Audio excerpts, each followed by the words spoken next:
Hello, friends. Do you have a moment so that we may discuss our Lord and Savior Minarchy? No, seriously, I'm just kidding. Hi, my name's Rick Robinson. I am the general manager of KLRNradio.com. We are probably the largest independent podcast network that you've never heard of. We have a little bit of everything, and by that, what I mean to tell you is we have news, pop culture, special events, conspiratainment, true crime, mental health shows, drama productions, and pretty much everything in between. So if you're looking for a new podcast home to grab a little bit of everything that you love all in one place, come check us out. You can find us on X under @KLRNradio. You can find us on our Rumble and our YouTube channels under the same names. You can also find us at KLRNradio.com and pretty much every podcast catcher known to man. So again, feel free to come check us out anytime you like at KLRNradio.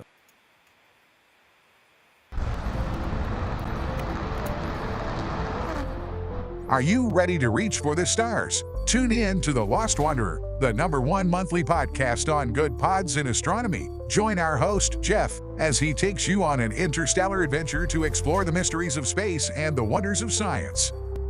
From rocket launches and distant galaxies to the latest discoveries in astronomy, each episode is a thrilling ride through the cosmos. Don't just gaze at the stars, come explore the universe with us. Follow The Lost Wanderer wherever you get your podcasts, and let's discover the stars together.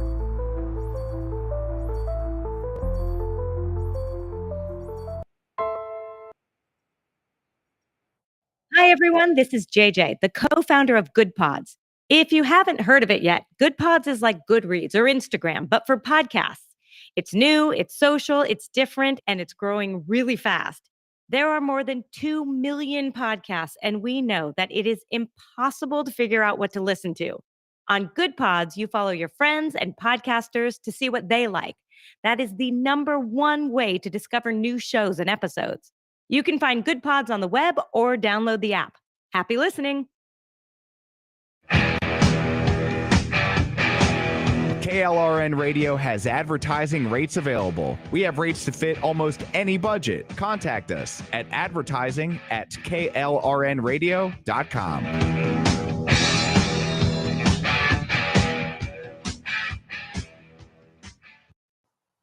The following program contains coarse language and adult themes. Listener discretion is advised.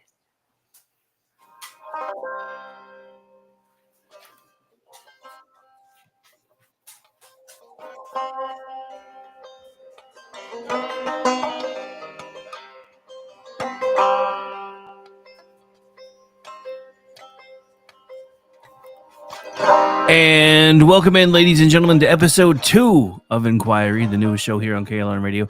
I'm Rick Robinson. I'm the general manager and also usually the producer of the program. I'll be taking second chair because I'm not actually a member of the panel usually. First chair will be Rogue Elf. Steven will be joining us here in a little bit. He's off trying to solve world peace or something, so he'll join us as soon as he can. So anyway, hope everybody's having a great Wednesday night. It is Chat Lives Matter night here on KLR Radio, which means I will be with you until about 3 in the morning Eastern time because, yes, I am that insane. That's how much programming we have on Wednesday nights. So anyway, hey, Rogue, how are things? How's you? Yeah, they're doing well. Just been enjoying enjoying life and trying to keep up with all the day's events. Of it feels like close your eyes, 1 hour and 2 hours, 2 days is flying by, but That's how it's felt since November.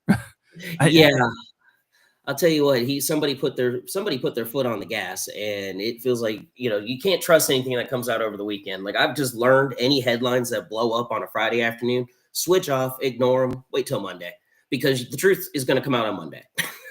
Yeah, the problem is when you live in the news cycle and work in the news cycle as much as I do, I don't really have that option. But it honestly is kind of making my head splody sometimes because I don't know. Part of it is, as much as I used to give Joe Biden crap and as much as I used to pick on him and, laugh at the fact that dude was calling lids by 9 a.m. and tucked in with his tapioca by 11:30 in the morning. There are days that I miss that because this president never sleeps. No, he doesn't. And then when he's asleep, when he is not sleeping, the press find their little anonymous source that, apparently, is going to say something, but, it could be true. It couldn't be true. They're just going to throw it out there and see what happens. Why not? Right. And then you get an entire cycle based on that. And then it fizzles out within 15 minutes, it feels like. Well, yeah, I mean, and that's honestly one of the things. Like all the news stories that have come out now, I usually give it about a day or so, really, before I start commenting too much, unless it's just like breaking and I'm on the air or something, because you just never know. I mean, there's so many times that the press has done their like big old gotcha moment, and then he's like, "Ha, just kidding, we're not actually doing that," and they're like, "Crap." Yes. But yeah, it's just it's madness. I mean, I know he's officially 1 week away from his 100 days. I will say there are some things that are coming out of the rumor mill that I am not that happy about. I'm really starting to have huge concerns about how much of Congress is actually working with the president and just trying to stall him, because they're not doing most of the things that we said we wanted them to do. Like I was expecting after, because remember, November, they got sworn in January. They had 2 months knowing that they were going to have at least some sort of a majority, even if it started off really, really small. So I was really expecting them to hit the ground running with a lot of single issue bills. Like, oh, you don't want taxes on tips? Here you go, Mr. President. We're going to put that through on day number 1. You don't want taxes on overtime anymore? Sure, we can do that as a standalone bill the next day. And they didn't. And I'm just like, what? Why? I mean, they're still fighting over this big, beautiful bill that isn't going to do half of what. I mean, granted, it's not 4,000 pages this time, so that's lovely. It was small enough that even I could read it. Comparatively speaking, that's kind of a big deal. But I'm watching all this stuff, and I'm like, the other thing is I keep hearing all the names like Glenn Beck and everybody else complaining that there haven't been the Doge cuts that they've been expecting. I looked at the Doge chart today on the debt clock. They're claiming they've already found over $3,000 of savings per person. Yeah. We're only looking for up to 5,000. So it seems to me the fact that they've gotten that much done in less than 100 days. Now, granted, nobody wants to talk about this part, which is one of the reasons why I was like, let's not cut the $5,000 checks like next Tuesday, because this is $5,000 per person amortized over the next 10 years. So this Yep. isn't anything that's like immediate. And that's when everybody's like, oh my God, he's going to save $1 billion in his first 200 days. No, he's going to figure out how to save money and space it out over the next 10 years. But why are we not working? Because the thing about it is they keep talking about how they're cutting taxes by extending the Trump tax plan. That doesn't cut taxes. No. That keeps a tax explosion from happening next year if they can't get it done, but that doesn't cut taxes. But that's one of the things that drives me nuts about Washington, D.C., because in Washington, D.C. parlance, if you keep spending the same, then technically you are cutting. And you hear them say this all the time. Well, since we didn't actually increase anything, technically we've cut it. No, you kept it the same. That's not a cut. A cut is a decrease. That's one of the things that drives me crazy about the whole idea that we're supposed to have, for everything to be the way it's supposed to be, we should have around 2% inflation. So you want prices going up by 2% annually? I don't. No. Yeah, why do we have to have that? Why?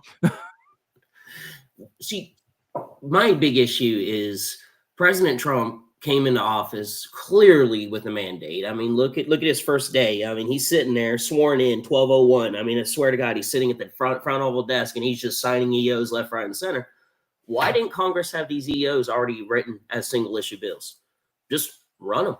Make all the EOs that he's pushing, they're going to be undone by the next president. And the next president could be a Democrat. We don't have 100% guarantee the Republican effect's going to stay in place. And as you said, Republicans in Congress are messing around and making us question leadership. I mean, we can try and primary him out, but in some cases, you really can't primary him. You almost got to vote for the Democrat to get rid of him. And then you got to suffer 2 years of pain because you put a Democrat in office. Yeah, no, not. And that itself is a gamble, because once you put that Democrat in, there's no reason to say you're going to get a Republican the next cycle.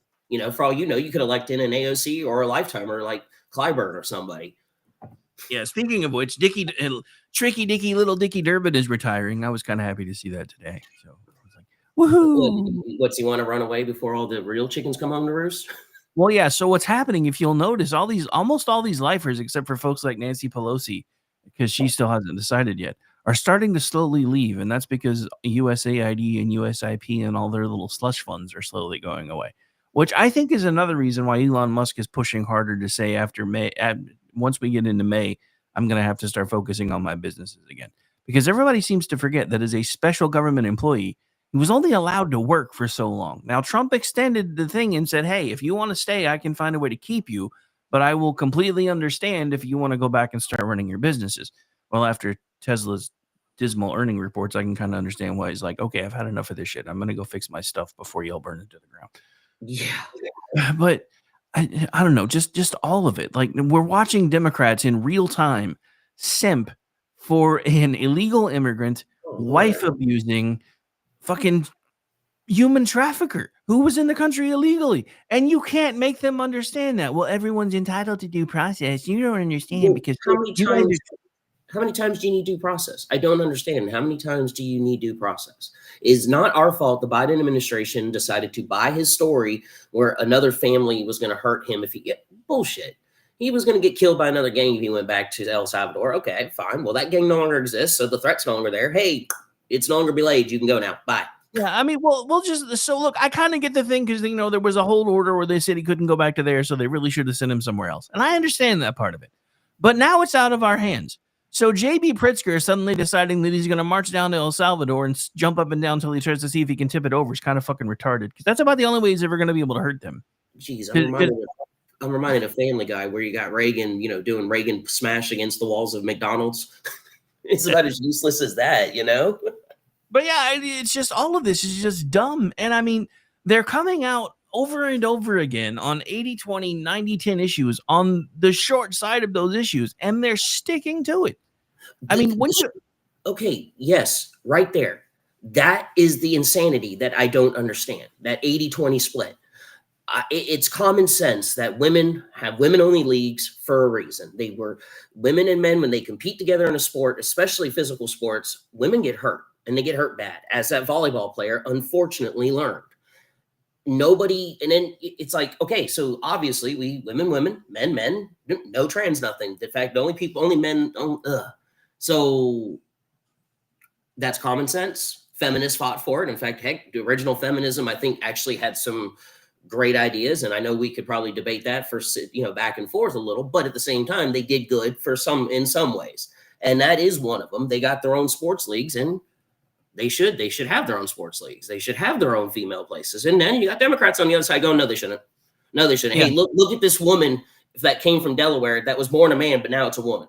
That's amazing. Look at this. It's a woman who took, they call her the first woman something. It's like, really, guys, you're gonna entitle that the first woman something when it's actually a man? Yeah. I mean, well, so just to put that part to bed, yes, I do believe that the whole women's lib movement did accomplish some good things, but I also submit that it was a government psyop. Oh, I can believe it. I do think a lot. In fact, it's kind of funny. You go look at the 60s and 70s, and you can kind of start to see where things started to spin off in the wrong direction.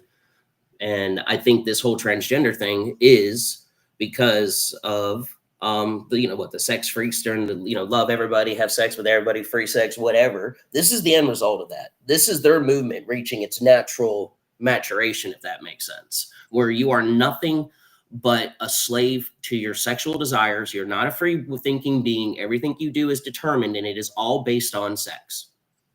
Well, this is the biggest problem and I may or may not step on toes because I don't know you well enough yet.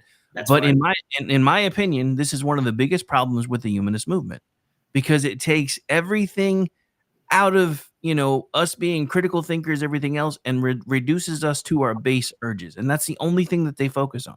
All you ever hear from the left is, well, this upsets me, or this hurt my feelings, or you're hurting their feelings because you're not accepting their version of reality. There is no such thing as a version of reality. There is reality, and then there's imagination. There is no in between. You can imagine that you want to be a chick all you want, but whether you still have your penis, whether you've chopped it off, guess what? Your genetics do not lie. You are a dude. And don't talk to me. Well, you don't understand because there are people that are born with extra chromosomes or this, that, and they're so genetically rare. It's insane. It's like, so you want to take a mutation and you want to use that for a basis of science when it's a mutation. Well, exactly. And that's what I was about to say. Those are mutations. And I'm not saying that we can't necessarily make exceptions for a few mutations, except for putting them, especially in contact sports or in sports like track and field or pole vault, where the fact that you have testosterone running through your system, no matter how much they've tried to suppress it, is going to make you outperform any actual biological woman on the field. I have a huge problem with that. I am a father of daughters, and I have granddaughters, and I want them to be able to excel. And I get so mad when I see all these stories of all these college age young women that have worked their entire lives to get to a point, and then Jack Smith becomes Jane Doe, who was 452nd in his field, in his chosen sport, when he was competing as a man, but now he's blowing all the women out of the water because he's a chick now. Well, you did see recently in the UK, the women's pool tournament had two biological men end up at the finale.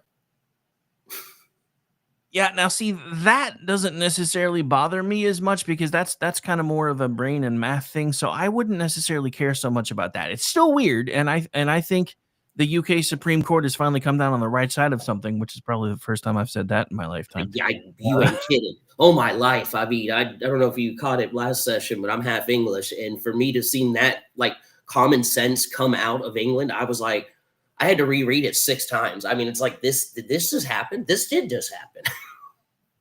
Yeah, well, I'm an aberration in my own right because I'm part Irish and Protestant, so I'm not well liked. So. Oh, I was baptized. Yeah, I'm a Protestant as well, actually. But I've been baptized here in the South, so I basically lean one way, lean the other. We go to a non-denominational, actually. That's actually my preference. Well, yeah, they don't have butch lesbians preaching at you. I'm not gonna go any more into that. That's pretty much just yeah.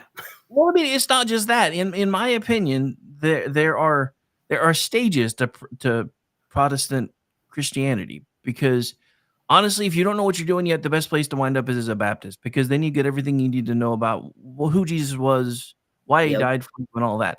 But at some point, if you stay in the Baptist church, you're like, dude, I've heard this same sermon 15,000 times. Can we? And look, as somebody who's been a preacher, I am not one of these people that ever wants to hear from anybody in a church. I don't feel like I'm spiritually fed. Your trip to church on Sundays, Wednesdays, even if you go to all 3 services, you're basically going to a drive-through. You should be taking care of your own spirituality for the rest of the week, because unless you're just, one of these, I only consider myself a Christian when I'm at church.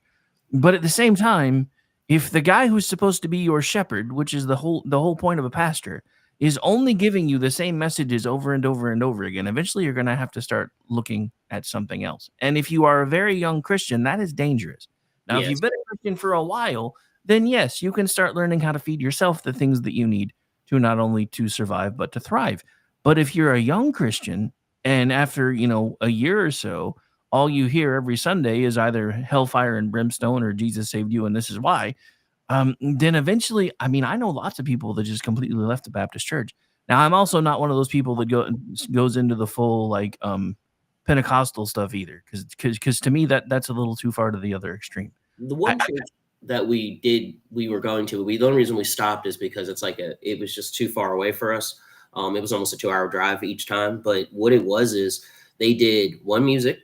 It was opening, they had a band on stage, and it was just one song.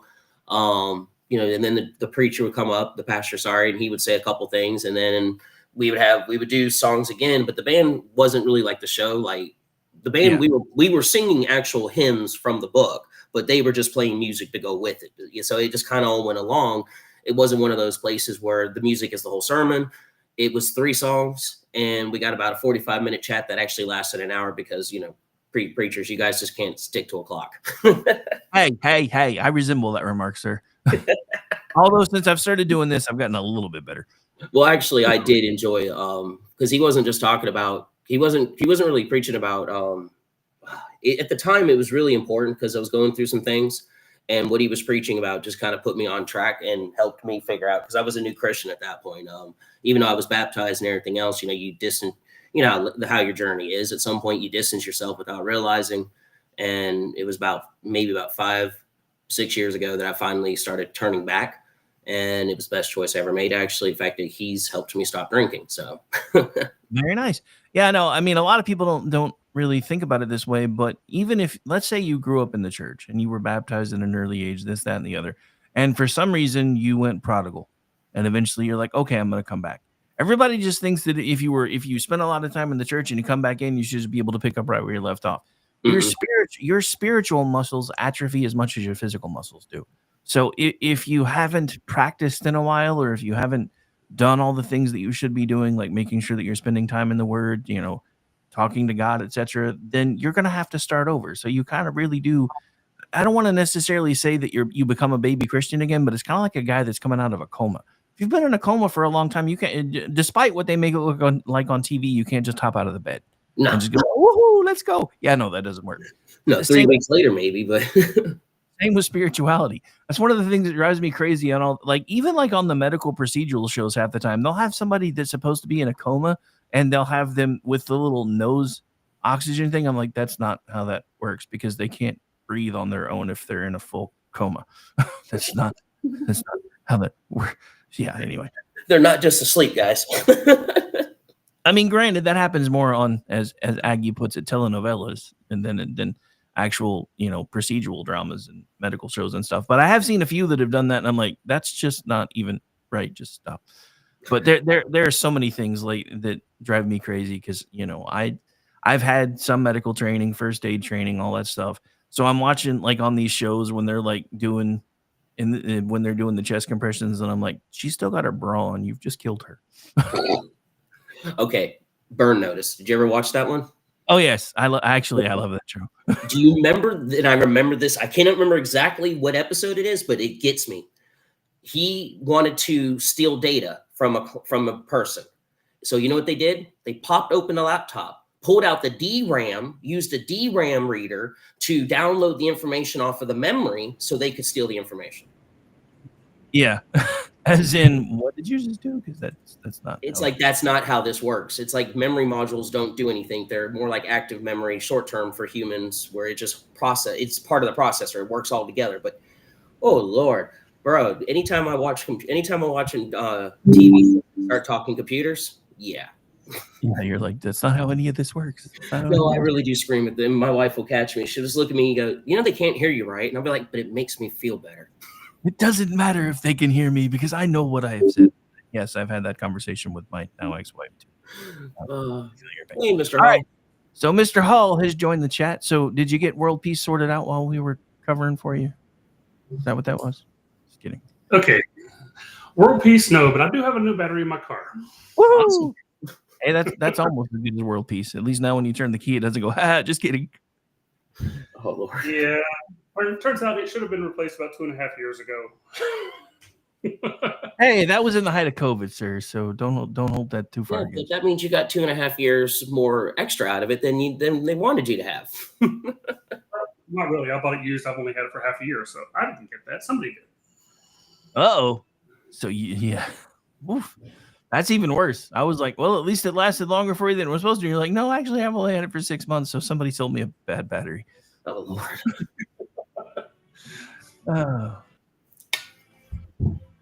Yeah, that's because I'm currently selling a car, and I told the person, it's like, look, bring your own battery and you can take it. And he did, believe it or not. Nice. All right.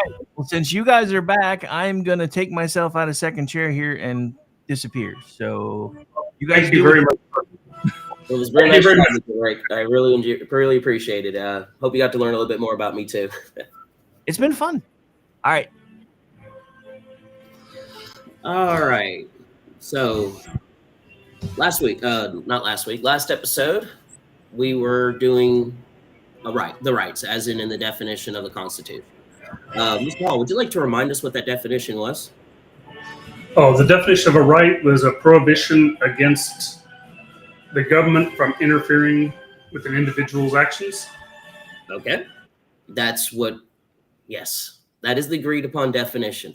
So today's question is more along the lines of the Constitution again, but this time, where do you think the amendments started to go wrong, in the sense that they no longer, because this is something you brought up while we were talking about that, and it made me think into it. It was like, okay, where did we stop using the Constitution's definition of the word rights in our own Constitution? Where do the amendments start to kind of lose that focus? Is there any amendment that sticks out for you?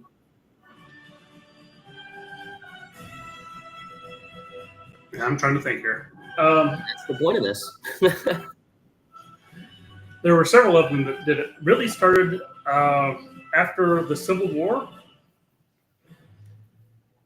And it started in the political movements that were going after the Civil War, namely this so-called progressive movement. Really makes it into its amendments in 1913 when you get the 16th and 17th Amendments. Which, I thought we were going to do the 17th Amendment because I thought that was what you were going to ask about, which really destroyed the balance of power of the Constitution, which is something most people do not ever learn or understand. Well, the 17th Amendment will definitely come back up. In fact, we could actually discuss that too, because but you stayed with the 16th. What part of the 16th would you actually say is going wrong? I mean, if I got my mind correctly, that's the one about slavery, correct? Or if I got my numbers? The 16th Amendment was the one that allows for there to be a federal income tax. That's it, the income tax. I'm sorry. The slavery ones were right after the war. That was 13th, 14th, and 15th. Okay. So we're there's nothing inherently wrong with those if you actually understand what they mean and not what they come to be interpreted as later. Okay. There's a big question with the 14th Amendment that we really need to get into, and it takes a lot more time than we have now with our abbreviated show. I'll put that on the back burner. So let's start with like I said, the 16th Amendment with federal taxes. Why didn't our forefathers ever decide on a federal income tax originally? I mean, that must have come up during the founding when they were discussing the Constitution. Well, the Constitution was based on a number of different republics and confederations from history. James Madison, one of the ones he looked at as a model was the Achaean League. The Achaean League, each of the separate city-states contributed money to Athens as the main state. So it was anticipated that the federal government would get its funding through tariffs, in other words, being the arbiter of any international trade, and through allocations assigned, or in the words of the Constitution, what is it? Allocated. It's allocated to the states. It has to be distributed properly. I just can't think of the word right now.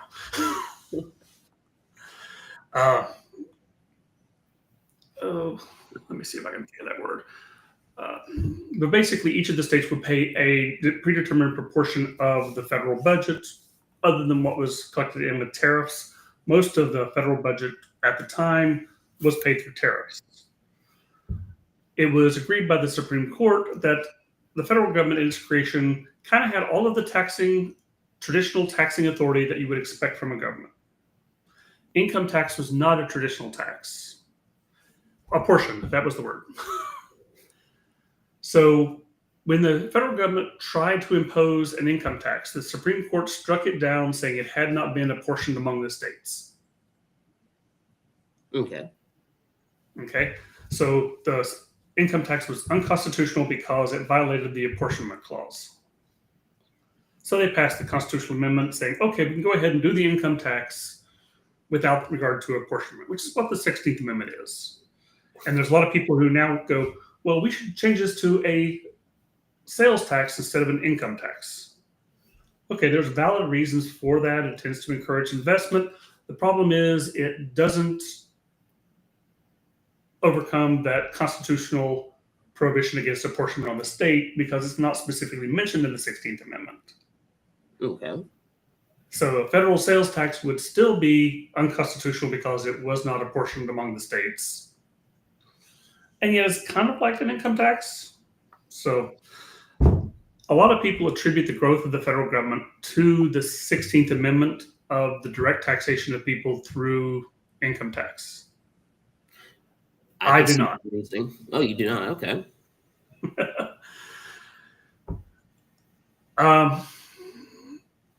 I attribute the growth of the federal government to the passage of the 17th Amendment, which destroyed the balance of power. That is something that, as you can tell, I mean, it's my pinned tweet. That's the amendment that I would love just to strike down. because of what you said. And I feel it takes away the state's voice. Your state of West Virginia, state of California, they don't have a voice anymore because they don't elect their own senators. The people do. And the people were never meant to elect senators. We were meant to only put the House, because the House was supposed to be the most powerful organism, the legislative branch. They controlled the purse. And it feels like that's not the case anymore. It feels like they just want to give away their power and have someone else do it. Well, that's not, they weren't necessarily designed, they were designed to be the center of the government, not necessarily the most powerful. Let me see if I can. Well, I don't mean the most powerful. I just meant they had the power of the purse. And usually who controls the purse?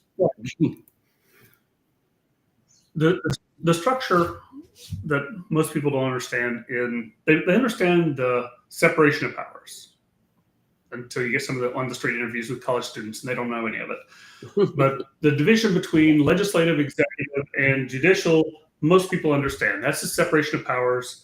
That's based on looking at the Roman Republic of the triumvirate, where you have a triangle of three different generals who all held equal power, so that no one could get too powerful without the other two stepping in to put them back in place. So the idea was to try to prevent it from becoming and devolving into a dictatorship by separating the power into threes. Yep. They also, when Madison wrote the Constitution, he really was the architect of it. There was a few different modifications that they made. They went with that triumvirate division of government. Now, you had the different branches of government in the English government parliament, but it wasn't separate. Mm-hmm. The king was the one who appointed the King's Bench for the judiciary, and the House of Lords and the House of Commons. But all of them could write law. So they didn't have law being a purely legislative agreement. Now, I think that was wrong. I don't think law should have been given to the legislature. I think it should have been given to the judiciary. Different question. But you have cases in the Old English court where the judges made law. You had cases where the executive issued a proclamation, like the rule against perpetuities and things like that. And then you had the legislature making laws. So all three of them had the authority. But they also divided it between, we talked about the individual and the purpose of rights, the individual, the states, and the federal government. That was the balance of power. Yeah. We have a bicameral legislation, which was pulled from both the English and the American Five Nations. Slight combination of the two.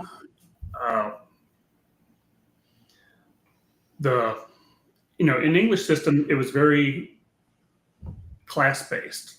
Yes. So you had your nobility with the House of Lords, and you had your commoners and peasants and craftsmen in the House of Commons. Well, coming together as a confederation of states, they decided in the Constitutional Convention to balance the interest. Now, in old American Indian, the Five Nations, I think it was the Iroquois, they had two councils. They had an elder council of the men and an elder council of the women, who represented different interests. Yeah. Particularly when the only way they declare war is if both of them agreed, because war affected the men differently than it did women. Yes, it did. This is true. So they took that idea of the bicameral legislation that represented interests from the American Indians with the structure much like you had in England and in the Netherlands. The Netherlands doesn't quite get the credit that it does in forming from the basis of our Constitution. It really deserves more. With the triumvirate system of the Romans and the division into separate states with a capital that, trying to get away from what the Achaean League does, wasn't going to be one of the city-states. It was going to be DC. So they decided very simply that the House would represent the interests of the people. When you read the Constitution, what are the first words that come to mind? The very first words of the Constitution. We, the people. Oh, yeah. Not the people, we the people. Why is that different?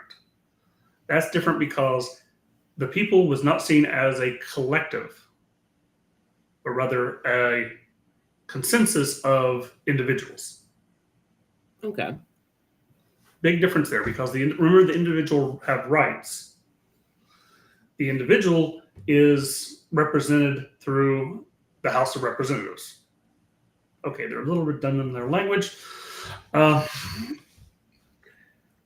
The states were represented by the Senate, elected by the state legislatures. It was the state governments and the state government's interest, which was to be represented in the Senate. Yep. And if the federal government got too powerful, the individuals, the citizen, and the states could get together and block them. Because you had the entire legislature, you had the representatives and the Senate. If the states got too powerful, the House could team up with the executive of the president and keep the Senate in check. And likewise, if you had a populist rising, kind of like you had with Caesar or Hitler, and populism got too controlled, you had the states could put the brakes on that with the help of the president. Well, now we can't stop it. Well, with So you had the power balance three ways. The 17th Amendment breaks that because now we can't stop a populist movement. Once it's the same people electing the representatives, they're now representing the senators, which, you know, people want to say, well, they did that because of slavery and the, you know, Civil War. They needed to, like, no, that was the excuse. No, I mean, it was 50 years after the Civil War, 1913. Civil War was over in 1965. That's right. This was the same time we were setting up the Federal Reserve. This was Woodrow Wilson. Yes. And the idea we can do an entire topic on him alone. Just say. The progressive movement was designed that they were going to implement these new ways of thought. And the problem with the Constitution was it didn't allow for a lot of change. Change occurs when you get populist movements. The problem is they can also create train wrecks. Yep. So the idea of having them, the reason, if you read Federalist Paper 17, you get why the Senate was, it explains why the Senate was terms of 6 years, why the Senate was put in by the states, why the Senate was alternating a third of the Senate being appointed every 2 years, precisely so there wouldn't be a rapid change. And I was trying to find one of my favorite quotes here. I have, hold on, give me just a second. Okay. Why am I doing this? I'll have it from memory. Federalist Paper number 62, my favorite quote, skip the first line. It will avail the people nothing to know that the laws are made by people of their own free election. If those laws be so voluminous that nobody may know what the laws are, or that a man who knows what the law is today are so subject to frequent change that a man who does not know what the law knows what the law is today may not know what it will be tomorrow. And I firmly believe though that quotation should be, although I butchered it, should be set in front of every legislature in the country in bronze. Do you know how many pieces of legislation pass the United States Congress every year? Honestly, feels like they don't ever do anything, but go ahead. 5,000. So that's 5,000 new laws written. That's 5,000 new laws every year. The state of West Virginia, a small state, we pass about 500 laws every year. Now, most of those laws are things like, it is National Pizza Day. But embedded in these laws, if you remember the budget bill that the Obamacare came through, over 2,000 pages of new laws. Yes. And there's a misquote in the legal circles about ignorance of the law is no excuse. And I say that because it is a misquote. Ignorance of the law is no excuse, and you have 5,000 new pieces of legislation, and you are bound to follow that law. Did you read all this? Did you read every statute? Did you read that 2,000 pages of Obamacare? and yet you're bound to that. No, I did not. Yeah. I had other people read it for me because honestly, the language they use is so complex for a reason. You just lose attention. You just get bored. I mean, I'm sitting there trying to dive. It's like, no, I'm going to wander off and go do something else. And I can't help it. That's just kind of how I'm built. I can only imagine it's written like that deliberately. Well, let me give you an example of West Virginia law. 2 volumes, fully annotated, contain the entire West Virginia Code in 1931 when the Democrats came to power. It was Republican for about 70-some years. Then it became Democrat for 84 years. But years ago, once upon a time, over a decade ago, when I was an attorney, the West Virginia Code was 1.5 shelves of books. Just the code. That's not the regulations that interpret it. The United States Code takes up over 12 shelves of books. Oh, wow. That's not the Supreme Court interpretations. That's not the regulations, which are far more voluminous than the mere 12 shelves of books. And you are bound to know every word because they cannot quote Thomas Hobbes correctly.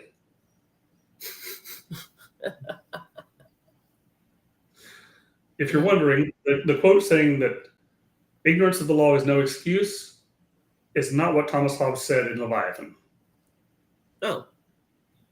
He said, because ignorance of the law is no good excuse where one is bound to take notice of the laws to which one is subject. And he goes on about 20 pages later to say a stranger in the town comes in and drinks from the water fountain where there's no drinking, but it's not clearly posted, could not be held liable for that because he didn't know that was the law. Yeah. I mean, I could see that. But according to modern translations of that, of ignorance of the law is no excuse, he would be. So he was actually arguing the counter. Yes. Now, what he was saying was something like willful ignorance. And the best example of that occurred in a town in West Virginia. Pulled a lady over for driving 35 in a 25-mile-per-hour zone. And this is a one-lane road where there are no turnoffs down next to the flood wall in Huntington. And he had her go back, drive around, and come back to where he was and count the number of speed limit signs to get back to that point because there was no place else to turn onto that road. And there were 6 speed limit signs at 25 miles an hour before she got back to where he was. Jeez. Yeah. She had noticed that was the law. Yes. She was held accountable. Well, but it says that murder is universally prohibited. It doesn't matter where you are, which now we're getting into England, and they're going, well, it's not in their culture. I'm sorry, murder is illegal everywhere. Your Correct. honor killing doesn't stop. That is murder is murder. I mean, I don't. But this statement, there are certain laws about stealing, murder that are universal, and we don't have to give you notice that that's illegal. But for those other minor regulations and infractions that you may not know is illegal in that particular area, you kind of have to be made aware of it before you can be held accountable for it. So the 17th Amendment, just to cycle back, pretty much, it took away the relationship, and now the Senate moves at a fast rate, so to speak, and they're pumping out 5,000 laws that we're ignorant, that we don't even know what these laws are. Like, honestly, the only thing I ever hear come out of Congress is them arguing back and forth over budgets, over we don't need to spend money here and don't spend money there and stuff like that. Or they sign some omnibus that you don't know what's shoved into there. I mean, not until it's signed. But more important, they don't care what the states think. They don't have to. Right. They just have to care what the populace thinks. If they're invading a state's rights or something like that, state's prerogative, it doesn't matter because they're elected directly. It was he did something like that where he was targeting states, and I can't remember exactly what he was doing, but and they were told to get along. I can give you an example of that. When I was young, they decided that They were going to raise the drinking age to 21 years of age throughout the entire country. They blackmailed the states by threatening to withhold their matching highway funds if they did not raise their state drinking age. Now, this is a direct violation of the Constitution of telling the states what they must pass as laws. Yeah. Is there anything in the Constitution saying that drinking age is within the federal purview? No. That's what the There's 10th no Amendment. But they did that anyway because they had the funds, because they collected the funds and then withheld them from giving them to the states. So they blackmailed the states using the state's own funds that they collected through the 16th Amendment.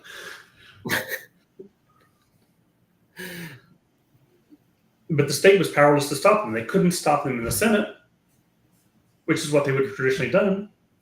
The 17th Federalist Paper number 17, talks about why your affection as a citizen would always run more to the state than to the federal government, because they were in charge of criminal law, the laws that protected you in your town from criminals. There were almost no federal crimes. Okay. Murder is a state crime. Theft is a state crime. The only federal crime you really have is piracy and treason. Counterfeiting current federal currency. Yeah, that makes sense. But most of your laws that protect you from day to day, protect your property, protect your life, are state ran. So remember when Mr. King was arrested by those 4 police officers out in California, and they had riots, Rodney King? Yes. And then they tried him at the state level, and they acquitted him. And then they tried him again on the same charge, similar charges on federal law for a second trial, violating the double jeopardy in many people's opinions. But you're now prosecuting people on a federal crime for something that occurred in California, never crossed the state line. So how much attention do people pay to their state legislatures? When the election comes up, they focus on the federal government. They focus on the Senate races, the House races, and the federal government, because the federal government has grown so large that the state government seems an afterthought. Yeah, I agree. That's one of my biggest bugaboos is I'll ask somebody, who is your state representative? And they look at me and they can't tell you. They can tell you who their senator is. They can tell you who their House representative is. They can't tell you about their state assembly. The other part of the 17th Amendment, just to get back to the 17th Amendment real quick, because we're going to run out of time, because I'm late, is one of the reasons why the legislatures would appoint the senators is because these were people who had more legislative experience, more professional political decorum, and understood the making and implications of law, therefore were less likely to go for something of a fad. Okay. Now you look at the average intelligence of senators that we get now, who are appealing to populism and not to people who are actually informed. Because if they're appointed by the state legislature, those state legislatures at least know what the process of making law is. And they're only appointing somebody, usually from amongst themselves, who have the respect of their fellow legislators. Yes. So it was a way of putting a level of professionalism away from the populism. See, that's what I always thought is the House, the House was always kind of like your average Joe, so to speak. This is where Joe the plumber, the farmer, those guys, this is where they would likely end up if they wanted to follow a political career. They would end up in the House. A senator was usually somebody who worked in the state legislation, probably like a grumpy old man that just been there too long and they wanted to put up in the Senate so he can go be a grumpy old man up there. That's pretty much what it seemed like. And now we're electing, I could talk about California senators. I could talk about all of the senators. Actually, they appeal to the base and they go for raw emotion. They're going to take away your guns. They're going to do this. They're going to steal your abortions and stuff like that. And people then just go, oh no, and they vote by fear, which is another topic. But if you're going to appeal to a legislature, and the legislature may change from Whig to Republican to Democrat to Federalist, you have to actually be competent at what you're doing. You have to be a statesman. You have to have the respect of all parties. And we took that away. Yeah. And we can get into the size of the legislatures and all that. That's a different question. But why did they decide the 17th Amendment needed to be passed? What ultimately was there even a reason for this? Was there like a conflict in the House, in the Senate? Was it just things weren't moving fast enough and they just wanted speed? So they had to. They were trying to make a lot of changes, and the Senate was an impediment. Like it was supposed to be. It's supposed to be a roadblock. Like honestly, one of the funny things is, this is the same time you're passing the Federal Reserve and creating a central bank. Yeah, and they needed that. Hey, all right. Well, the effects of it didn't occur until a generation later, and this is what really always kills people, because the problems they create don't really kick in for a generation. Correct. So they're passing this in 1913. It is until Roosevelt in the 1930s that they threatened to pad the court. They start growing the federal government from about 6% of GDP to 36% of GDP. And what allowed Roosevelt to do that 20 years later was because Wilson set it up by creating the 17th Amendment. Yep. And once all those statesmen were no longer in office because they'd been replaced by popular support, then FDR could come in and make radical changes without worrying about the states going, you're invading our power. But you have to wait for those people to go away. So it takes about a generation for those people to retire. You know, they're statesmen in their 50s and 60s. They retired. They get replaced with new people in popular elections. And now you have the dynamic that 20 years later, you can actually affect the change you wanted. It's a long game. Yes. And they say there's no long games. They say people don't play these long games, but it's kind of funny how you can kind of, where I can look at with our current mess, and I can see the roots in the 60s, and then you go back a little bit further and you go back a little bit further. It's like somebody staged all this. It's been a movement, an ideal that unfortunately has stayed with us. And it's just becoming harder and harder to shake. I mean, they always scream commies, you know, and it's kind of funny just because on X, you know, everybody's a commie, so to speak, but there truly is communist sympathizers in this country. And there's people who truly believe that Stalin did nothing wrong. And, you know, that's insane, first of all. But you got the Frankfurt School coming over, lots of that with the 60s creation of education majors. There's a whole bunch of that. But generally, I find that most problems occur a generation before you start to see the institution set up, and you don't really see the problems until 60 to 80 years past the bad decision. Sorry. As I've said before, a minute error in judgment will accrue interest at a usurious rate. A very, very short way of saying it just gets out of control. Slowly, it builds. Interest compounds, and it gets worse and worse as it snowballs and goes downhill. Yeah, it's why you don't make the minimum payments on a credit card, too, by the way. But, you know, just... Well, it was Benjamin Franklin said the most powerful force in the universe was compounding interest. Yeah, he has a very, very... That was a thought-out remark. But if you apply that to bad logic and the interest on violations of principles, it still works. Yeah. So you would say around the 16th and 17th is when we started our slow descent away from the Bill of Rights, because we're getting ready to wrap up. We got 3 minutes. Just to kind of circle back to the original question. I mean, we don't get as much time. I was kind of thinking you were going to say the 16th and the 17th, and that's why I was kind of hitting at it. I do agree that the 17th Amendment has destroyed the relationship that was supposed to be between you and your state government. Now state governments, people, like I said, they're oblivious.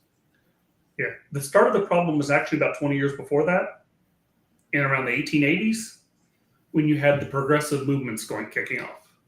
And that was the philosophical base that would bring about the 16th and 17th Amendment changes. all because they wanted to go faster. And that's the problem is change should never be fast. It should be, well. It was the philosophy of 20 years before, which set up the problem to change the Constitution. Changing the Constitution sets up a generation later of seeing the fruition of it. Okay, so where can they find you on internet? They could find me on Twitter. My handle is @therogue_elf. So that's THEROGUE_ELF. Okay. And my name is Stephen L. Hall, and you can find me at Stephen L. Hall. It's hidden, nefarious. It's hard to find on Twitter, and you can find me here hopefully every other week from 7 to 8, unless my car battery dies.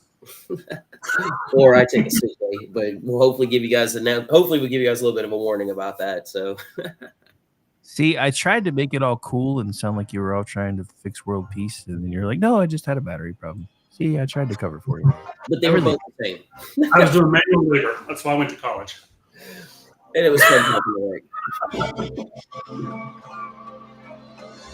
Thank everybody for showing up.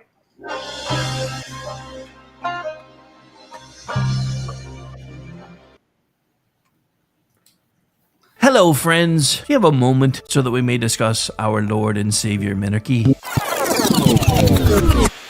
No, seriously, I'm just kidding. Hi, my name's Rick Robinson. I am the general manager of KLRNradio.com. We are probably the largest independent podcast network that you've never heard of. We have a little bit of everything, and by that, what I mean to tell you is we have news, pop culture, special events, conspiratainment, true crime, mental health shows, drama productions, and pretty much everything in between.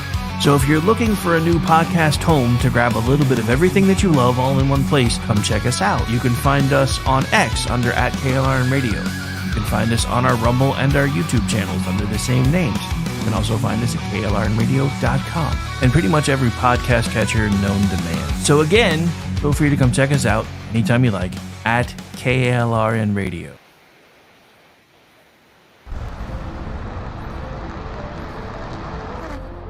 Are you ready to reach for the stars? Tune in to The Lost Wanderer, the #1 monthly podcast on good pods in astronomy. Join our host, Jeff, as he takes you on an interstellar adventure to explore the mysteries of space and the wonders of science.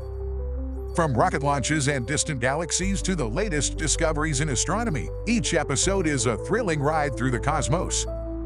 Don't just gaze at the stars. Come explore the universe with us. Follow The Lost Wanderer wherever you get your podcasts, and let's discover the stars together.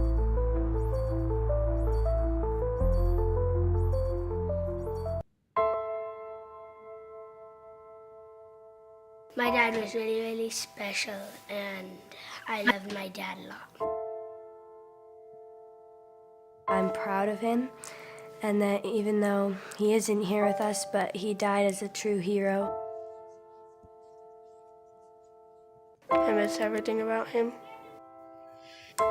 In the moment that the officers and I had to come see the children, my biggest reaction was, I don't have 7 arms. I have 7 children who just lost their father, and I don't have 7 arms to wrap around them.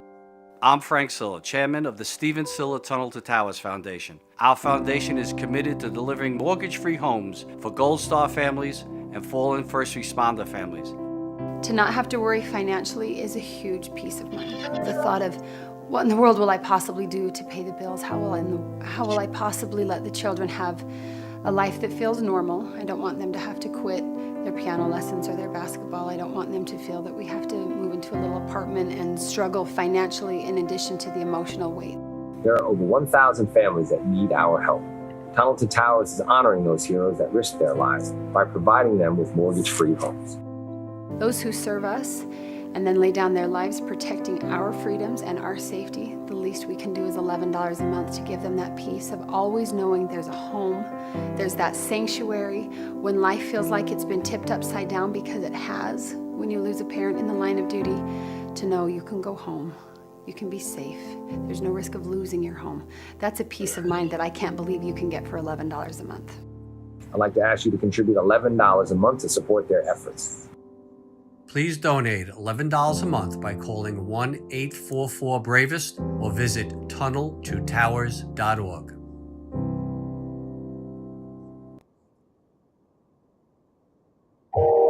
You are listening to KLRN Radio, where liberty and reason still reign. I'm Jordan Klinger, an attorney at McIntyre Law. The decision to hire an attorney after you've been injured is important. The decision on who to hire is even more important. At McIntyre Law, we will settle a case if the offer to our client is fair. Partial justice is no justice at all. At McIntyre Law, we are committed to obtaining full justice for our clients. Contact McIntyre Law at 405-917-5200 or visit us at mcintyrelaw.com. Hi, everyone. This is JJ, the co-founder of Good Pods. If you haven't heard of it yet, Good Pods is like Goodreads or Instagram, but for podcasts. Like it's mine. new, it's social, it's different, and it's growing really fast. There are more than 2 million podcasts, and we know that it is impossible to figure out what to listen to. On Good Pods, you follow your friends and podcasters to see what they like. That is the number one way to discover new shows and episodes. You can find Good Pods on the web or download the app. Happy listening. To me. KLRN Radio has advertising rates available. We have rates to fit almost any budget. Contact us at advertising@klrnradio.com.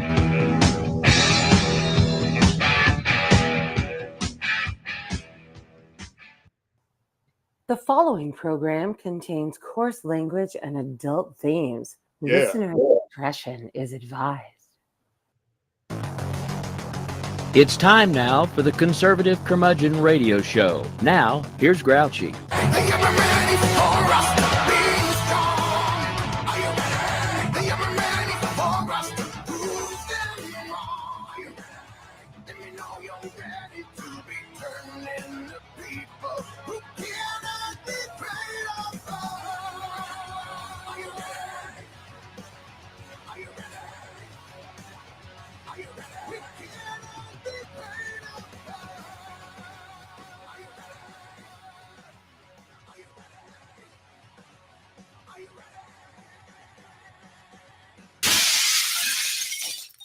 Good evening and welcome in. I hope you're holdover from the previous hour, but if not, you're still just as welcome.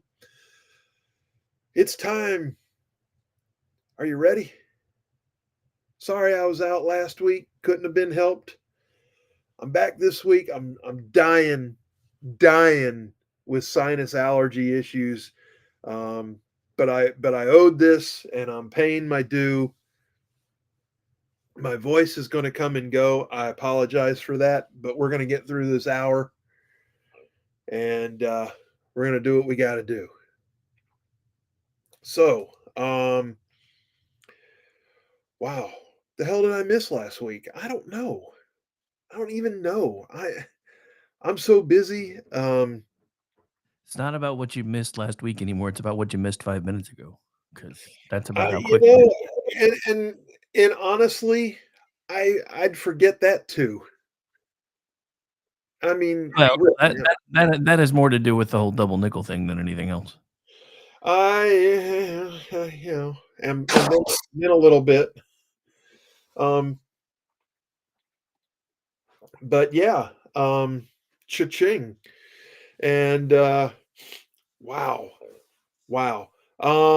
Before we get rolling, since Rick's with me here, and not snuck off to eat his dinner yet, I don't know if he's sneaking off to eat dinner tonight or not, but I ate early because there are too many things that are in flux anymore for me to go, I'm just going to sneak off and grab dinner. So what's on after me tonight, Rick?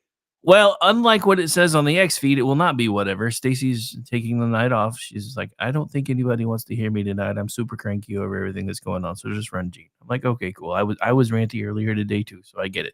So yeah, up next will be Behind the Enemy Lines with Gene and Ross, and then we'll go into Rick and Orty show, and then after that we'll go over to the SHR Media Crew with The Edge of Liberty, and then finish off the night with BZ's Berserk Bobcat Saloon, so everybody can get plastered before we turn off the lights. Around 2 a.m. Yeah, 2 our time, 3 Eastern. There you go, 3 Eastern. God bless it. That's just a 2-hour nap away from my alarm going off.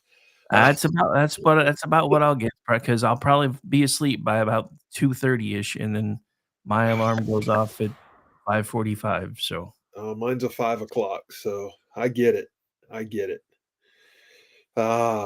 Anyway.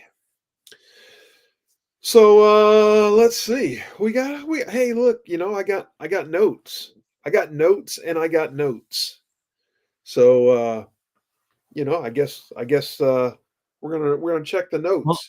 well, that's because you have an assistant yelling, Well, "Feed me, I'm Seymour." Okay, sorry. I do have Seymour, and he has graduated from writing on the floor under the desk to having a small, like a kiddie table in the corner of the room, opposite side of the room from me. Okay, well, this is good because I kept having to try to explain to HR why you kept him under the desk. It was kind of Well, I mean, there's things that Seymour does under there, and then there's things that Seymour's not going to do under there, and giggity giggity. that's yeah, exactly, and that's exactly how both Seymour and I like it. So, yes, the he can now write at his kiddie table and get his steakums as long as he keeps doing a good job. And if he does a real good job, we might even promote him to a grown-up table. I Not wouldn't. not bigger, just taller. I was gonna say I wouldn't necessarily get that excited. Yeah. I mean, he's got to earn it. I mean, he's been what? He's been under the desk for what, 10 years? So Well, I mean, to be fair, he started out in the closet, so eventually putting him under the desk was an improvement. Now you've upgraded him again. We And do no, it. that was not a euphemism. He was in an actual closet. Yes, yes. That's the truth. That is the truth. And poor little guy. He does great though, man. He just plugs away. He just plugs away. He found this cool thing for me.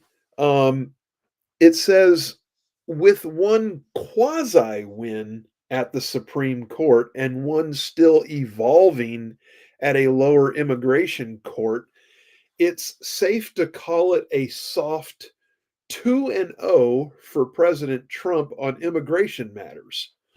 The courts did not significantly curtail Trump's power as desired by the left, but also did not allow the creation of a constitutional black hole that would have greatly increased his power. Now, there are still questions to be addressed and appeals to play out. An immigration judge recently told the Trump administration that they could deport Columbia University graduate student Mahmoud Khalil, a decision that comes a month after his arrest and marked the start of the federal government's crackdown on foreign students. And the U.S. revoked Khalil's green card under a little used part of immigration law. And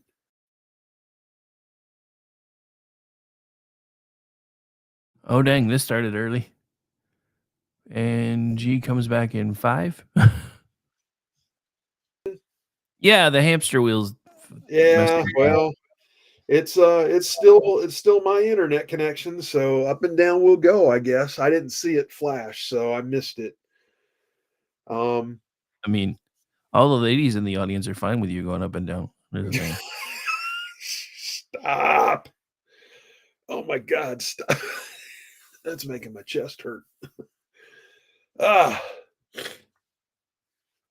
Sorry, I told you I was dying from sinus and allergies. So, yeah. So anyway, this little used part of immigration law, the United States can take away green cards from legal permanent residents as well as student visas if the Secretary of State, and now this is a piece of the law, I'm going to quote it, if, quote, the Secretary of State determines that the applicant's activities abroad.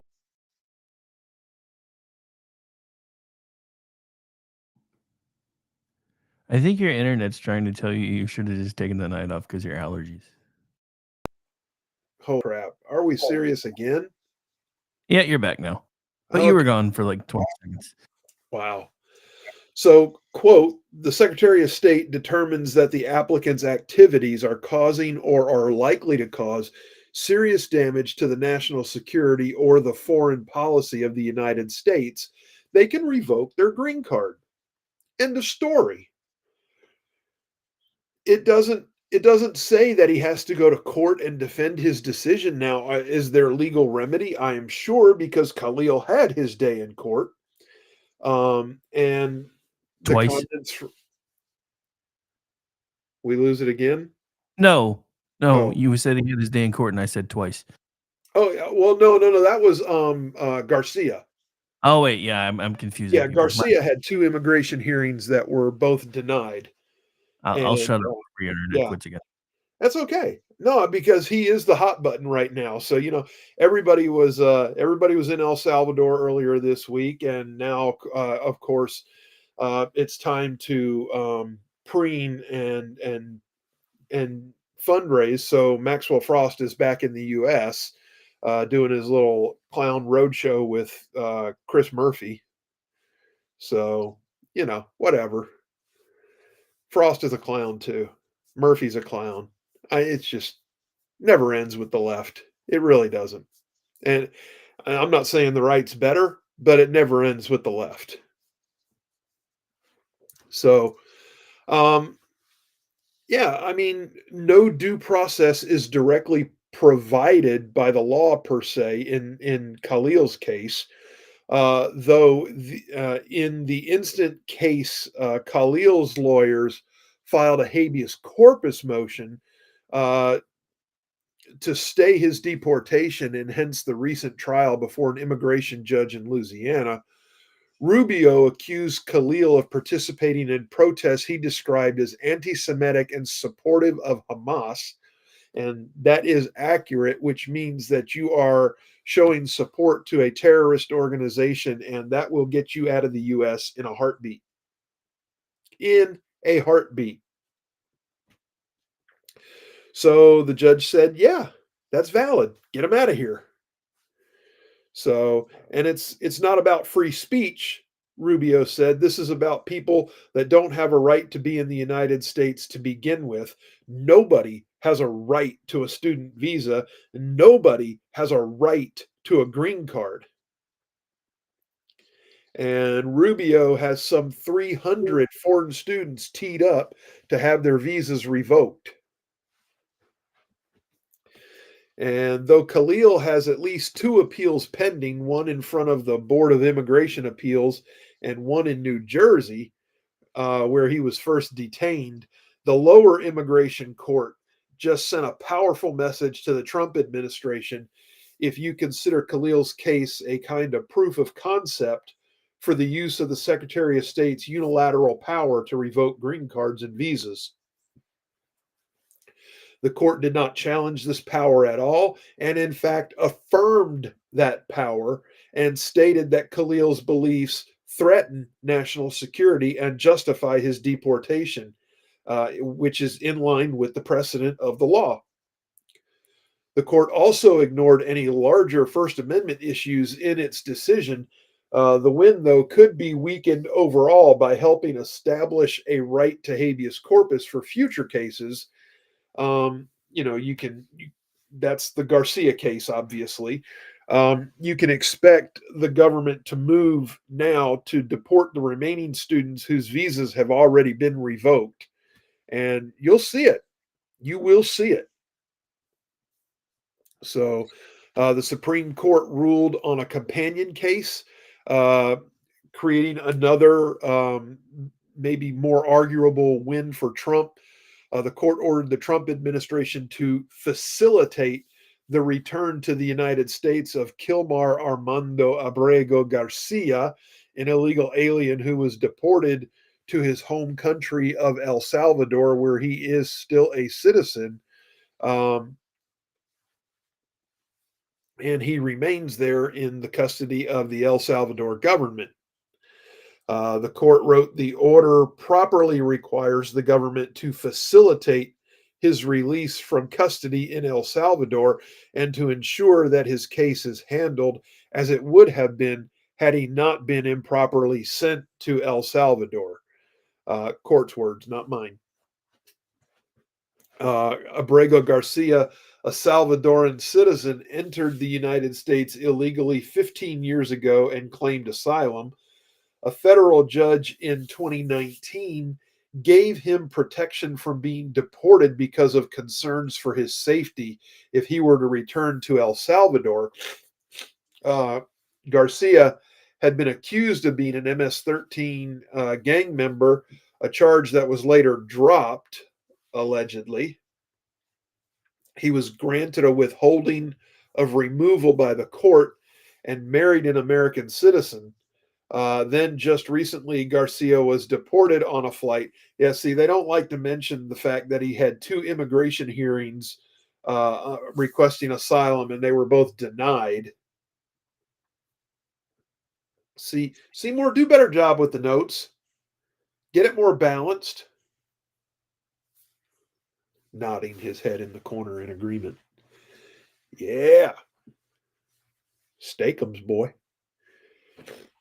Okay. So Garcia seems ultimately, albeit slowly, to be on the way back to the United States. I wouldn't bring him back to the United States. He can be adjudicated right there in El Salvador. They could just take him over to the embassy and send lawyers and a judge down there. I fail to see what the problem would be with that. He doesn't have to come back to the U.S.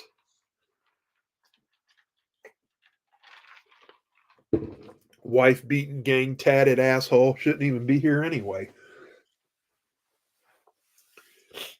Did I say that out loud? Wow. Okay. The night's young. Stay tuned. It gets better.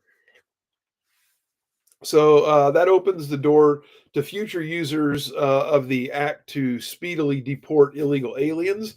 The loss part of the decision is that the court did allow that Garcia was entitled to some due process. Now, I don't know how much more due process you need other than 2 declined asylum requests in immigration court. How much more due process do we have to give these people? They didn't come in with any due process.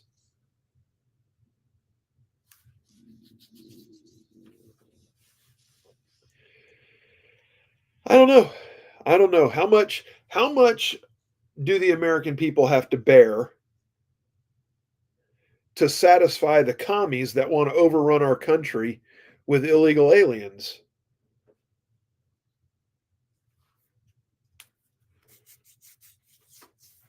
I guess time will tell. Time will tell.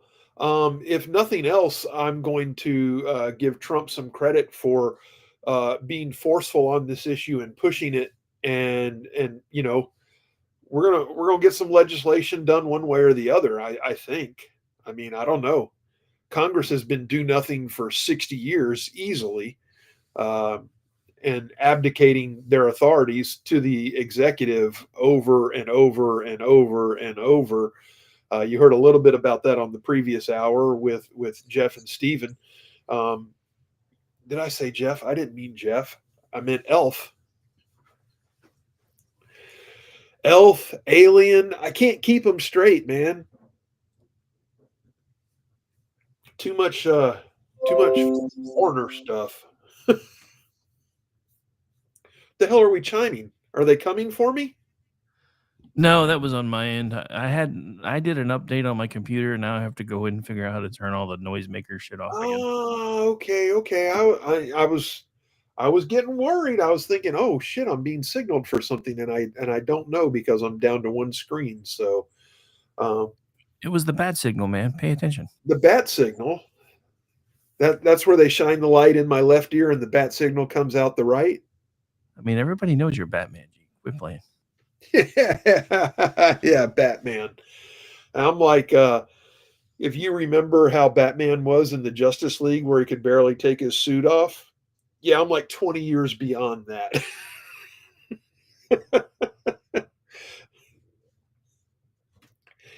Yeah. You know, it's almost time to start having the knee looked at. Yeah, I can't imagine what kind of fun I'm going to have with that. Anyway,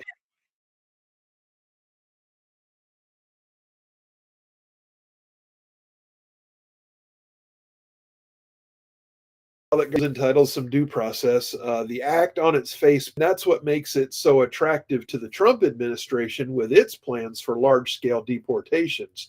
Unlike the 47,000 illegals now in custody, aliens rounded up under the act did not appear do a day in court before an immigration judge to plead their case. The act appeared to allow ICE to move arrestees straight from their apprehension to a flight out of the United States. Cool. Get them out of here. The Supreme Court said in granting Garcia the right to challenge his detention via habeas corpus, even though he is actually in the custody of the sovereign nation of El Salvador, the habeas right has been generally supported by post 9/11 rulings for prisoners stuck in Saudi prisons by U.S. request. That's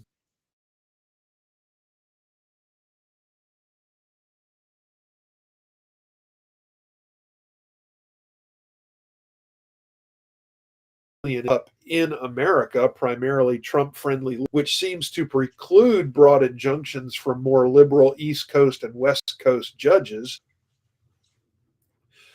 Cases will also need to be brought on an individual basis rather than as a class action lawsuit. That's bad. That could take a lot of time. And even since ICE admits Garcia was deported, quote unquote, in error, it's good that he may eventually be released from El Salvador. The Trump administration is slow walking that process, and good for them. Slow walk it. Use Bukele as the boogeyman in the whole deal, saying he won't let him go, and whatever you got to do. I don't know why he can't be processed right there in El Salvador, other than the fact that the court says you have to do it in the state where you were imprisoned, which, okay, Louisiana, I guess. That should invalidate his New Jersey claim altogether, though, because that judge is going to side for him. So there's another win for Trump in the court decision about Garcia's return. A change in one word from the lower court decision. The lower court ordered Trump to effectuate Garcia's return. The Supreme Court directed the Trump administration to facilitate his release. Now, I put this on Twitter last week, and I'm going to go ahead and say it again. Abrego Garcia is a Salvadoran citizen. He is in El Salvador, his home country. They are a sovereign nation. And if they say no, what's Trump supposed to do? Is he supposed to? I mean, he can't declare war on them. Congress could, but they're not going to because there's not going to be enough votes for that. What is the end game if Bukele just says no, F you, and he's not going anywhere? I mean, are we gonna take votes on what sanctions can and can't be placed on El Salvador? I mean, it's not like they're getting primo dollars from us. I mean, they get money from us, but it's not like some other countries. I won't mention any names. Ukraine. But anyway, I'm just wondering. Those allergies are terrible. I'm sorry. Say that again. I said, "Damn, man, you weren't kidding. Those allergies were terrible. That's a hell of a cough you got there." Oh man, I'm dying. I really am. I just It's getting worse and worse this week.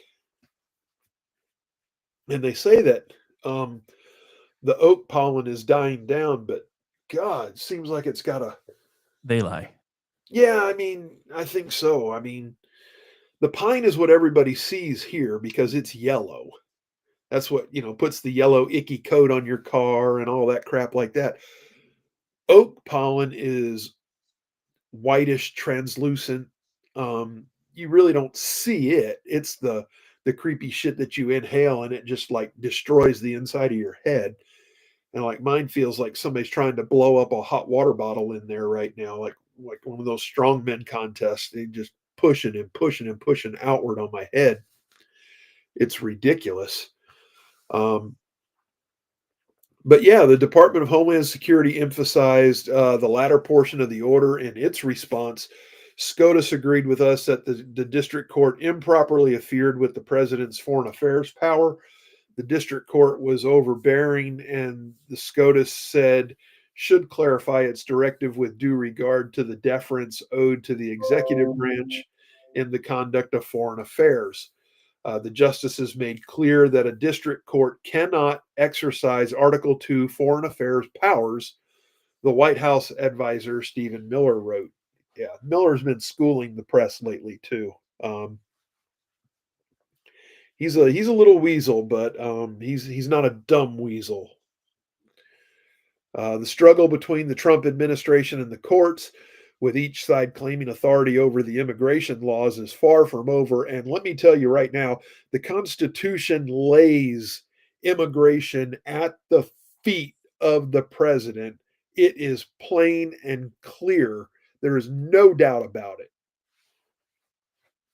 The recent decisions duck tough questions about First Amendment rights in the Khalil case and the validity of the Alien Enemies Act in the Garcia.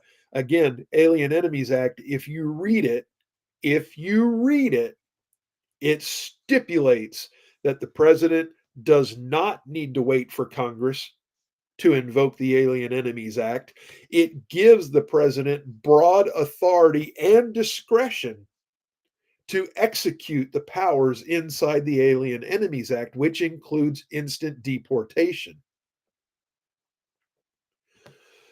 So, legally speaking, I mean, if you get into the letters of these acts and laws, everything lies in Trump's favor, which tells me we have a lot of judicial activism out there, and that is never, ever a good thing. If the laws need to be changed, Congress should get their ass in gear. Maybe they should not have abdicated all their authority to the executive over the decades, because then when we finally get an executive that they don't like, they want all their power back. Yeah, exactly. Exactly. And basically, Trump's just looking at them and going, fuck off and die. I don't care. Well, so what drives me crazy about all this, and then we probably should take a break, is the same people that are like instant gratification about everything don't like the fact that he can instantly do these things. It's really confusing. I mean, yeah, absolutely. The whole, you're right. The instant gratification generation, which I guess would be the millennials and Gen Z, and I guess now Gen Alpha coming up. I mean, honestly, it's less Gen Z. The older Gen Z, maybe a little bit. The ones that are kind of middle of the road Gen Z, the ones that are just now starting to come up and vote, they're just as pissed at everybody as everybody else is. Because there's new numbers that came out for the Democrats. They're losing the 18 to 34 crowd. They've lost like almost 20 percentage points since 2020. And this is what kills me, with these Democrats going on tours into Republican areas, is they're polling at 27% approval rating in their own party. So their idea is to neglect their constituents and go after Republicans? Yeah, they're polling at 27% within their own party and 21% nationwide. So Right. So their idea is to ignore the people that elected them and go after the people that don't like them. Well, I mean, Don't tell them to fix it or change it or anything. I'm just saying. I mean, whatever. I don't care. Let them keep spinning. It's like watching. I don't want to be mean or anything, but it's like watching a cat with one foot nailed down in a litter box, making circles trying to get out. Why does this sound like that's an oddly specific thing, sir? What have you done? Why? I was dealing with a cat earlier, and it actually stems from an old joke. Mommy, why am I running around in circles? Shut up, or I'll nail your other foot to the floor. So it's like a mashup. Nice. Do what I can.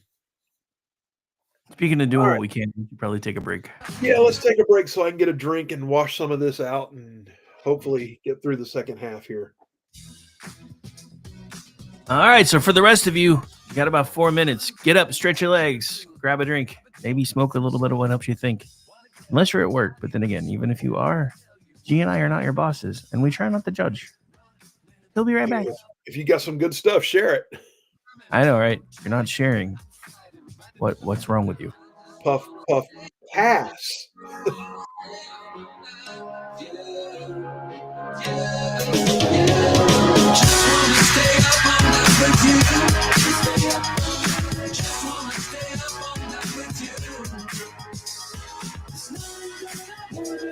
You are listening to KLRN Radio, where liberty and reason still reign.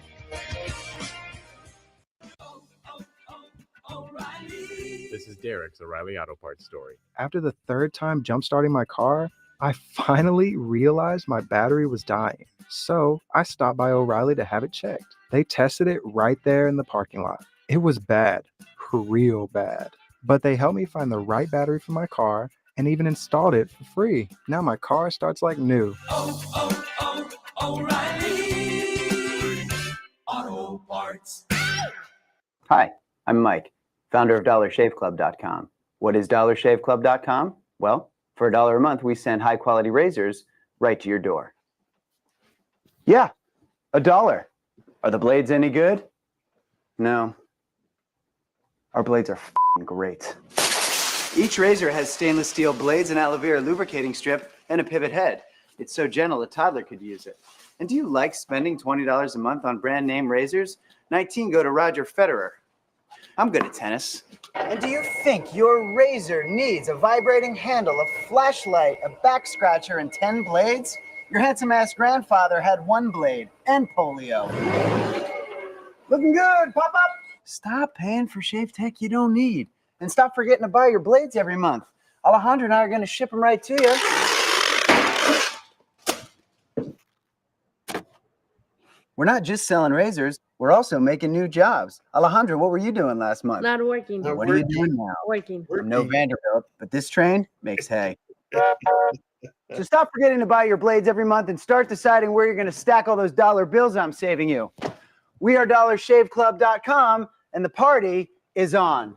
I know karate, I know jiu-jitsu, I drive like a gangster when I'm coming to see you, see you, see you, see you. Celebrity designer Jeff Lewis is back with Hollywood House Lift. I'm excited to be working with new clients. I'm not getting rid of that. I hope I never see you both again. Yeah. An all-new season. Those have to go. That has to go. From oh, wow, It's been an actual nightmare. to oh, wow. This is such an upgrade. With celebrities like Josh Duhamel, Christina Ricci, and Gina Rodriguez. Dazzle me, Jeff. It looks like Chuck E. Cheese. Stream an all-new season of Hollywood House Lift with Jeff Lewis. Now streaming on Freevee.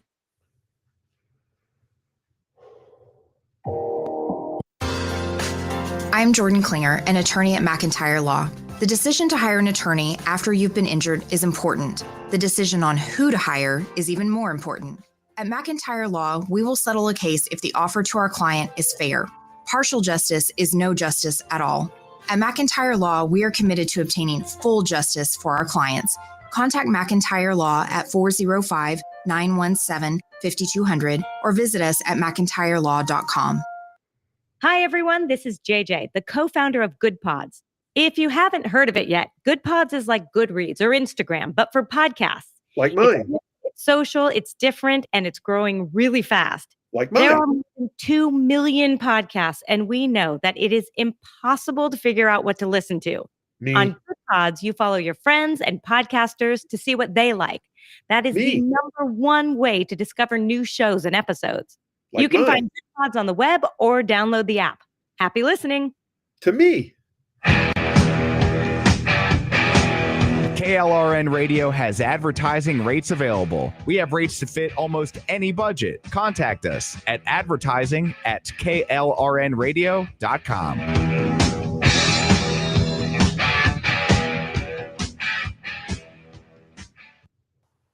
The following program contains coarse language and adult themes. Listener discretion is advised.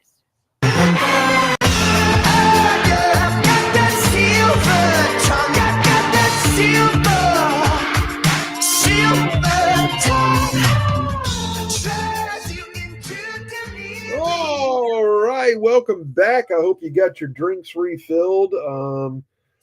I ventilated the old snot locker really quick, and that means I blew my nose for those of you scoring at home. Yeah, I hear a lot of that too. What the hell was that? Oh, I just blew my nose. I mean, you're next to the beach. Just tell them it was a foghorn. Foghorn. Yes, we don't have any foghorns around here. They don't know that. Well, okay, that works. Hey, just a reminder, stay tuned to KLRN all night long tonight. We got the goods coming at you.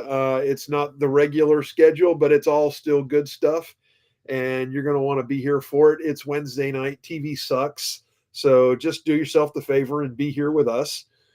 You can thank me later. It's fine. Anyway. Thank you, spank you. Either one works.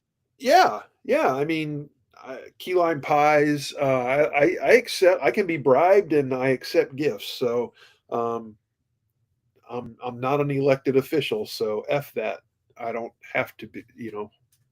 Have ethics like that.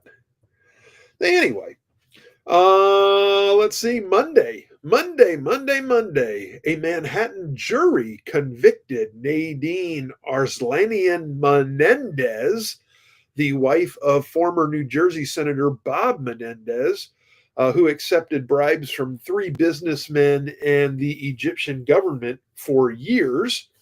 Nadine Menendez was found guilty on all 15 federal bribery and conspiracy charges after jurors deliberated for about 8 hours over the course of 2 days. The verdict was read in court Monday afternoon. Back in July of 24, former Senator Bob Menendez, a Democrat, was convicted on 16 felony counts, including obstruction of justice, acting as a foreign agent, bribery, extortion, and honest services wire fraud.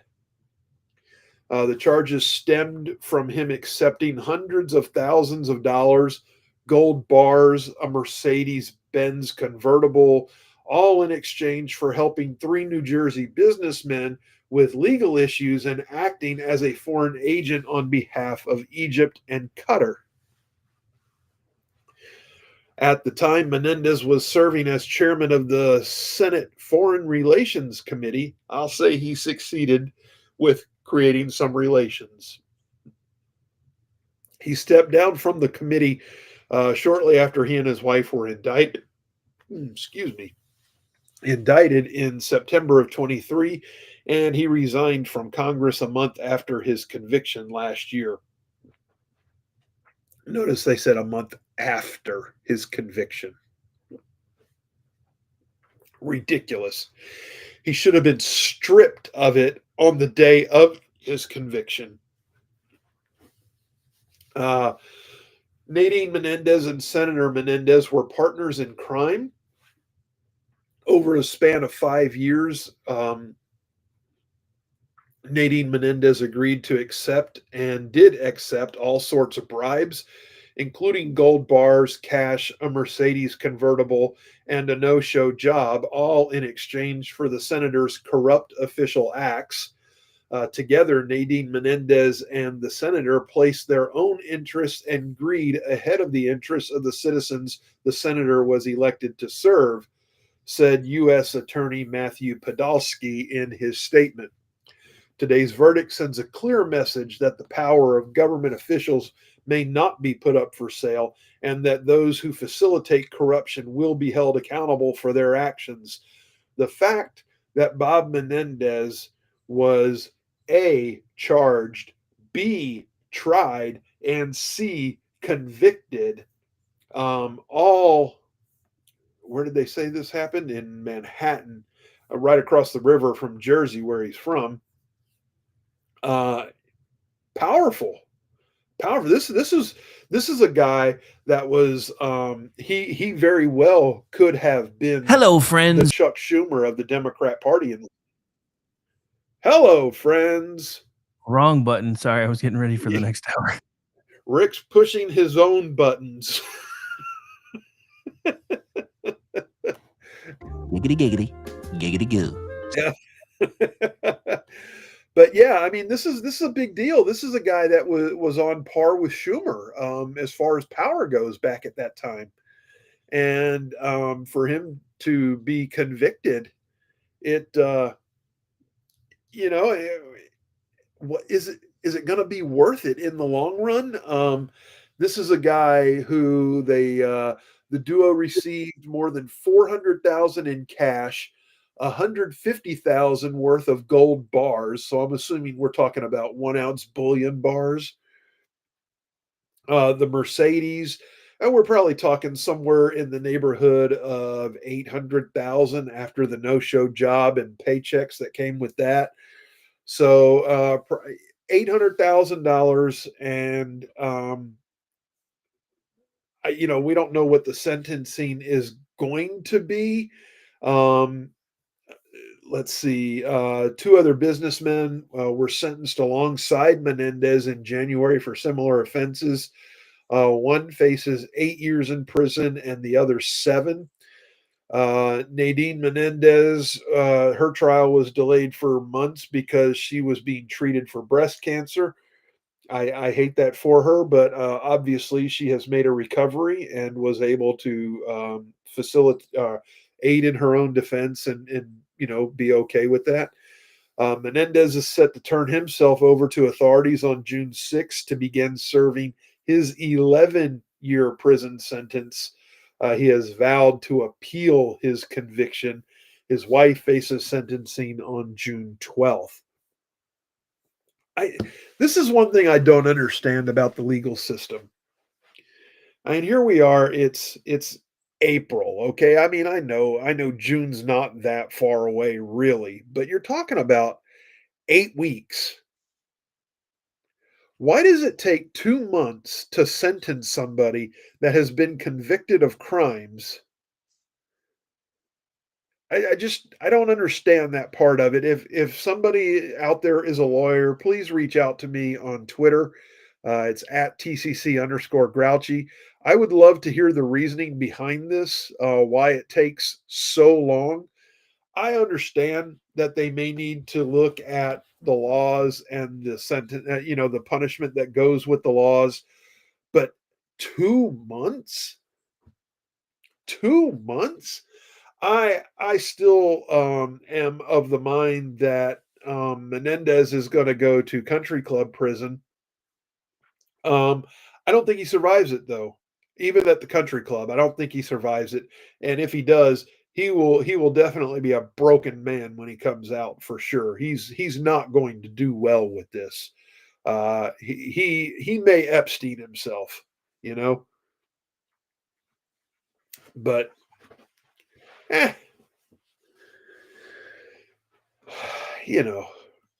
whatever.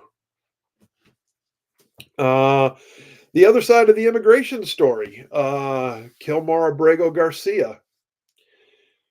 Should he or should he not be in prison in El Salvador? I'll leave that for other people to debate. He should have never been in the United States or given relief from deportation. That much I will tell you. We, as a nation, need to be much more selective about who gets a green card and who gets legal status in this country. It should be more difficult, not easier.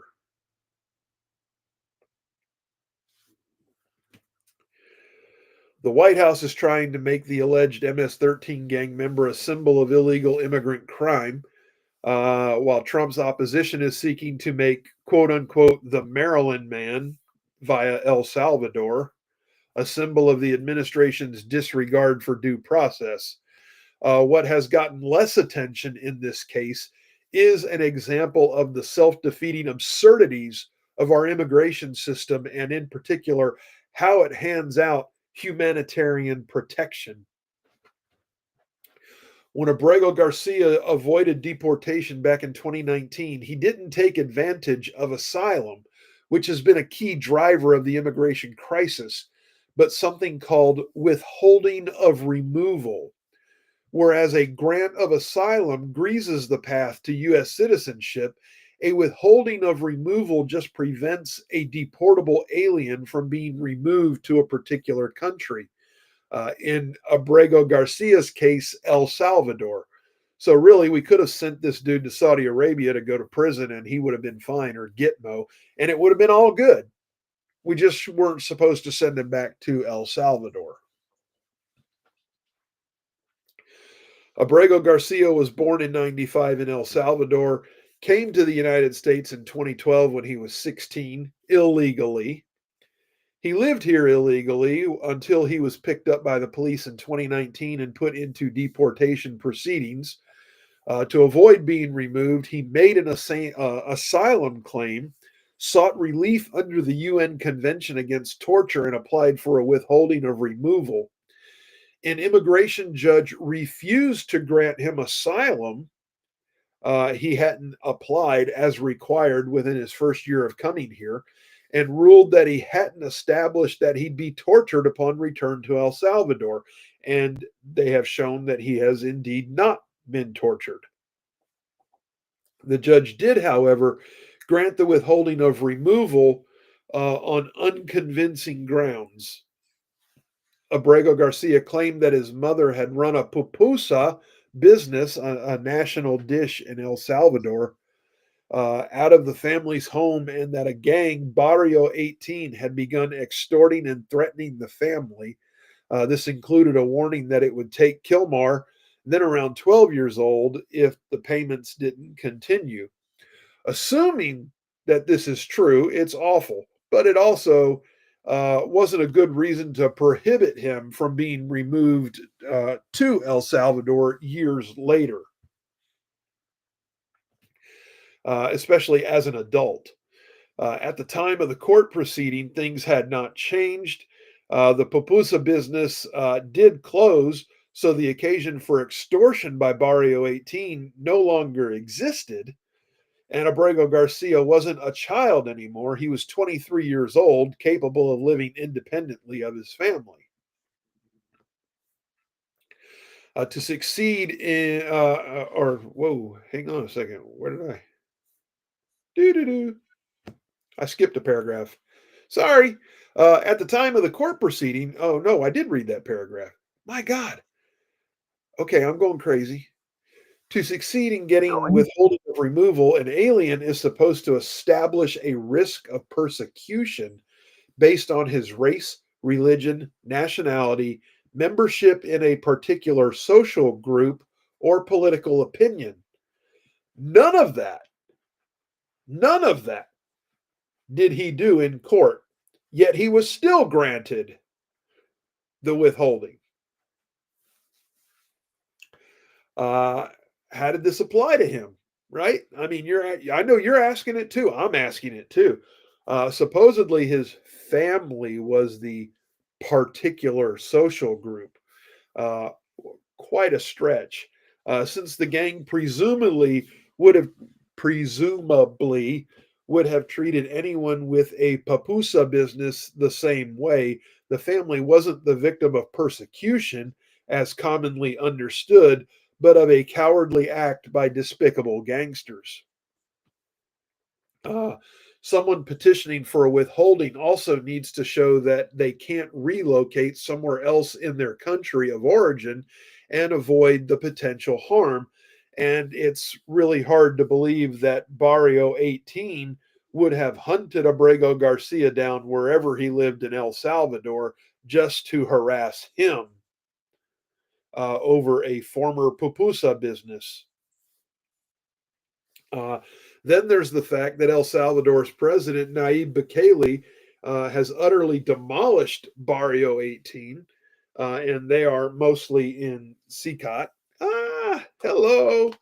So here we had this man, Garcia, who came here illegally and at best had questionable associations, living and working in the United States based on a supposed fear of an all but extinct street gang and its depredations over a long closed pupusa business. And we wonder why we can't control illegal immigration. Congress needs to eliminate the quote particular social group category, which is far too often abused, and should fundamentally rethink how humanitarian protection works, and even if it makes sense to be in the business of granting asylum at all.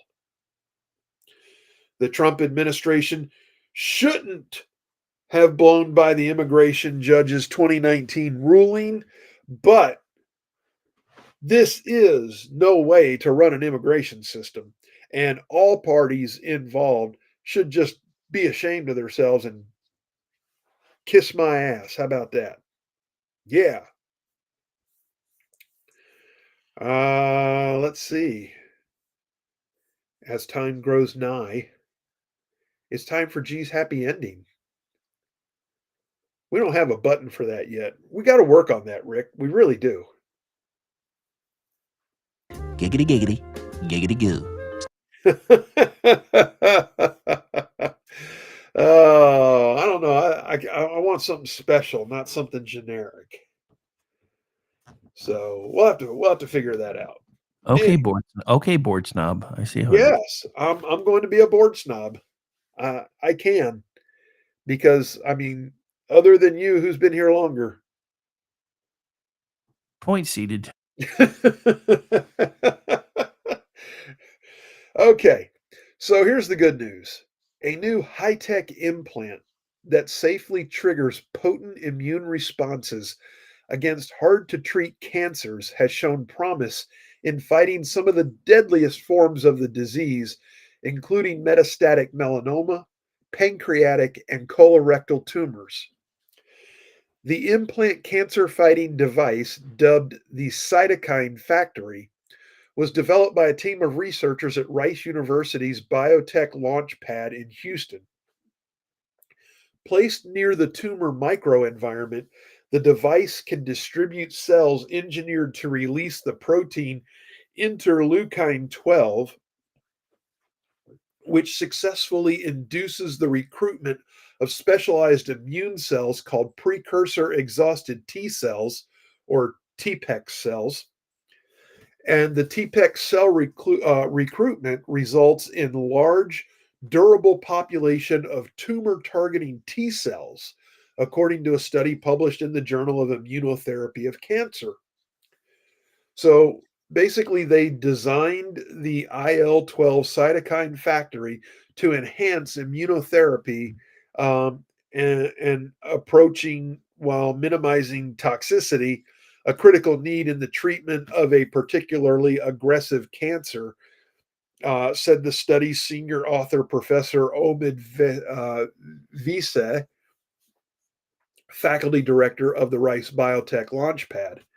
The IL-12 cytokine factories combined with checkpoint inhibitors successfully eliminated local and distal tumors in preclinical models of metastatic melanoma and colorectal and pancreatic cancers, and also demonstrated safety in both mice and non-human primates, according to the findings.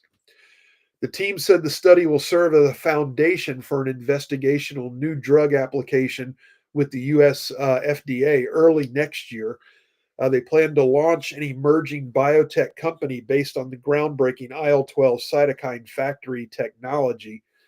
It is particularly impactful compared to other cytokines, as our research demonstrates that others primarily recruit homogeneous T cell populations and show reduced efficacy over time, while IL-12 generates a more robust anti-tumor response by recruiting a more durable, broader repertoire of tumor-targeting T cells.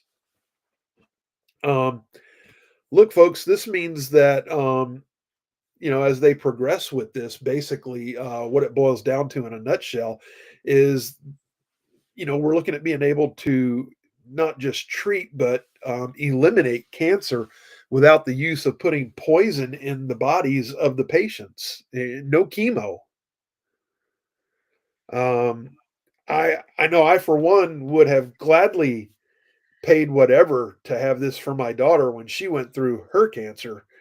Luckily, she is in full remission right now, and we hope it stays that way. But this technology is amazing.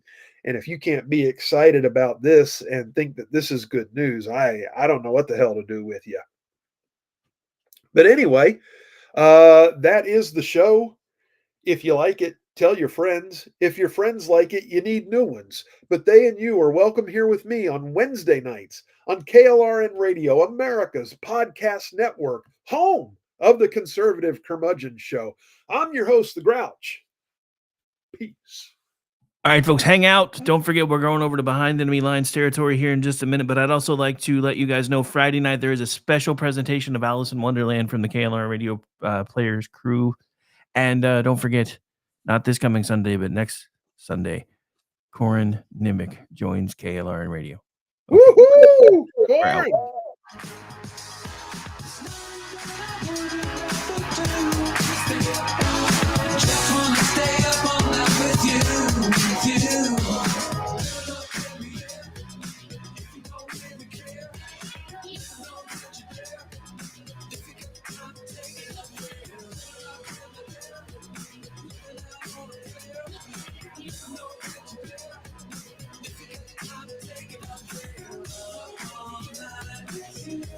I hate this place. Nothing works here.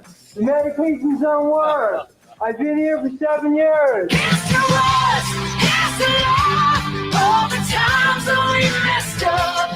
Here's to you, feel the grass, 'cause the last few nights have kicked my ass. If they give you hell, tell them go fuck themselves. Here's to us, here's to us, here's to us, here's to us, here's to us, here's to love, here's to us, everybody well. Here's to us, here's to love, here's to us. Hello, friends. Do you have a moment so that we may discuss our Lord and Savior Minarchy? No, seriously, I'm just kidding. Hi, my name's Rick Robinson. I am the general manager of KLRNradio.com. We are probably the largest independent podcast network that you've never heard of. We have a little bit of everything, and by that, what I mean to tell you is we have news, pop culture, special events, conspiracy.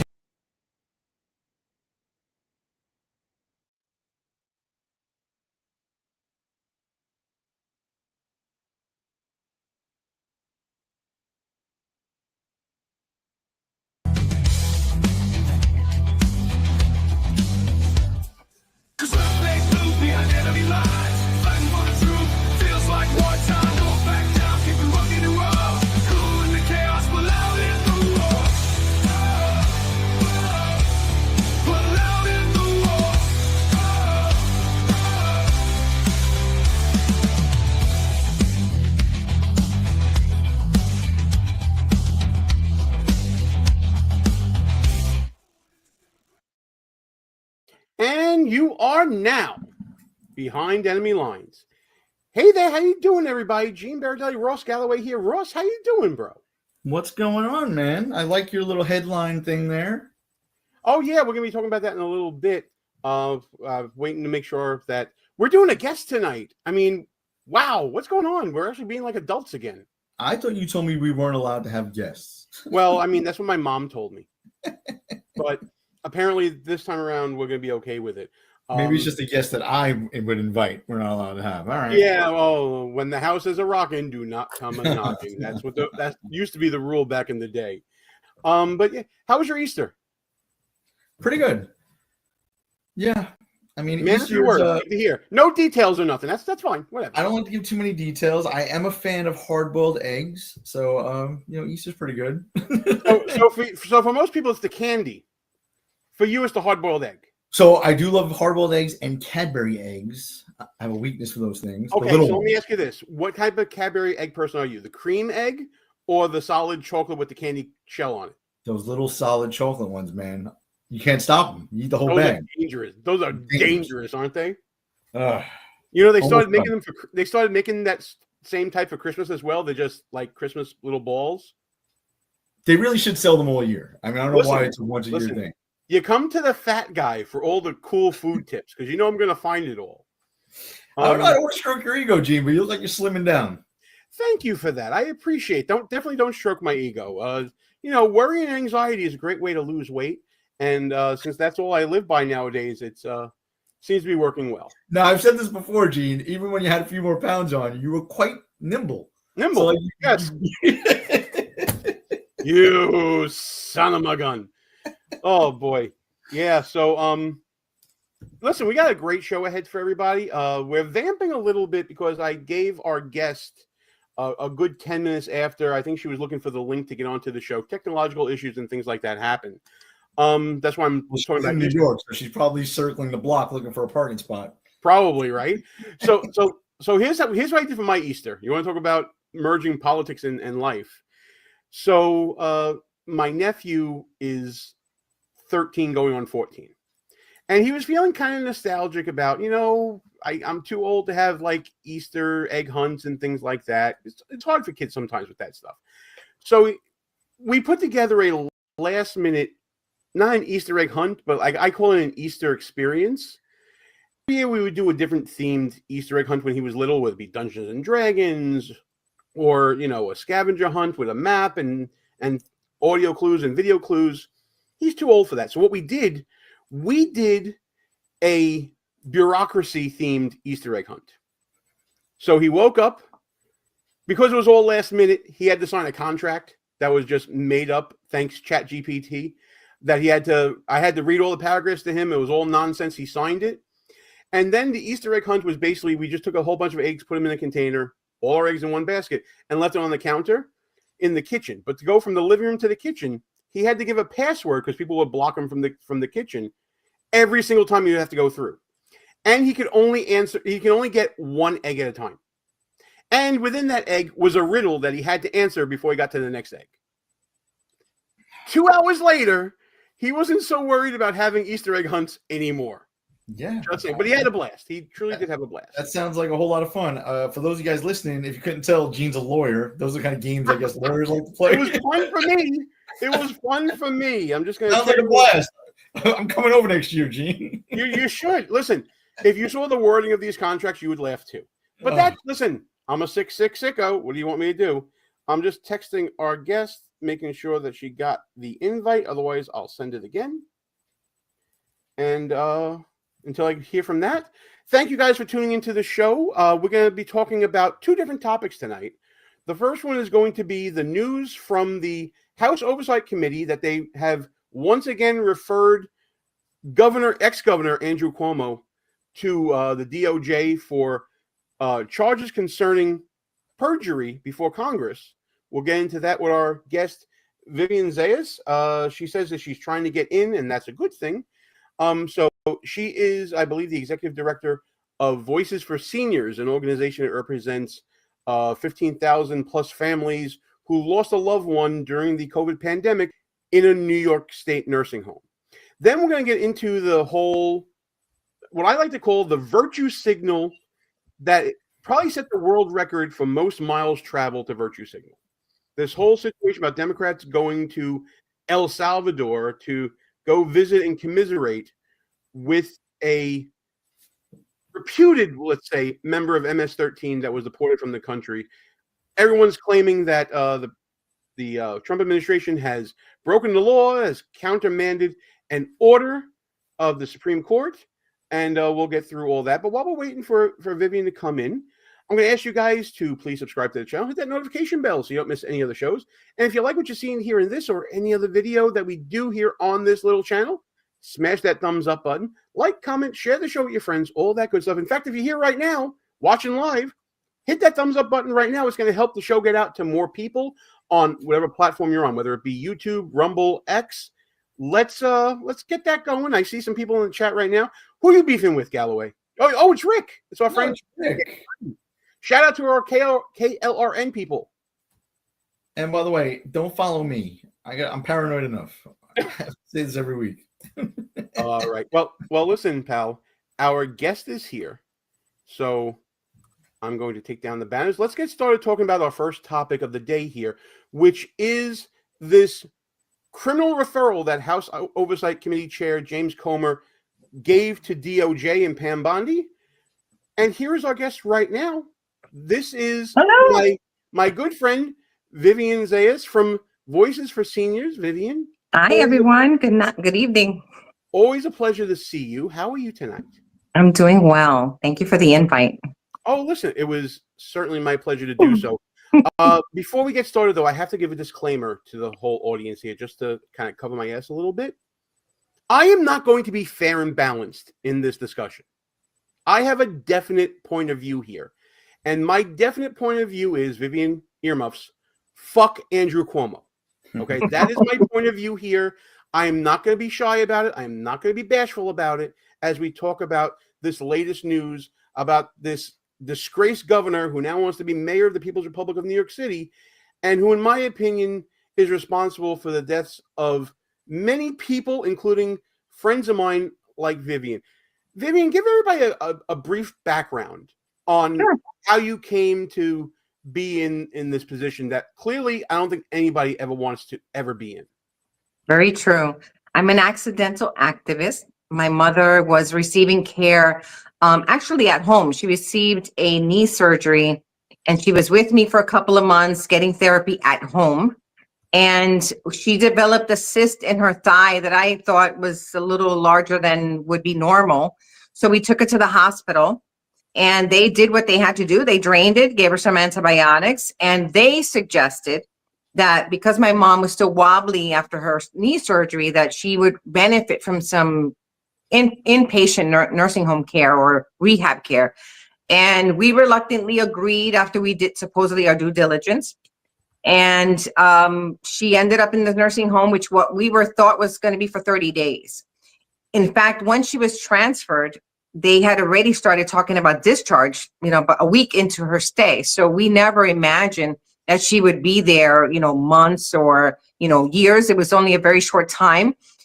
We saw that her pain was getting better. So we thought we were doing right by her.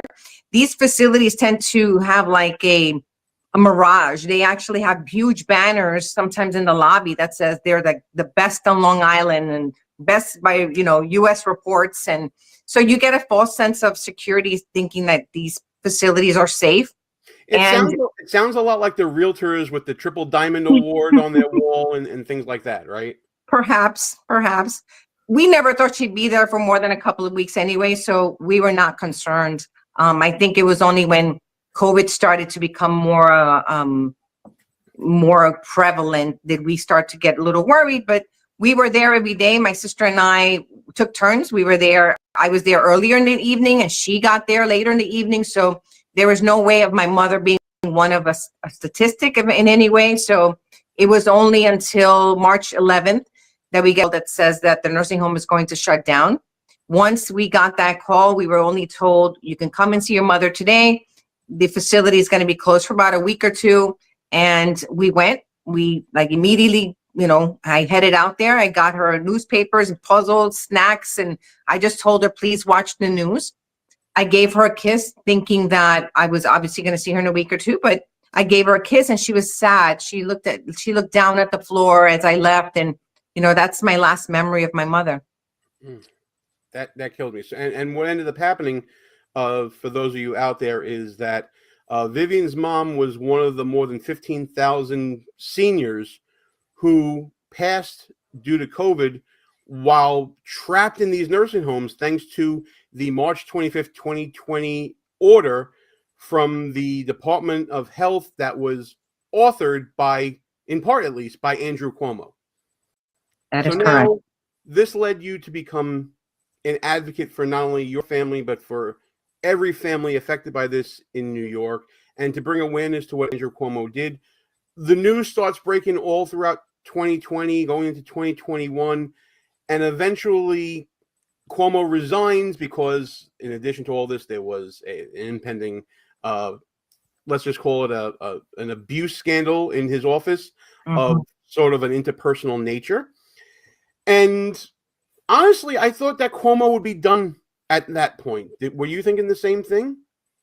Yes, we're actually very surprised he's running for office again. We initially had hoped that he would have stepped down, not because of the allegations. We actually hoped that he would have stepped down because of he had a hand in the deaths of so many of the vulnerable elderly. But he's trying to make a comeback, and we're still trying to tell people and alert people that of what happened. That this was, during 9/11. Over 3,300 plus people died, because I know some people died of the after effects of 9/11, one of my cousins included. And we never, we got a commission, we got an investigation, and with over 15,000 plus seniors died, and we have no such thing here in New York. Yeah, and I agree with Daisy's comment here. I can't believe that he's running for anything either. It's the ultimate audacity is what it is, that Andrew Cuomo has decided that he can run for office again after all the pain that he caused. Well, he's a narcissist, so I think this is up his alley. Yeah, and for those of you who don't remember, everything that happened in between of the lockdowns and present day, this is a guy who got a multi-million-dollar book contract talking about his great leadership during COVID. This is a guy who created a poster in his spare time during COVID to represent the struggle to flatten the curve. This is a man who fudged the numbers when it came to reporting COVID passings to the federal government. Yeah, Rick, I agree. He shouldn't be eligible for dog catcher. Absolutely right. And now he has the audacity to come back for this. I want to get to the video that I have here. This is from Fox 5 News here in the People's Republic of New York City that broke about James Comer, the chair of the House Oversight Committee, reissuing his referral on behalf of the committee against Andrew Cuomo, alleging perjury during his testimony before Congress. And Vivian, I'm going to ask you about that testimony because you were there, right? Yes, I was. All right, let's get to the footage right now. Cuomo is leading the mayor's race by double digits, but now some are saying he's in the same position that Mayor Eric Adams was in with the Trump administration. The House Oversight Committee has resent a criminal referral to the new Attorney General Pam Bondi, saying that Cuomo lied to Congress 3 times about his efforts to undercount COVID-related nursing home deaths. Chairman of the House Oversight Committee, James Comer, said in part, quote, Andrew Cuomo is a man with a history of corruption and deceit. This wasn't a slip-up. It was a calculated cover-up by a man seeking to shield himself from responsibility for the devastating loss of life in New York's nursing homes. Now, this all started on March 25th, 2020. Cuomo issued an executive order that forced nursing homes to accept COVID-positive patients back into their facilities. And one fact that's left out of this, Vivian, and you can correct me if I'm wrong, is that part of that order was a prohibition of testing anyone being returned to a nursing home. Am I correct in saying that? That is correct. So Ross, I know that you're hearing a lot of this for the first time here. It wasn't just that nursing homes were required or directed to re-intake people who were recently infected with COVID. Remember, at the time, there was no vaccine or anything like that. There was no treatment other than letting it work itself out. Not only were they told to take these people back in, and they were citing shortages of beds when you had the Jacob Javits Center and you had USS Comfort here as well, but to take them back without testing, sight unseen, basically, pal. Yeah. So, I mean, I'm not hearing any of this for the first time. I lived through COVID too. I lived in New York City while this was going on. And to be honest, Vivian, like my heart goes out to you. I don't know what I was losing my mind during COVID. I don't know what I would have done if I had a family member in a similar situation. I mean, Andrew Cuomo is obviously a piece of trash. Additionally, like he's the author of No Cash Bail, right? He signed that into law too. So that should also disqualify him from being the mayor of New York City. I do have a question. So Kathy Hochul, the current governor of the state of New York, a lot of people forget that she was actually his lieutenant governor while all of this was going on. That's I correct. guess this is really a question for both of you. I mean, she lost to Lee Zeldin. I don't know how New York allowed that to happen, but is Kathy Hochul implicated in any of these decisions that Andrew Cuomo made? Kathy Does Hochul anyone know? is implicated in the sense that when the select subcommittee subpoenaed documents from her office, she gave them a lot of fluff, but didn't give them a lot of things of substance. And what she did was send a whole bunch of redacted forms of what she did send, and then actually didn't send other items. So there is more there that I wish the select subcommittee would have gotten, but I believe that in some weird way, she is covering him because it actually implicates her. And I wonder if she was acting on the advice of counsel, aka Letitia James, True. by pulling some of that information. I wouldn't put it past them. I think it's a dynamite point. But let's talk about the select committee in the House that oversaw the COVID pandemic. You and your organization worked really closely with putting together these hearings. Can you talk about that a little bit, Vivian? We actually submitted a very detailed report to the select subcommittee with a list of who they should subpoena. And that is what they used when they were looking for who to speak to. We came to testify twice. Once we testified once and before the select subcommittee when they started their investigation. Then we came back the day that Cuomo testified and we sat like a few steps from him, which is so difficult to be in the same room with him, hearing his lies, hearing his smugness, hearing him, just deflect.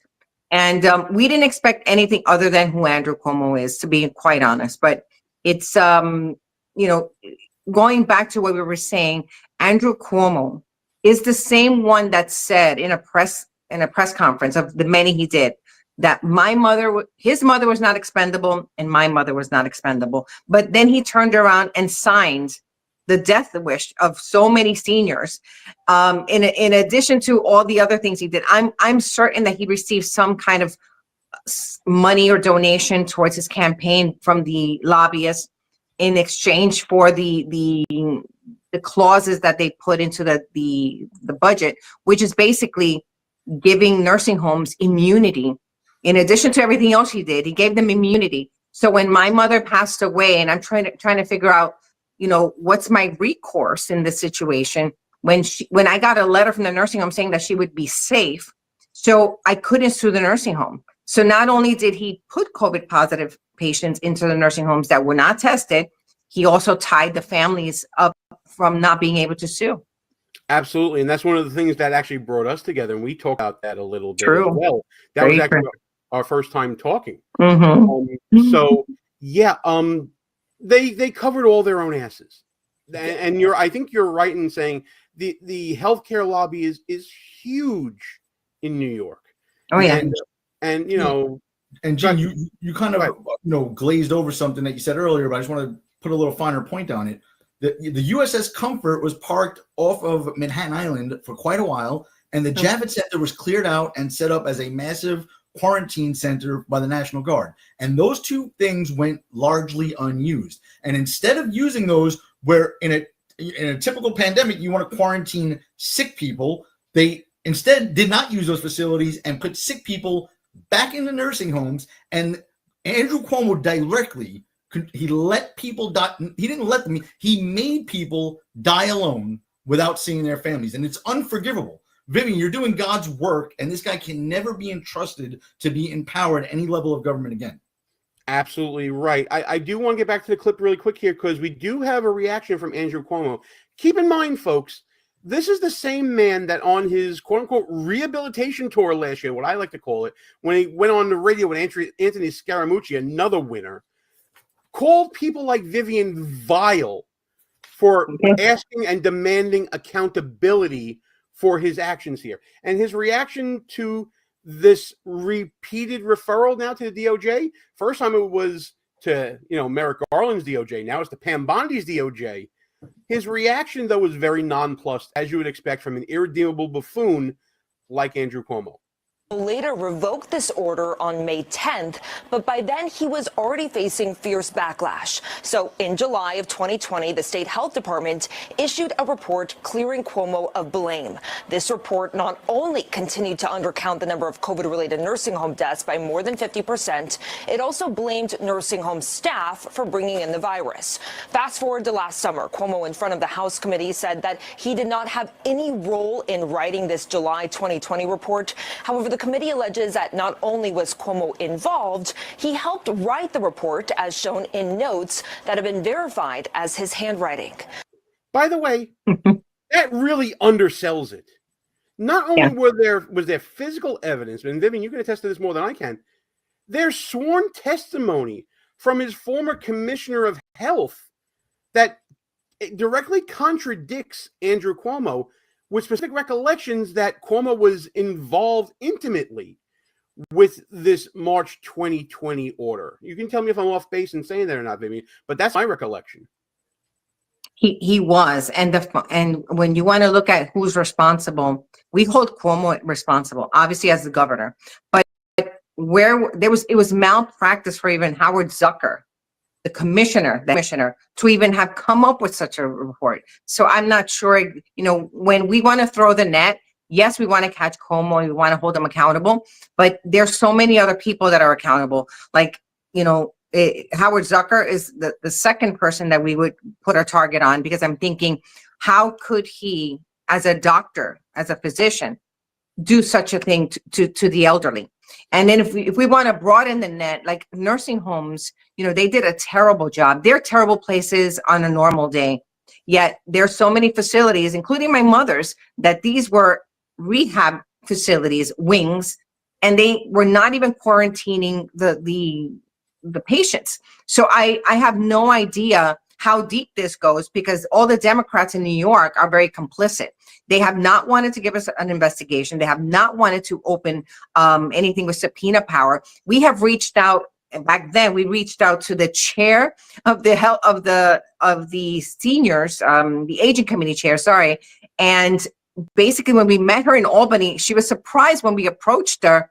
And when we asked her for her to support a bill that was investigating with subpoena power, a bipartisan bill, she basically told me she was not going to support the bill.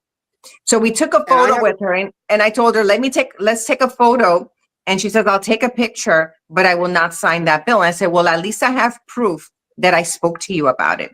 And just as her word, she did not support it, and all the Democrats either. So, I don't think they want to get down to really the truth of what happened, because it would implicate them and make their party look terrible. Well, Ross and I can certainly war game this out for you and probably explain without them explaining what happened. And I'm sure you know this already, but for the purpose of enlightening our audience. Hey, Ross, you remember when Cuomo resigned in 2021? Yeah. Do you remember there being meetings between Cuomo and different legislators and the Attorney General's office? Yes. Do you think that there was a deal that the government would not do any further investigations into Cuomo if he were to resign voluntarily? And that's usually the penalty, right? I think that's what the DOJ was even offering Eric Adams in his latest scandal. Typically, when you're a politician, if you resign in disgrace, then you can avoid, a criminal referral or prosecution. But like you said earlier, that deal was under the Biden DOJ and not the current one, thank God. And just, now I'm getting worked up. I think Daisy Bell says she has PTSD thinking of this, and so do I. Yeah, I wanted to get this out there. It's been hitting. It was in the chat for a while. Yeah, our friend Daisy. I'm reliving this nightmare again too now. This guy was literally on TV every day giving briefings in his audition to run for president one day. He got a fucking Emmy, Galloway. In his crazy brain, he still thinks he's going to do it, by the way. And you remember like his famous line every day was like, well, the facts change. Do facts change? Like, first of all, facts are usually like things that don't change, right? Is the world round? Is that a fact? That's not going to change one day, right? So I hate when he said that. But let's talk about facts real quick. Who were the people most at risk of dying from COVID? The elderly, if you were extremely overweight or had other comorbidities, right? Most people in nursing homes would have at least 2 of those 3 things, if not all 3. And this fool forced them to go in there. They didn't separate them. They didn't quarantine them, and then didn't even allow healthy family members to go visit them. It's astonishing when you think And it about was all done in total violation of CDC guidelines, as per the subcommittee report that was published through the House Oversight Committee, that Vivian and her organization, Voices for Seniors, had a very strong part in helping come together. Let's get back to Cuomo's, I promise, Cuomo's reaction is coming here. A spokesperson for Cuomo issued a statement saying, quote, "This is nothing more than a meritless press release that was nonsense last year and is even more so now. As the DOJ constantly reminds people, this kind of transparent attempt at election interference and lawfare violates their own policies." But Bill Hammond with the Empire Center, who has been following this issue closely since the start of the pandemic, disagrees. But it was pretty well understood that he had been involved in editing that report. He certainly was aware that it was being produced and had a hand in it. The governor's really dug in on his denials of any wrongdoing in connection with his nursing home policies.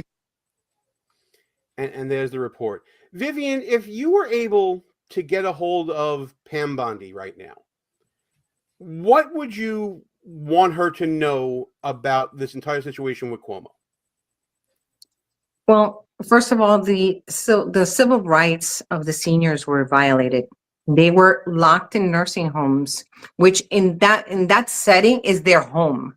It's their house, their domicile, because they are either there for short-term care or long-term care. So one of their rights is basically that you would not bring harm to them. So what they did was open the door to a deadly virus to people, to their home. So I would love her to not only investigate, obviously the select subcommittee did an amazing job, but I think that there's more information that they're covering. Hochul would not have redacted information and withheld documents if there wasn't anything to hide. So if they can basically expand on that investigation, if they can basically, we forget that Rachel Levine in Pennsylvania took out her mother out of a nursing home and then put other nursing home residents with these deadly viruses. So this was not just in New York, although it was more egregious in New York, but there's other states that did similar things following Cuomo, who was being highly praised at the time. So what we want is an expansion of the New York State investigation. And if possible, we want him held accountable. Many would love to see him in an orange jumpsuit. And I actually want the truth. If we can get both, that would make us extremely happy. So him behind bars and also having the truth so that we can prevent this from happening again. And that's how we honor our parents, our moms and our dads and our grandparents who were there getting treatment or who lived there for whatever physical ailment they were enduring. We need the truth. And that's how we can basically honor our parents. And that's how we get closure. We're 5 years in and we still don't have a sense of closure because we don't have all the answers. It's absolutely astounding. It's also, Galloway, the only issue I've ever seen in the People's Republic of New York City that united candidates for mayor from the Republican and Democrat side all at one rally that Vivian and other families were involved in organizing in Clinton Hill in Brooklyn. We did a video on it recently, and my feeling is when it comes to Andrew Cuomo, I think Rick Robinson said it well with the comment, man isn't qualified to be dog catcher. He has zero empathy. He is a political animal. He's complicit in all these actions that led to the passing of these seniors. And for voters in New York City to have such a short memory, the city that tells everyone to never forget, to forget what happened is is absolutely egregious. There's no word yet in the English language to describe that, Ross.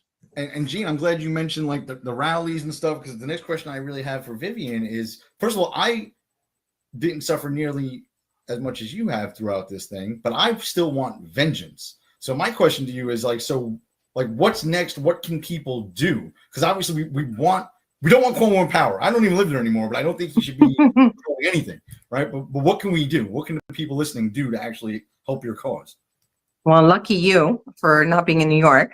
But if they could follow us on social media and help project our voice, sharing our posts, sharing our comments, because the louder we get, I named the group Voices for Seniors, because when we were trying to figure out what was going on, it was like, I want to be a voice for them. They're no longer here. So the only way that we can become and amplify our voices, if we can share our content, visit our group if you want, and check out our website, voicesforseniors.com. But also we're on X, we're on Facebook. So anywhere you see us, just share our stuff. That would be a tremendous help.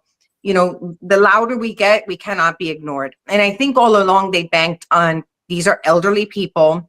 Their family probably we're expecting them soon to pass away, depending on the age or the ailment. So no one's going to make a lot of noise. So the louder we get, the better our outcome to get Pam Bondi to go ahead with this referral. If we can get some kind of a commission here in New York State, that's something that we're working on as well.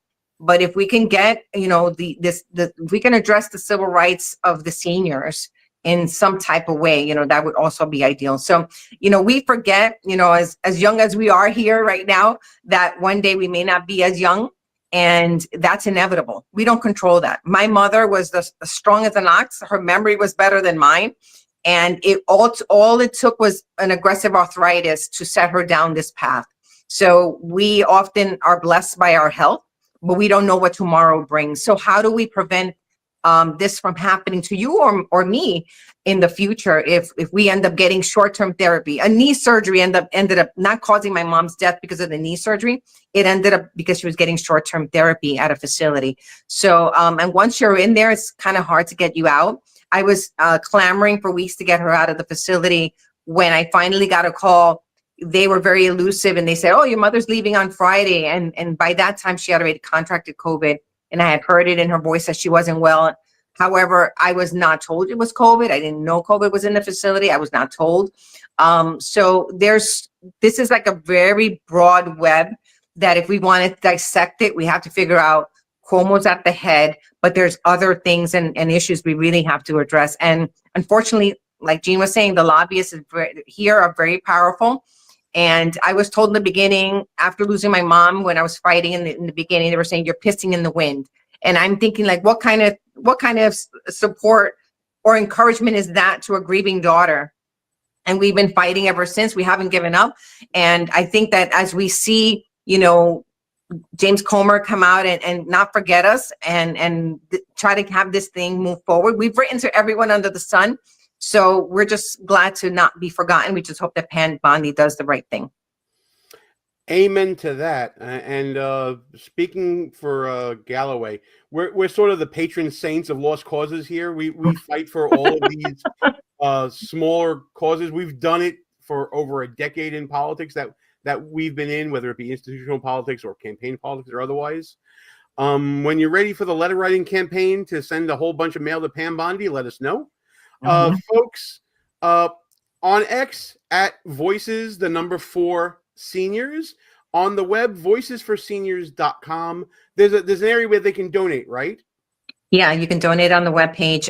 We have a donate page. Anything, small is great. We are a very scrappy group. We try to fight with whatever we have, and we haven't done bad. We actually made it to Congress. We've testified. We're here still fighting, and I think that is a testament to the strength that our parents instilled in us. Because when other people just fell away, we kept going. So anything, even if it's just amplifying our voices, if that's all you can do, we'll be grateful. Absolutely, folks. Voicesforseniors.com is a 501c4 that is able to do this sort of advocacy work that Ross and I love to talk about. Vivian, we know you got a family to get to, so we're not going to keep you too late. Thank you. thanks so much for coming on. You're very And, welcome. I'm so thankful for you guys. Keep helping us share the word so that hopefully we can. But I promise that when we take him down, I'm coming back to talk to you about it. Oh, you'll be back way before then. We're going to talk about how we're taking him down as well. Listen, to me, this is vendetta. I hate so much what happened with COVID. And the main reason I hate it is because, and she's probably listening right now and she's not going to like I'm going to say this, my mom was so comforted by Cuomo's press conferences and all these things and was telling me how he was the only one doing anything. And then I told her, listen, this isn't right because I knew about the order. And then when it all came out, it was like, oh, I wasn't supporting him. He has this way of memory holing things in people, and I can't freaking stand it. And I'm not going to stand for it. I'm standing shoulder to shoulder with you on this and with Voices of Seniors. Folks, again, on X at Voices, the number 4 Seniors, and online at voicesforseniors.com. Vivian, God bless you. Thank your you family, so much. And we'll talk to you real soon, okay? Very grateful. Looking forward to it. Bye. Thank you. Nice to meet you guys. My pleasure. Take care. Whew. I know I made it a little heavy in here tonight, pal, but it's got to get out. I mean, just real quick, Gene, before we jump to the topic, just curious what you think, because I never thought of the civil rights violation angle. Would he have like qualified immunity as governor? Because that seems like a pretty good track to go down. I mean, it all depends, and I'm not a federal criminal attorney. I've never really thought about this angle. I got to think there may be an issue with sovereign immunity between the federal government and the state government. I honestly don't know, and that's something for people above my pay grade to talk about. But listen, I want every single angle. Listen, I thought at one point that, yes, there was a state immunity for Cuomo and his actions, but what about federal immunity? Was there federal immunity for all these nursing homes and for Andrew Cuomo? And I think people have exhausted that avenue as well. So anything and everything that can bring accountability and justice for these families, it's got to be done. No stone can be left unturned, which is why Pam Bondi and the DOJ have to take this up. Elections be damned and all the other nonsense, election interference and all the bullshit Cuomo was talking about. We can't let that happen. We can't let him get away with this. Just the voters are dumb. The voters in New York City are fucking dumb because they forget. They promised to never forget things like 9/11. They forgot about this. They forgot about these families. And that's coming I'm from, at a loss for words now. I'm at a loss for words. The voters in New York City are dumb. I will echo that. And that's coming from 2 failed candidates for the New York City Council right here, both Gene and Ross. And lastly for me on this, Gene, the DOJ, yes, Pam Bondi, they got to go after this perjury charge. And I think they will. Ask the Trump administration how they feel about contempt of Congress charges and perjury charges. I think they're going to go all in on this guy and probably a few more after him, to be honest, just to pay back some other fight. From your lips to God's ears, pal, really. All right, listen, so we're a little bit past halftime here on the show. And I want to thank everybody who's been tuning in and listening so far. Keep hitting that like button. Keep sharing the show out to everybody. We plan on bringing on more guests like this for sure. But thanks for coming in, listening to the show. We are Behind Enemy Lines. I'm Gene, he's Ross. I'm glad you're here with us, whether you're on YouTube, on Rumble, on X.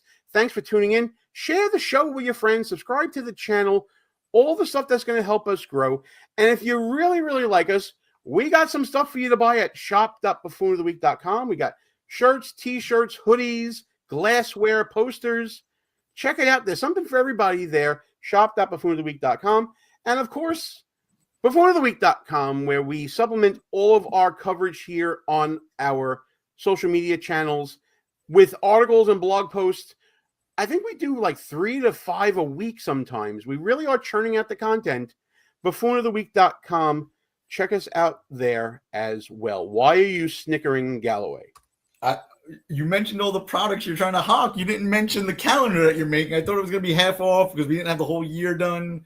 Weren't you saying we were putting together a calendar? You were going to do like the last few months of the year yourself? That reminds me. We didn't get your photos.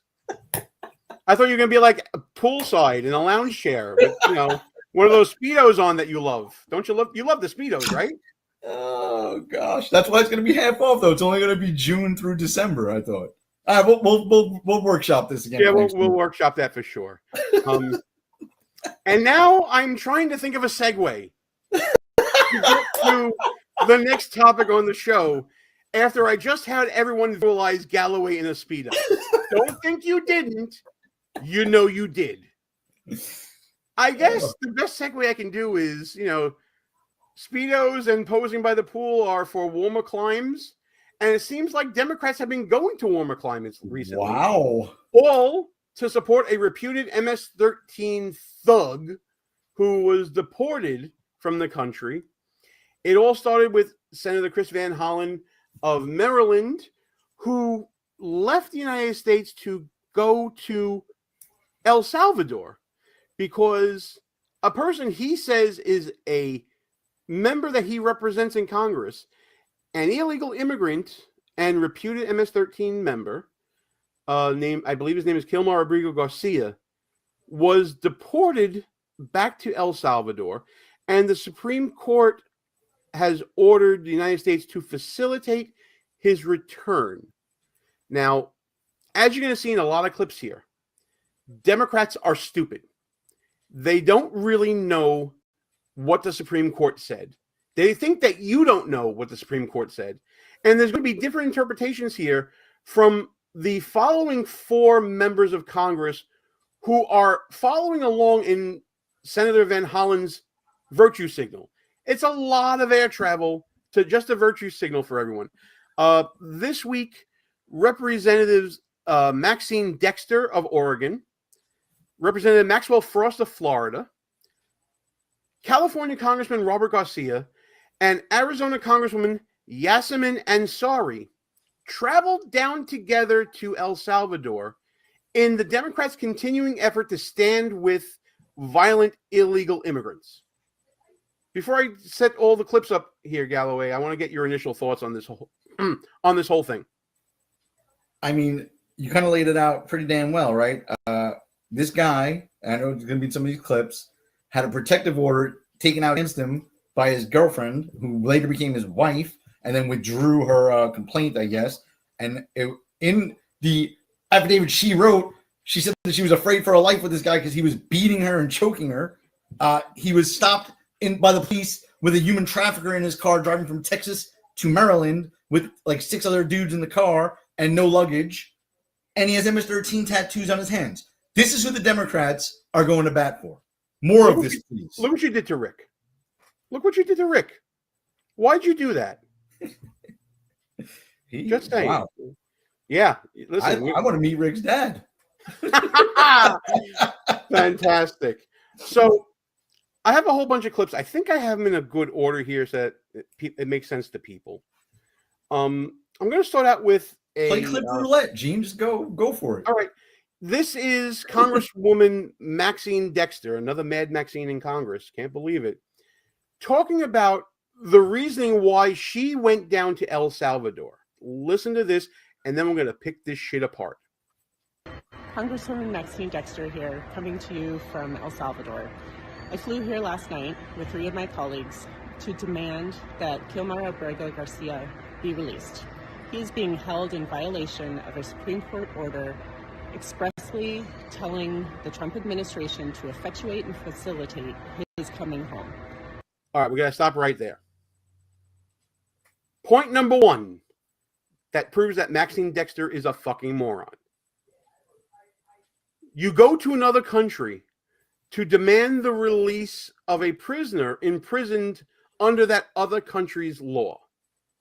I seem to remember a certain impeachment proceeding where a certain president was impeached for allegedly interfering with the operations of a foreign government, namely Ukraine, when he had a phone call with the leader of that country.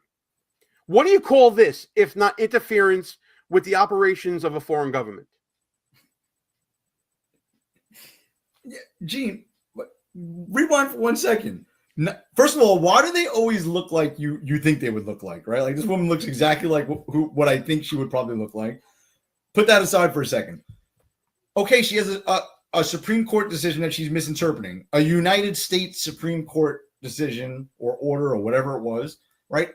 This guy is not a citizen of the United States. He was here illegally. He is, in fact, a citizen of El Salvador. right? So what jurisdiction does the Supreme Court have over a person that's in that situation? Well, and not only that, she blew the Supreme Court order and what it said.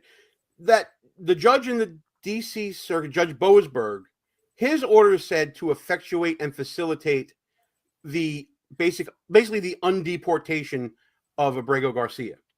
The Supreme Court changed that 9-0, just directing that the United States facilitate that return. That means that if El Salvador says we're not releasing him, there's nothing to facilitate. Yes. She actually misquoted the Supreme Court. I'm going to take it back a few seconds so you can hear it again. Expressly telling the Trump administration to effectuate and facilitate his coming home. Every word she said is wrong. Now, my question for you, Gene, is even if, which I know she's wrong, even if the Supreme Court did in fact say that, through what mechanism can we force another country to release their citizen back to our country who is not legally even allowed to be in our country? Outside of military action? None. Right? When we went to go get Noriega, we had to send the 82nd Airborne down there to go get them. Right? You can't just take people from other countries and bring them back if their home country doesn't want to release them to us. And that's what President Bukele said when he visited the White House. What am I going to do? Smuggle a terrorist back here? No, I'm not returning him. That's the end of it right there. There's nothing that the Trump administration can do other than, respect the sovereignty of El Salvador.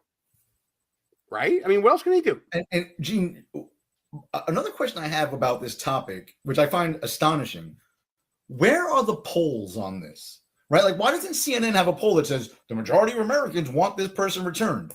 Right? I'm sure there was some polling done. It's just crazy that the Democrats are going down this road. The vast majority of Americans don't care what happens to this guy. Right? They would have been fine with him at Guantanamo Bay, back to El Salvador, just put on a raft and pushed into the Atlantic. They don't care what happens to this guy. So I'm doing a quick Google search on polling. And according to a poll reported on Newsweek, and listen, you can take Newsweek for what it's worth these days. They have an article saying that 50% of American citizens think that Kilmar Abrego Garcia should be brought back to the United States from El Salvador by the Trump administration amid this legal battle. Now, let me see what poll it is citing here. And when? And, well, this is an article from today, actually, April 23rd, as we're taping this. This is a YouGov Economist poll. Garbage. Yeah, and they say it's 50-28. 50% bring him back?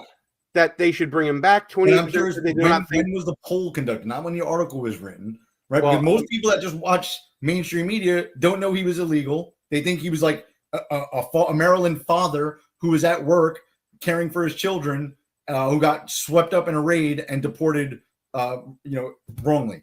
Right. So this is a poll of 1,625 U.S. adult citizens, April 19th through April 22nd, asking about a myriad of issues here.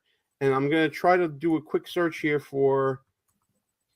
While you're searching, Abrego Garcia was question 48 out of 52. So it was towards the end of the poll. You got to think a lot of people already checked out of the poll by then, because there's a lot of questions here. And I'm going to see if I can find the actual question that was asked and how it was asked. Give me 1 second. While you're looking at that, you wanted to say something? Yeah. So, well, there's a good comment in the chat right there. Like, okay. I'll grab the comment. Hang on. Let me come back. Yeah. So when were the Democrats? First of all, this American hostage is still being held in Israel, right? Not a one of them have went there in Gaza. Not a one of them have went there, right? Whenever an American is held overseas, the only ones they ever fight to get back was that transgender basketball player being held in Russia, and they left a former Marine pastor there and didn't fight to get him back, right? They're only going after dirtbags to get him back. I don't believe a word of that poll, Gene. Well, and I'm going to give you a reason to back that up in a second here, but they didn't even want to. Let me say this last point before you say that. So I don't believe a word of that poll just from empirical evidence, right? Throughout your daily life, you interact with, especially where you live, you probably interact with people that are center or far left of center for the most of your day. I have not met a single person, not one, whether it's online or in person, that said we should bring this guy back. Not a one. All right, go ahead. All right, so I want you to listen to the question here and see if you agree with my assessment of it. This is the wording of the question in the Economist YouGov poll. The Trump, and you know what? Screw it. Let me put it on the screen here so you can see it as well. So let me work a little magic here. I believe that's the tab right there. This is question 48 on the YouGov poll. Follow along with me as I read. 48. Should Kilmar Abrego Garcia be returned to U.S.? This is the question that was asked probably on a phone call or internet or something like that. The Trump administration recently deported Kilmar Abrego Garcia to El Salvador despite a court order prohibiting his deportation. Do you believe Trump should bring Abrego Garcia back to the U.S.? This is a push poll. That's what this is. The premise of the question is tainted by framing the Trump administration as violators of a court order. It's not saying that he was already given due process through immigration courts and found to be a member of MS-13, only that Trump administration bad no-follow court. Do you agree with me that this is a push poll? It's 100% a push poll, right? They don't mention that he was an illegal immigrant with a deportation order. He had a deportation order. The caveat was that he should not be returned to El Salvador because at the time, there might have been a rival gang that would cause him harm. Now, in the interim, since that order, conditions have changed, or as Andrew Cuomo would say, facts have changed, right?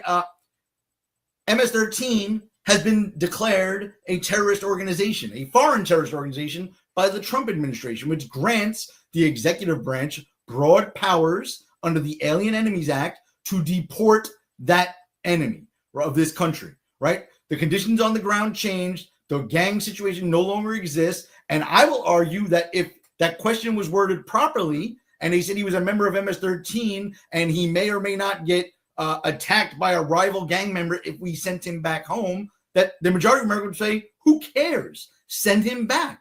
He doesn't belong here. Where else should we have sent him, Gene? Maybe we could have sent him to Gaza, right? We could have sent him any other third party. So maybe we sent him to Gaza. Maybe we sent him to Afghanistan. Would that have been better? Absolutely. Now, I'm looking at the breakdown of the people polled as well, which is in the second set of table here. And it breaks it down by ideology, party ID, and party ID with leaners, whatever that means. But liberal, 532 people, conservative, 485, and moderate, whatever that means, 477. That means liberal. That it probably means half and half, which means that there's a great majority more. It's probably oversampled towards the left. Registered Democrat, 563. Registered Republican, 439. 619 independent. By the way, independent doesn't necessarily mean independent because a lot of states don't have the party identifiers when people vote and things like that, and they consider themselves independent. And this has me feeling push-pull the whole time here. And by the way, they failed to mention in the Newsweek article that 22% were unsure. So it means people needed more information. So it's 50% yes, 50% no, and need to know more is really what it is. So be that as it may. That poll and Trump lost the 2020 election and Joe Biden got 81 million votes. Yeah, okay. Yeah, I got you. I want to go to a clip from Maxwell Frost at a press conference in El Salvador. This to me, again, shows that they don't know why the hell they're there, what they're fighting for, and also that El Salvador is kind of politely telling them, we don't want you here. Decision has come down to say you need to facilitate the return of this man back to the United States so he can go through due process. And the administration is saying, no, we're not going to do it. In fact, we just had a meeting earlier today with the embassy. We left that meeting with absolutely zero indication that this administration has is going to facilitate or wants to facilitate the return of Abrego Garcia back to the United States so he can go through due process. Color me surprised. When the government of El Salvador tells you I'm not returning him, what kind of facilitating are you supposed to do? Are you supposed to say to the current prosecutor that you're not going to get the $1 billion in aid that was earmarked for you? Well, son of a bitch, you did what I said you wanted to do. Is that what they want Trump to do? Yeah, I don't get it. First of all these Democrat jackasses that are talking about due process clearly have no idea what due process even means, right? They're using it loosely as, because a lot of Americans probably don't know what it means either, to be brutally honest, right? They're using it loosely, and they're trying to confuse people to think that due process means like a jury trial or some kind of big trial, where due process simply means that the government followed a process that they afford to everyone in that situation. If you get a traffic ticket, you cannot demand a trial by jury in New York City, right? But they afford you due process. You can say that you weren't illegally parked, they got the wrong car, they wrote the wrong time. You go to an administrative judge or officer of the court, and you get your due process. This person was afforded due process. He appeared before several judges. The executive branch has powers to deport, especially for national security reasons. And that was it. He was afforded due process. He's not going to come back and get a trial. That's not going to happen. In no world will that ever happen. And what does due process mean to these people? Well, one of the other members of Congress that went on this... All right, folks, we'll be stepping away from behind enemy lines as we come to our top of the hour. They'll continue on for a few minutes, so feel free to come back and check that out later. We prefer you stay with us because up next, Amish and I are our closing act for the evening over here on KLR Radio, and then we'll move over into the Edge of Liberty crew and then go hang out in BZ's saloon for last call. But we're going to move on. Hello, friends. Do you have a moment so that we may discuss... Hello, friends. Do you have a moment so that we may discuss our Lord and Savior Minarchy? No, seriously, I'm just kidding. Hi, my name is Rick Robinson. I am the general manager of KLRNradio.com. We are probably the largest independent podcast network that you've never heard of. We have a little bit of everything, and by that, what I mean to tell you is we have news, pop culture, special events, conspiratainment, true crime, mental health shows, drama productions, and pretty much everything in between. So if you're looking for a new podcast home to grab a little bit of everything that you love all in one place, come check us out. You can find us on X under @KLRNradio. You can find us on our Rumble and our YouTube channels under the same names. You can also find us at KLRNradio.com and pretty much every podcast catcher known to man. So again, feel free to come check us out anytime you like at KLRNradio.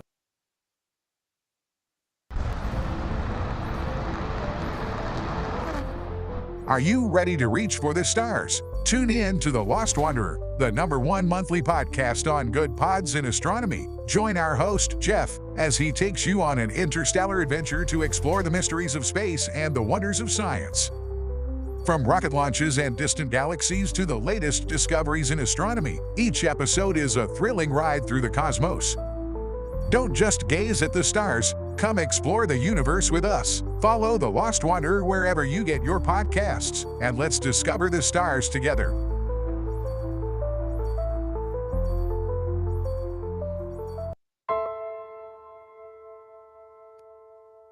My dad was really, really special, and I loved my dad a lot. I'm proud of him, and that even though he isn't here with us, but he died as a true hero. I miss everything about him. In the moment that the officers and I had to come see the children, my biggest reaction was, I don't have 7 arms. I have 7 children who just lost their father, and I don't have 7 arms to wrap around them. I'm Frank Silla, chairman of the Stephen Silla Tunnel to Towers Foundation. Our foundation is committed to delivering mortgage-free homes for Gold Star families and fallen first responder families. To not have to worry financially is a huge peace of mind. The thought of, what in the world will I possibly do to pay the bills? How will I possibly let the children have a life that feels normal? I don't want them to have to quit their piano lessons or their basketball. I don't want them to feel that we have to move into a little apartment and struggle financially in addition to the emotional weight. There are over 1,000 families that need our help. Tunnel to Towers is honoring those heroes that risked their lives by providing them with mortgage-free homes. Those who serve us and then lay down their lives protecting our freedoms and our safety, the least we can do is $11 a month to give them that peace of always knowing there's a home, there's that sanctuary when life feels like it's been tipped upside down, because it has, when you lose a parent in the line of duty, to know you can go home. You can be safe. There's no risk of losing your home. That's a peace of mind that I can't believe you can get for $11 a month. I'd like to ask you to contribute $11 a month to support their efforts. Please donate $11 a month by calling 1-844-BRAVEST or visit tunneltotowers.org.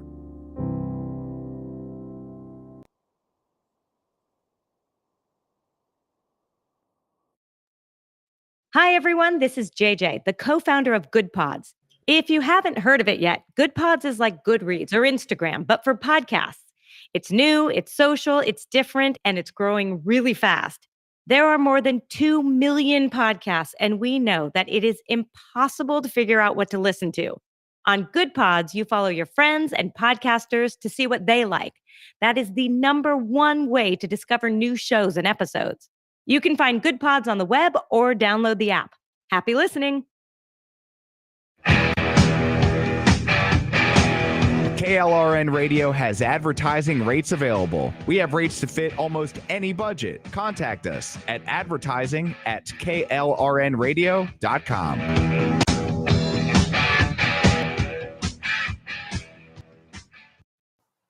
The following program contains coarse language and adult themes. Listener discretion is advised. The way I always do. How was I to know she was with the Russians too?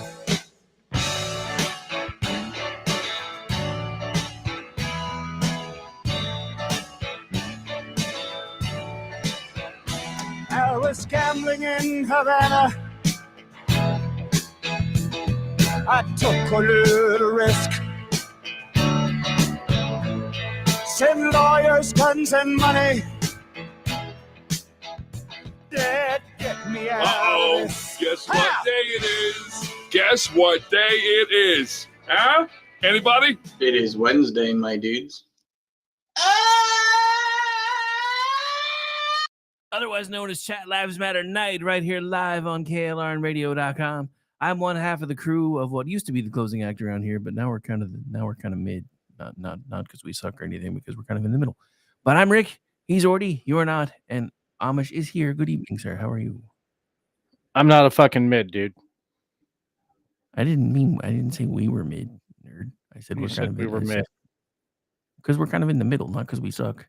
I specified. I was trying to make a joke. Why you gotta be all stabby? You know what? I'm choosing violence. I know. I saw in the chat earlier where you're like, okay, this is now twice I have been ignored by Aggie. I was like, ooh, Amish is feeling stabby today. Yeah, a little stabby. No, it's just I don't know. I think I woke up too early. Did you wake up I on don't the say wrong I've side been of in the a buggy? great mood all day, but damn if I don't have a short fuse today. I may just let you run the show. Just kidding. No, I've got no soapbox. That's the other thing. There's nothing going on. Today was probably the most boring news day since Trump got elected. I don't know. I was kind of rain today, so okay. I was a little pissed off to find out that he's apparently, according to, of course, anonymous sources. So we'll see. Still seriously considering raising taxes on the millionaires, which means we're not getting rid of the IRS, which kind of pisses me off. But well, I told you. I really didn't think we were gonna. Come on. But I was hoping. I mean, I was hoping. Did you really think after that whole Epstein binder thing that fucking anything was really going to happen? I mean, don't get me wrong. I like the baby steps we're getting. And I'm pissed off that retards in the Senate are more interested in an investigation into Tower 7 at fucking World Trade Center, something that happened 24 years ago, than codifying some of the EOs and, reining in these rogue judges. But, being retarded's cool too. I mean, it's kind of the new thing. But yeah, I mean, it's a question that I've been asking myself, and the funny thing is, I heard Glenn Beck ask it today: is Congress really on Trump's side? I'm really starting to think the answer to that's no. And They're on their that's kind side. of that's why I'm starting to get stabby. Yeah, and that's, I mean, it's like I'm always giving Jim Jordan shit because all he does is just tweet about shit. He doesn't actually do stuff, and he's the chair of the judiciary, the House Judiciary. Anyway, fuck it. How you doing? What's up with you? How's Rick? What's going on, Rick? Well, like I said, I've been running around like a crazy person all day. Friends back in the hospital yet again, so been helping deal with that. And then I got funny thing is somehow I still because last time I had to do this on a Wednesday, I had to miss like the whole first hour of my morning show because traffic was terrible. So today I managed to get back in time. So I started turning on the news, watching a few things here and there, and then I started seeing all these little things that were just kind of like pissing me off, like the fact that they're talking about raising taxes on millionaires when the entire stance of the Republican Party for as long as I've been alive is the rich people pay most of the taxes anyway, which if you look at the numbers is technically true because the bottom 50 some odd percent in this country don't even pay anything anymore. And before anybody yells at me, if you get money back, you didn't pay taxes. Right. That's how that works. The perfect ratio is to owe nothing and return nothing. So yeah, well, and I'm cranky about that this year anyway because everything I made was mostly not taxable. So they're like, oh, you made a little bit too much for the earned income credit, but because you have write-offs, we're gonna let you get back like $500 this year. Now keep in mind, I have 2 disabled adult children and a grandchildren that lives with me. So when I was working and having taxes taken out, I was getting $5, $6, $7,000 a year back, and this year I got 500. So all the plans I had of getting a better camera and all these other things that I was going to do were like, yeah, those aren't happening right now, but we'll figure it out eventually. Yeah, So yeah, I thought, most of your income was non-taxable, so you got to hold that money rather than. Yeah, I know. Right. It just I've been nearly as conditioned as everybody else. I got to the point where I kind of liked the interest-free loan, but that was something else that I ranted about today. Because if we're giving the government our money and letting them hold it, why is it illegal as long as we get a share of the interest that it earns? Why is it illegal for them to put that money, assuming it exists? Because you and I both know it really doesn't because they have money computers, so nothing really exists until they hit send. But assuming that it did, why couldn't they just hold it there and make interest off of it? And then we get a good chunk of it, they get a good chunk off of it, and then we're both making money off of the money they were holding. But for some reason, that's illegal. I never have understood that. Yeah, one, I don't understand why that's illegal, and two, we're talking about an organization that still has 1986 era computers. This is true. This is something else that I really thought Doge's little monkeys would have already at least started to take care of because that's what we were told, right? They were going to come in and streamline the FAA and start working on updating computers. And now all of a sudden it's like, oh, well, we found a little over 2/3 of what we said we were looking for, and we think we're done. Like, Yeah, you didn't do half of what you said you were going to do. And you're right. There are still some really good baby steps. But don't tell me that you're going to Babe Ruth and start pointing for all these places where you're going to swing for the fences, and then you don't actually Babe Ruth it. That's what pisses me off. Just stop over promising and under delivering. It's supposed to be the other way around. It's like all the screeching fucking Dan Bongino did about the FBI. Now that he's deputy director of the FBI, not a fucking thing has been done.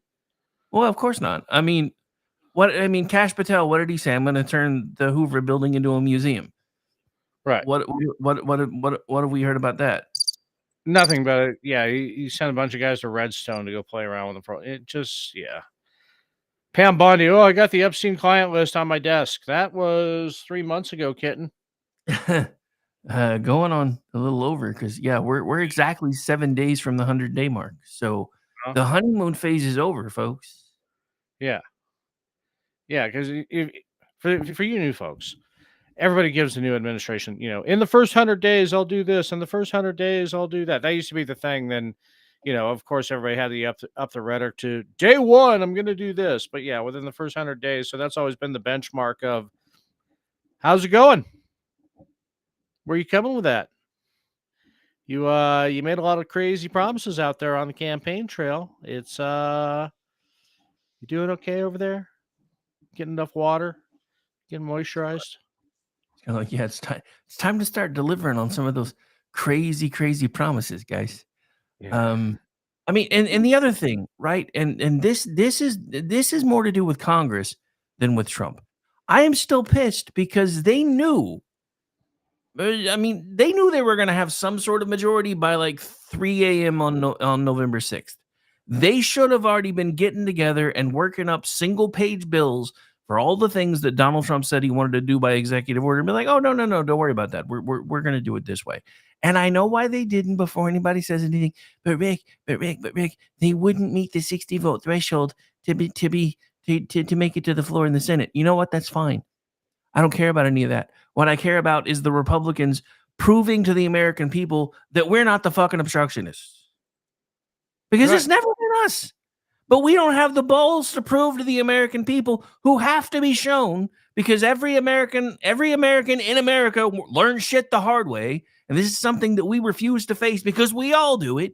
We all do the same things over and over again, expecting different results. We all just sit here in our little ruts and just, it'll eventually get better, blah, blah, blah, yada, yada, yada. And it never fucking does. So would Congress just once do what they told it, what we told them that we wanted them to do, and what they told us they were going to do?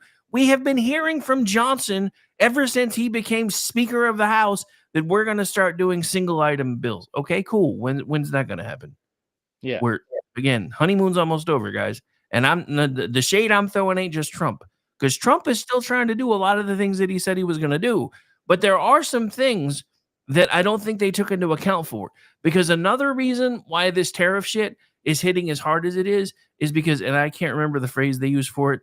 Malicious compliance. You know what I heard? You know what I heard today? And this was a lady that called into Glenn Beck when I was driving back and forth today.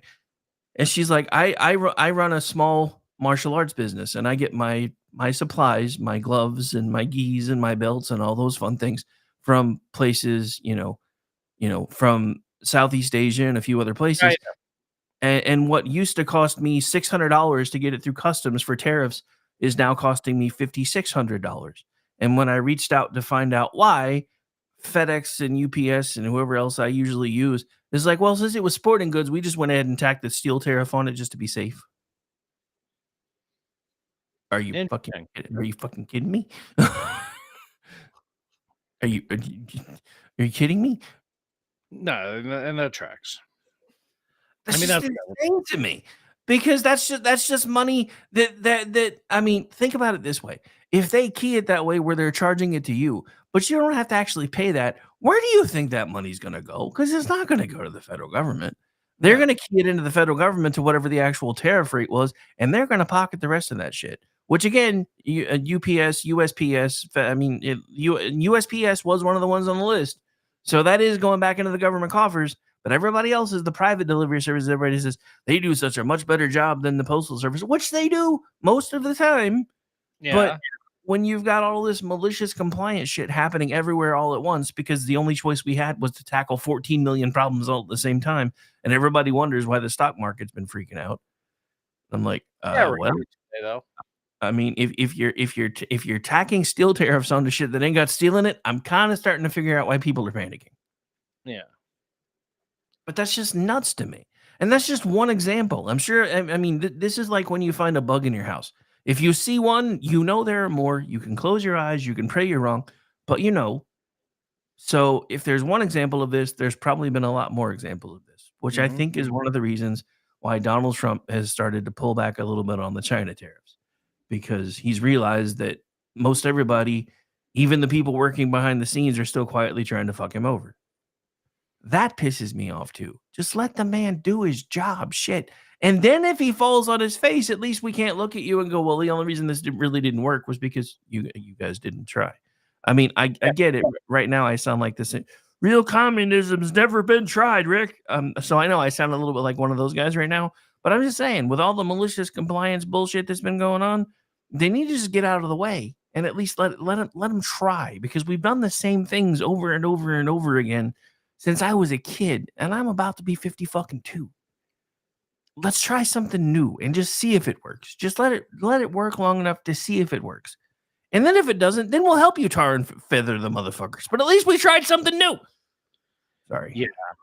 No, that's. I mean, yeah, going back to the Doge thing, I can see their frustration because everywhere they turn, they're getting blocked by fucking some activist judge. So it's like we can't do anything, so we'll just stop. And since it's what is it, 100 days a year or something like that, whatever the change is with that, non-paid, whatever you want.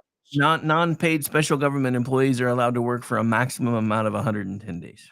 110 days a year. All right, so this was just round 1 of Doge. That's fine. Of course, then the way Elon Musk gets bored with shit, that'd probably be the end of it.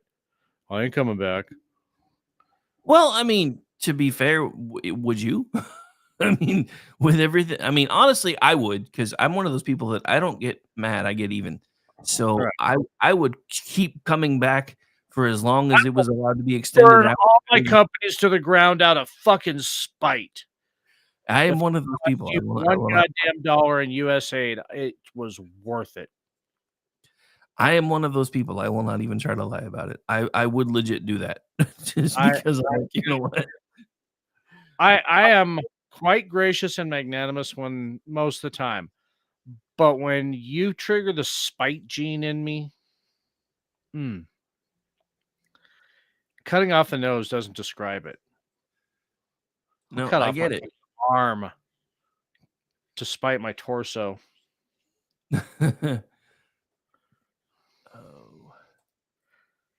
So, and this is the last time I ever hope I have to talk about it. I don't get the fucking play with that El Salvador bullshit. What's the long game? I mean, the good thing for Republicans is their opponents are so fucking retarded. But then so are Republicans. Just they don't find the stupidest hills to die on. Well, I mean, all of it's just downright retarded. I mean, I talked about this today because that's something else that's pissing me off. Now we've got all kinds of Republicans going to meet with the El Salvadorian president to shore up our El Salvadorian relations, blah, blah, blah, blah, blah. I don't give a fuck about our El Salvadorian relations. Why are we focusing on the fucking country? The El Salvadoran president, he's kind of Trump in Central America. So he's doing actually he's the Central American God, I'm drawing a blank on his name. The Argentinian president. I don't know that one's name. One who's always shitting on WEF every time he goes there. I can see his face, but I can't think of his name. I can see his hair. Starts with an M. Anyway, he's the Central American version of him because Is it Maduro? No, it's fuck. Somebody hit the Google machine for me, will you? My grok's acting up. So it's Malay. Malay, thank you. Yeah. So yeah, he's the Central American version of Malay. He's in his second term, and the first term he did the first term president thing. And now it's just like, I mean, his massive. I mean, he declared MS-13 terrorists too. They're in his country. So I mean, he's really. Yeah, thanks, Jeff Malay. But yeah, so he's trying to clean up El Salvador. Since Belize and Panama won't fucking, So I kind of care about El Salvador. It's a beautiful tropical country where they serve you margaritas in jail. That could be useful information for me later. Oh, I just love the fact that if you start looking, there's all these countries that are like, yeah, you could live here for $500 a month, and I'm like, that would be useful to know later. Well, that's when we were talking about Belize, and I'm still hot on Belize, but I'm just not going to make the same mistakes McAfee did. Well, of course not, because then he has to fake his death and shit. That would be no, don't do that. Well, first I got to fuck a whale and then fake my death. Forgot about that, didn't you? I did actually. That's my boy.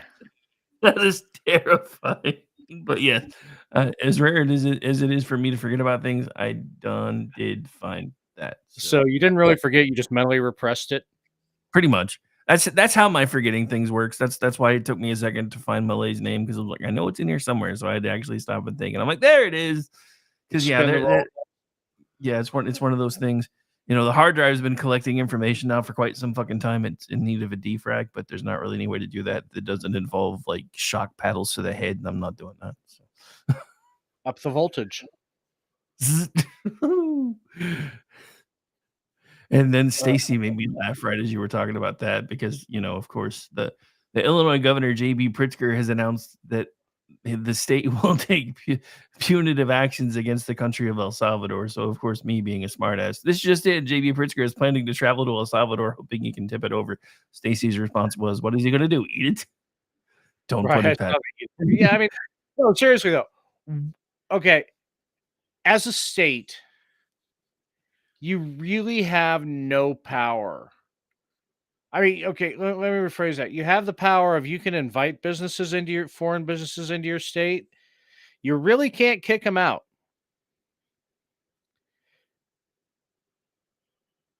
So what other option do they have? They can't just say, "Oh, we're imposing more tariffs on El Salvadorian What kind of El Salvadorian products make it to Chicago? I mean, sure, there's a lot, I'm sure, but still. I mean, I don't know. When I saw that, I just had, fucking, the scene from Lord of the Rings. You have no power here. Oh, yeah, fun times. You're the El Salvadoran president going, "Bane," and you think this gives you some power over me? Yeah, no, it's just, I mean, I guess he could start putting tariffs against the El Salvadorian hookers that might be in Illinois. I don't know. Well, yeah, but there's also hang on. But I gotta go to Illinois. If they don't, you should reach out to Circle K and be like, "I want to help you spread your good news, so we should get you in Illinois so I can come hang out behind it." One of my followers made the best fake meme. You know that picture that was going around with the chick at the Circle K was 69 whore? Yeah. And he made it like it was a fake tweet from Circle K too. And I'm just like, fuck, that was awesome. That's great. And I keep trying to guilt Circle K Ireland into following me. They follow Yoder, but they don't follow Ordy proper. Oh, that's right. I forgot about that. They were following your alt when you were like one of my various and sundry suspensions. Well, yeah. I think that was when I was teabagging Austin Peterson. Dude, so yeah, I got confused today because Dana Lesh was talking about the other Peterson, and she was like, I didn't have these people turning against I can't even think of his first name right now. This is how tired I am. But in my defense, I've only had like an hour of sleep today. But the other Peterson, not Austin. And she's like, I didn't have this on my 2025 bingo card. And first thing I thought of was Austin Peterson. I'm like, I'm pretty sure everybody fucking hates that guy now. And I realized it was the other one. I'm like, oh wait, yeah, never mind. I can't think of who the other Peterson is. I'll find it in a minute. It's in here. I'll find it in a minute. Yeah, just spin that Rolodex. I mean, I know you do this all day, but hang on. Pardon us while Ordnance Packard tries not to die on the end. Yeah, T went down the wrong tube.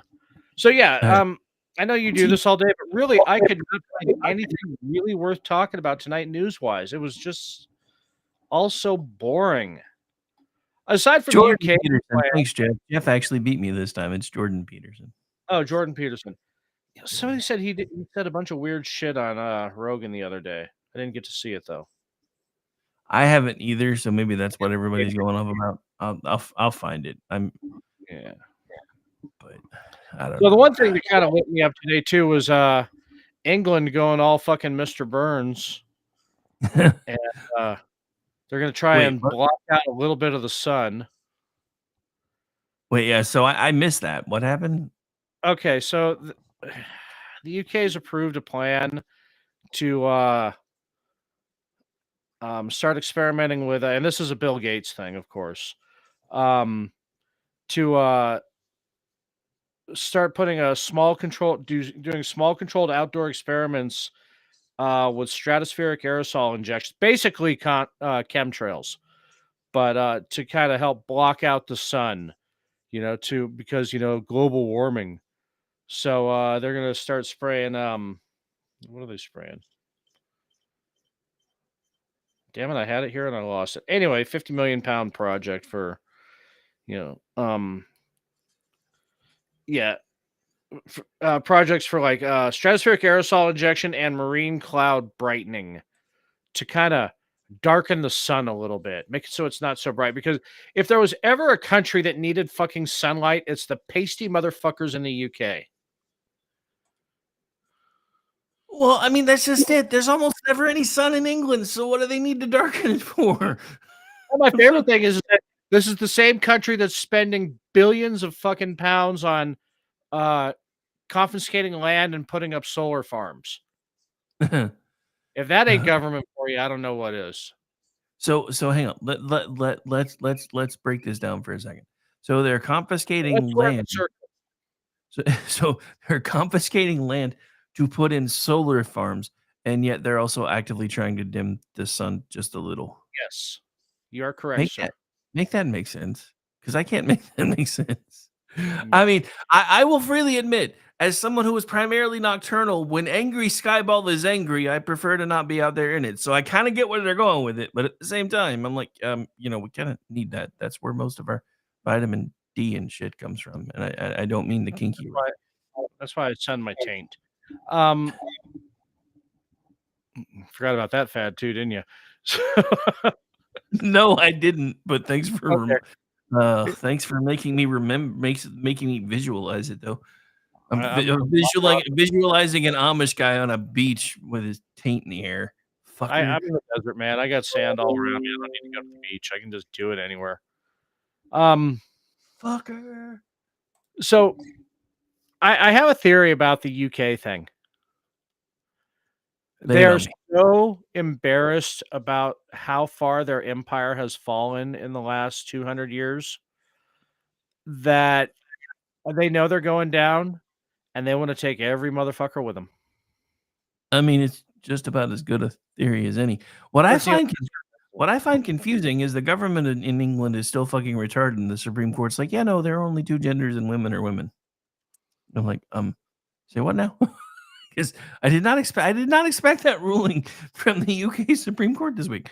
I was like, say, wait, you guys are the ones that started a lot of this bullshit. We imported it from you because for some reason, even though we fought a war to get away from you motherfuckers, anytime you try anything new, America, we should do that too. No, the fuck we should not, but we do it anyway. And now their Supreme Court's like, yeah, there's only two genders and women are women. And then the prime minister or whatever the fuck he is was like, Keir Starmer all of a sudden changes his tune too. This is a guy who just 2 years ago that said 1 out of 100 biological women are actually, or one out of 100 women were born biologically male. No, the fuck they were not. Right. So they got that going for them, which is nice. Fun times. Yeah. Oh. Hey, we got Sean in the chat. Awesome. Hey, Sean. Oh, MZ, Jeff, and Al, and I Spy with my little eye. Wait, the Beantown Bastage is in there? Oh, shit. Apparently. I quit. Just kidding. Hey, Sean. Oh. Traffic and weather on the threes on KLRNradio.com. Speaking of, it is about that time anyway. It is about break time. So, yeah, we're going to take a quick break and let the Amish, go refill his tea or whatever he's sipping on. And yeah, I'm wishing that. I'm actually doing tea and amaretto tonight because I found out amaretto crawls up on top of me a lot faster than brandy does. Nice. All right. We'll be right back, ladies and gentlemen. You are listening to The Rick and Morty Show live on KLRradio.com. We do this thing every Wednesday night, typically at 10 p.m. Eastern, and we'll be back before you know it. Got about 4, so get up, stretch your legs, grab a drink, maybe smoke a little bit of whatever helps you think. Unless you're at work, but then again, even if you are, we're not your bosses and we don't judge. We'll be right back. Remember, puff, puff, pass. Looking at you, Amish. In sheets for which I paid. I am now late and I recommend to all of my friends that they stop watching the news because You are listening to KLRN Radio, where liberty and reason still reign.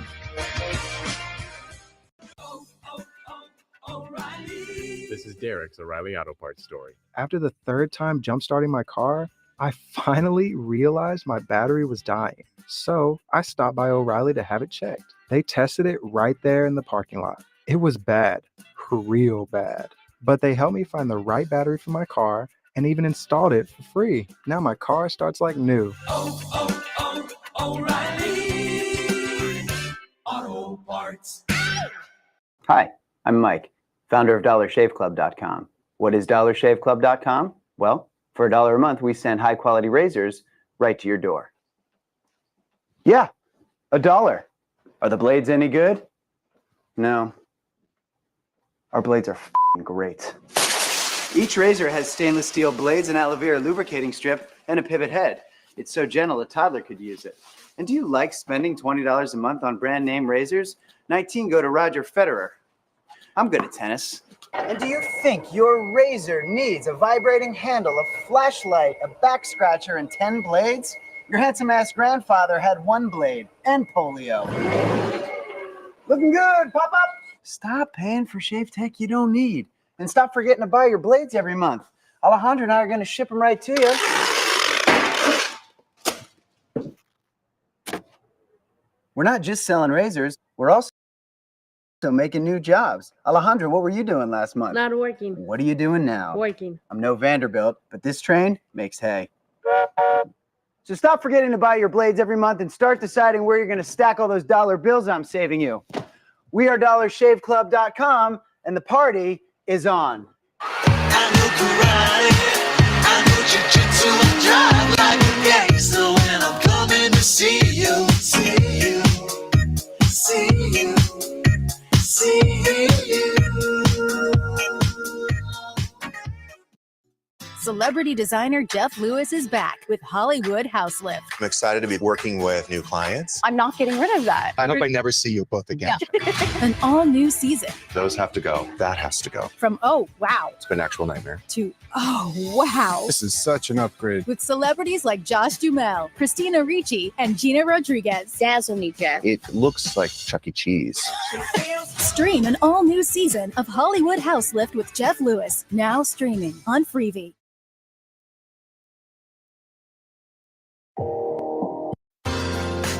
I'm Jordan Klinger, an attorney at McIntyre Law.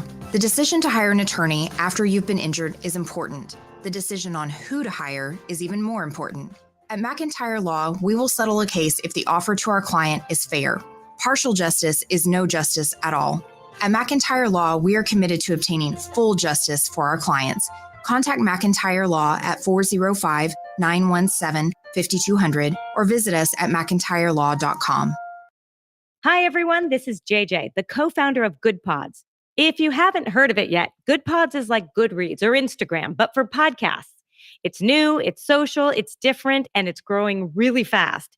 There are more than 2 million podcasts, and we know that it is impossible to figure out what to listen to. On Good Pods, you follow your friends and podcasters to see what they like. That is the #1 way to discover new shows and episodes. You can find Good Pods on the web or download the app. Happy listening. KLRN Radio has advertising rates available. We have rates to fit almost any budget. Contact us at advertising@klrnradio.com.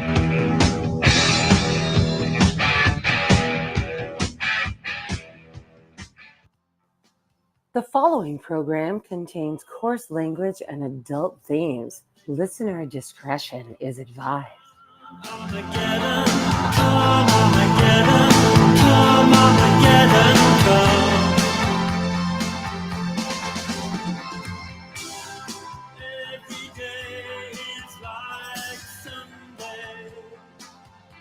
back into the program, ladies and gentlemen. We are back. Hey, I'm trying something new. I'm getting critiques from the studio chat. I hadn't heard. Well, that I didn't one mean yet. I that wanted song, to check but it you know, out. I'm glad you're branching out from your musical taste and getting into some Morrissey. I mean, I love the one song by Morrissey that we went out to break with, and you were like, play some Morrissey when we come back. I'm like, I just did. So I just picked something else. Like, I don't know. Maybe I was talking over it so you couldn't hear it. I don't know. No, I'd already Yeah, get my drink, so I didn't hear what you went out with. Yeah, no, we went out to break with Spent the Day in Bed. So Oh, okay. Yeah, all right. Then never mind. And you know what I was being that's why we were simpatico. I was connected to we're on that mental connection level where I wanted to hear the song and you were already playing it, but by the time I came back, it just that kind of milfy JJ was in my ears. Yeah. Hi, JJ. Hi, JJ. Want to come over? Yeah, come. How you doing? Oh, all right. Oh wait, Al's already leaving. Dang, I barely got to say hi before he started packing Hi, up. Al. And going Bye, home. Al. Oh man, dude, we got it. It's been a long day for me. Sorry, I can feel my mental acuity slipping, and there's not as much as there used to be of that anyway. But yeah, so anyway, so what else is grinding your gears? Because I've been doing this all Oh day. man, I am irrationally mad about. So Judicial Watch had to sue the state of New York because they wouldn't release the FOIA request, so they had to sue them over documents relating to Peanut the squirrel and Fred the raccoon. And 163 pages show that their whole story about, well, you know, Peanut had to be euthanized because he bit, and you know, in the paperwork it says that wasn't actually true because they had the protective gloves on. It never broke through. It didn't break the skin. There was no abrasion. So the state of New York went to the dude's home with the intent to kill his pets. There's no other reason listed why they went there in the raid, 7 cop cars to go and get a squirrel and a fucking raccoon. And yeah, so that was just, you know, the pain is the point. Well, of course it is. Yeah. Because the simple fact of the matter is they violated an ordinance and now they had to pay. And the only way that they could make them pay was to make it hurt as much as possible and make them realize that the animals that they had come to love have died. They didn't even really violate an ordinance because they had if I remember the case right, they had the paperwork submitted. The state hadn't reviewed it yet. So that's like, you know, you're always wondering about, well, I submitted my paperwork on time. You haven't given me a ruling and the deadline is up in, you know, tomorrow. What the fuck, guys? This is that. This is what we have, you know, we haven't approved the paperwork, so we're going to go raid your house. Well, the paperwork's been sitting on your desk for 2 months. If I remember right. I mean, I'm sure others have. Oh no, you're probably yeah. Right. So, I mean, I'm sure you're probably right. I just know that I know how I mean, I don't live in New York, but I know how the state is here. Oh, since we didn't give you an answer, technically you're still violating. Yeah, you're in non-compliance because we haven't answered. Yeah, I'm in California, so I get yeah. It took me 4 months for me to get my tags for my car. Because the local DMV, you can't get your tags at anymore. You have to go online. But 9 times out of 10, the California DMV's website is like fucking Obamacare website where it doesn't work half the time. I mean, I tried checking out. Okay, yeah, the first couple times I realized it's because I had my VPN on. So I turned my VPN off and it still didn't make a difference. I couldn't get the tags moved to the checkout. And when I could get the tags moved to the checkout, the little order now, pay now button wasn't working. So Go figure. Yeah. So by the time it finally went through, anyway, but yeah, that took 4 months. I just got my tags. I paid at the end of last year. So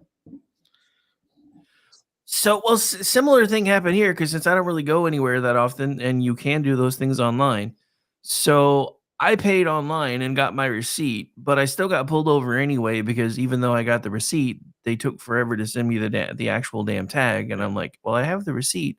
You're supposed to display it, so technically I can still give you a ticket because it's considered out of date. I'm like, dude, you knew it wasn't out of date when you ran it. Right. And how am I supposed to display a receipt? Do I just tape it in the window and hope you real? I mean, because if that's the criteria, then I'll just tape any old fucking thing in my window. I'll put Chinese door menus up in my window and just say that's my receipt. And here's the weirdest thing about that, right? So I got two citations because when I got stopped, I was coming off of a hill in the small little town where I pick up Gracie, and I didn't realize that they had changed the speed limit sign. So I'm thinking I'm doing the speed limit. Well, next thing I know, there's sex lights You're behind me. talking about So I got popped. So I got popped for speeding, but then he also cited me for my tag being out of date. I went into the town hall and showed him. I said, "Here's the receipt. I've already paid for it. It was paid for before I ever got the ticket." "Oh, well, sorry, but since you're not actually displaying it on your tag like you are required to do, then you still have to pay the ticket." I was like, and at first I was like, "Okay, that's no big deal." The speeding ticket was less than the ticket for the tag being expired. That's when I got pissed off. I was like, "So wait a minute, you popped me for speeding, and then you get me on this fucking technicality, and this ticket's almost 3 times more expensive than the speeding ticket? Are you fucking kidding me?" I mean, of course, I didn't say that while I'm standing in City Hall, but that's what was running through my head. I was much nicer in City fuck Hall out of that. because I didn't want to go to jail. I would have I mean, I did. I would have gone jury trial. No, I didn't wind up having to go to the jury trial. I wound up talking to the judge, and he was like, "We're gonna knock that one off, and you still got to pay the speeding ticket." I'm like, "Okay, cool." But yeah, I was pissed at first because I was like, "How in the hell is the tag ticket more expensive than the speeding ticket?" I mean, I mean, don't get me wrong. When I was pouring in my 20s, I got fix-it tickets from the city I lived in all the time, and it was always get it fixed within a few days. Come in, show the receipt, and we'll waive it, and you're done. Yeah. And even when you didn't do that, it was like a $40-$50 ticket. Now it's like almost $300. I'm like, that is fucking insane for an out-of-date tag ticket. Are you kidding me? Especially when I got the receipt showing you that it wasn't technically out of date when you gave me the fucking ticket. And then he almost threatened to cite me for not having my registration in the car. I'm like, the only thing I have right now is the receipt because they haven't sent me the sticker or the registration. What part of this do you not understand? I have my other registration right here and the receipt showing you that it should technically be current. He's like, well, you're still supposed to have that in the car too, but I'm not going to write you that one. I'm like, ugh. Small towns, avoid them. They're nice in some ways, but yeah, in others, just That's why they call it small town justice. But yeah, dealing with the DMV. But yeah, so that was fun. Everybody has to deal with the DMV, but if you don't have to deal with government more than the average, if you have to deal with government more than the average person, then you start to develop my philosophy of I want a government small enough to drown in a bathtub. And I think that's why I'm getting cranky because I knew it wouldn't happen in the first 100 days, but I thought we would see more evidence that that was the direction we were heading in by now. And I'm starting to realize that I got lied to again, and I'm cranky about it. Yeah, I'll be okay. I mean, I don't have buyer's remorse because the option was much, much worse, but especially when you see fucking Oh no, don't when you see Tim Walz having his hourly breakdown about Elon Musk all over. It's like, yeah. That's not Tim Walz. Tampon. Richard Simmons ate Tim Walz. Yeah. Simmons ate the actual Tim Walz. That's actually Richard Simmons in hiding. No, okay, no, you because Richard Simmons was actually a very kind soul. He was genuinely a good person. He's fucking nuts, but genuinely a good person. That's why when everybody says when they do a biopic on Richard Simmons, it should be played by Pauly Shore. Another genuinely good dude, Well, even Pauly Shore has been like, dude, if they asked me, I would do it in a heartbeat. Right, exactly. Well, I mean, what the fuck else is Pauly Shore doing? Carrot Top has more of a career than he does right now. But he's back doing comedy. Not to take away from Carrot Top. What's that? I said he's actually back doing stand up again, but I only know that because I follow him on Facebook. Oh, okay. All right. Cool. But Yeah, I mean, I met Carrot Top in a fucking elevator in Vegas. So that's he's a good dude. awesome. Yeah. So yeah. So it's getting to be that time. What are you watching? Well, Hey, before we get into what that, do you real Okay. quick, because this one trips me out. So this just came out from the Hill like 20 minutes ago. Apparently, one of the and this sentence is almost painful to say. One of the only sane Democrats I know of, which happens to be the guy that had a stroke and still managed to win anyway, is now calling for President Trump to bomb the fuck out of Iran's nuclear capability. I'm like, he said, what now? And this is coming from the Hill. That dude is all about Israel, and I'm here for it. I'll give him that. He is definitely consistent on that. It's not like Yeah, he's wishy-washy on a few other things. It's not like the El Salvador squad that all of them you can find tweets going back to Trump's previous administration whining about how nothing was being done about MS-13. Now that something's being done about MS-13, they're down in fucking El Salvador or Guatemala, what the fuck ever. And I just saw that this Margot Cleveland, she just did a three tweet thread about Trump's basically got permission. I mean, he's quietly trying to get the dude released from the El Salvadorian jail. But he's got permission to do a hop flight, and that means it comes back to the United States and then takes back off. So it's like, yeah, he can then back up and Gitmo, fucking Rwanda, whatever. Yeah, just not El Salvador. Yeah, not El Salvador, not the United States. But yeah, the whole thing that pisses me off. I could never see the name Guatemala without thinking of the old George Carlin show joke. You show me a tropical fruit, and I'll show you a cocksucker from Guatemala. Nice. Yeah. I don't know. Every time I see or hear Guatemala, I just think of rooster. So. That too. But, and I don't know why Chiquita bananas. I don't know why I have it in my head that Chiquita bananas come from Guatemala. It just seems right. I don't know. I don't know either, but now you're making me. Now you're making me think of that Mexican chick that used to always have fruit on her head. Charo? I can't think of her name right now. Yeah, Charo. That one. Yeah, Charo. Coochie coochie.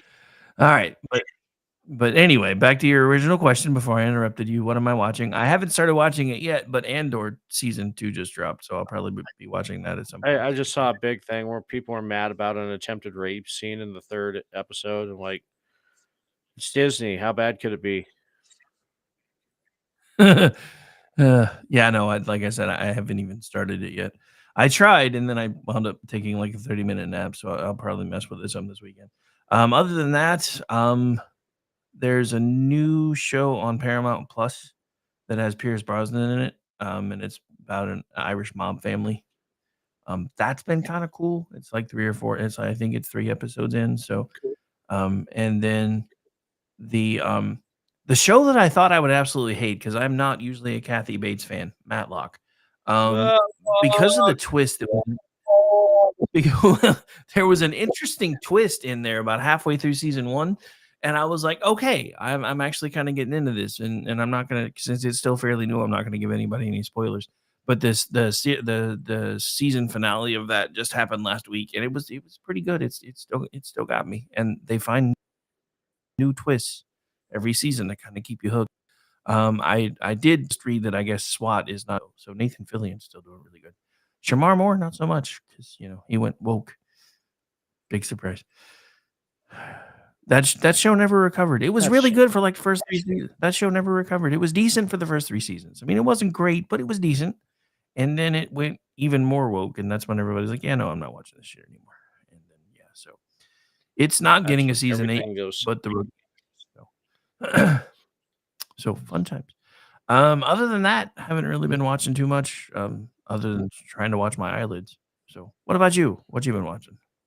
Anything? Well, I mostly watch my eyelids, but I did actually start, and I didn't last long because my eyelids decided to pop up on the screen.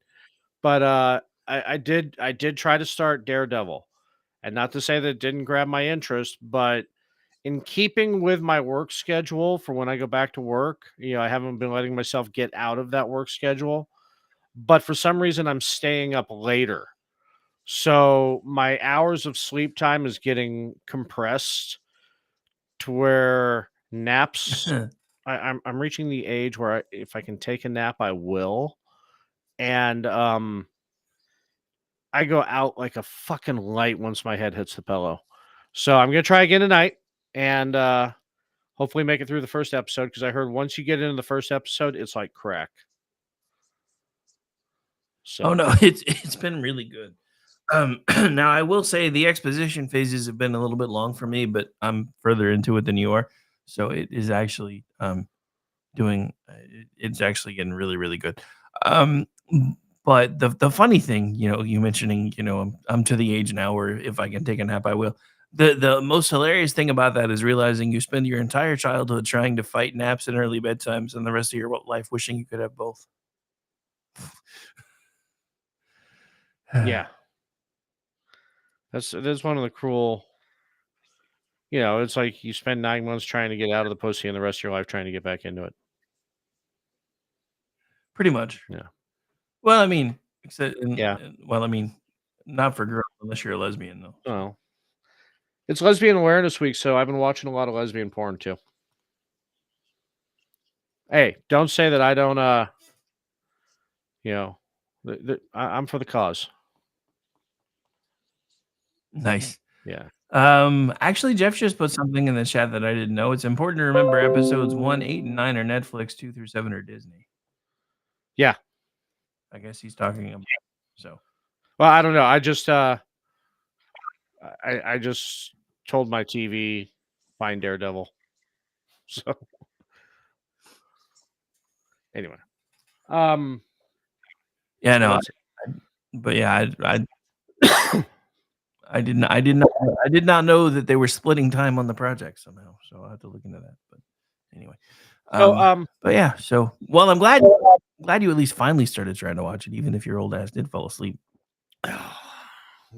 It's like reading the Silmarillion. You get points for trying.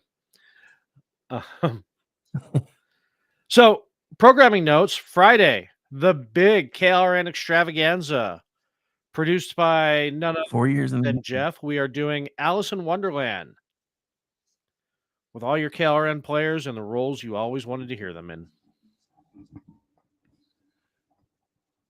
At 8:30 p.m. Eastern, otherwise known around here as Aggie time. Yes, Aggie time, or early afternoon. So I'll have to take my old man Sizzler meal at like 3:00. I mean, you do that anyway. So. Well, I try not to. God, I miss Sizzler. Who doesn't? They were so good. Like all the things we used to make fun of that are gone now. Great Bounty. What's that? Well, it's funny. It's funny because all the things when we were like in our teens and 20s that we used to make fun of older people for going to eat at, then we figured out they didn't suck, and now they're gone, and we're like, damn it. Right. Damn it. That's the one where Boomers had us beat. Boomers and Silent Generation had us beat because, what do we got? Golden Corral. Yeah, don't even get me started with that. Although I did take the kids there a couple of months ago, and it was better than I remembered. But it's been like 5 years since I've eaten there, so and before then. So and I do like the fact that Gracie still gets up until now. Gracie still got to eat free, so it was cheaper to take him there than it was really anywhere else because it's almost the same price to get a fucking combo at McDonald's anymore as it is to get all you can eat at Golden Corral. I'm like, when the fuck did this happen? Biden did that. Yeah, it's when I it's the same price, especially in California, because they raise minimum wage to fucking like $20 an hour or whatever. When it costs me the same to go to McDonald's as it does to go to a good burger joint that I can sit down, have like top shelf everything, and a beer, where I'm going. Yeah. Well, especially because a lot of those places, even if it's a couple dollars more expensive, you can get a beer instead of drinking soda or water, and you also usually get like all the steak fries you want, depending on where you're going. So I mean, it's like you can't just sit there and sip a beer and eat fries if you run out of a burger. And the burger looks like it was made this millennium. Yeah, instead of Okay, Mickey and I, real quick before we go, do we have anything bumping up against us? Yep, we got about 2 minutes. Okay, real quick. Have you noticed that since COVID, sausage on pizza has been absolute shit? Yes, I have. Okay, good. It's not just me and Mickey. All right. I'm convinced that there was like some Nope. big sausage stockpile during COVID where you kind of like with government cheese and everything. They had it in some vault in Billings, Montana. And now they're just depleting the stock because it tastes like it's about 4 or 5 years. It's been frozen 4 or 5 years. Oh, yeah, no. It's not just you. I mean, I've actually gotten to the point where instead of going to like a pizza joint, we get like the Walmart deli pizzas because that's about the only place I can find sausage that doesn't taste like trash anymore. Yeah, you know what? I'm thinking about just going back to my Tombstone habits because at least then I know it was frozen and I'm not expecting Yeah, right. Fat Electrician will have a video on it in 2 weeks. So I'm gonna ping. Nice. All right. So real quick, where can folks find you? 'Cause we're down Saturday to 11 night, if minutes. you don't have there's a tornado, I can't do Jucks. So yeah, Saturday night Jucks. We'll cover the rest after that. But yeah, Friday night, All right. Wonderland. Saturday night, Juxtaposition. After that, it really doesn't matter. Yeah, it does because everybody loves you, man. Never say it doesn't matter because everybody loves you. All right, as far as me, you can find me tomorrow doing the Rick Robinson show, and then you guys know the rest. I keep thinking today's already Thursday. So yeah, and then Thursday night, hopefully Jen and Rick. I don't know. We've missed the last couple weeks, so we'll see. But we got to go. SHR Media's change-up's coming right now, so hang out. I was gambling in Havana. They couldn't hear you, and no hailing of the Hydra. Hail the Hydras. 10 lawyers, guns, and money. Hello, friends. Do you have a moment so that we may discuss our Lord and Savior Menachy? No, seriously, I'm just kidding. Hi, my name is Rick Robinson. I am the general manager of KLRNradio.com. We are probably the largest independent podcast network that you've never heard of. We have a little bit of everything, and by that, what I mean to tell you is we have news, pop culture, special events, conspiratainment, true crime, mental health shows, drama productions, and pretty much everything in between. So if you're looking for a new podcast home to grab a little bit of everything that you love all in one place, come check us out. You can find us on X under @KLRNradio. You can find us on our Rumble and our YouTube channels under the same names. You can also find us at KLRNradio.com and pretty much every podcast catcher known to man. So again, feel free to come check us out anytime you like at KLRNradio.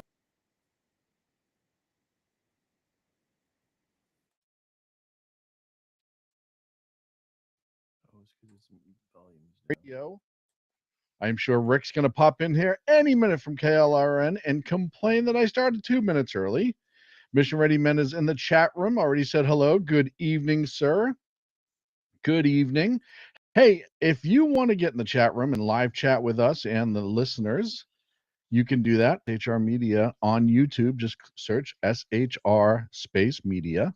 You'll see the little live icon and you can click it and jump right in and start complaining at me like everybody else does. Got a lot to talk about this evening. As you saw, is ice spawn camping justice? Justice Jackson obviously doesn't know how schools work. And the Maryland man, once removed, is in the news still. Democrats are apparently unhappy, or Democrat, I should say, consultants are unhappy that Democrats are wrapping themselves around him in a rather lewd way, metaphorically and possibly realistically. But first, if you didn't know, Earth Day just occurred. It's today, right? Earth Day today? Yeah. Either way, watch this. Happy Earth Day, nickel dicks. Well, this ought to cancel out about 150 people walking to work today. Got a bunch of cows over here cranking out as much methane as they can. Good job, ladies. That son of a bitch is fucking hot, boys. Got a lawnmower running. Next, we're going to go spray some Roundup and 2,4-D. Just well fire this fucker up. No catalytic converter.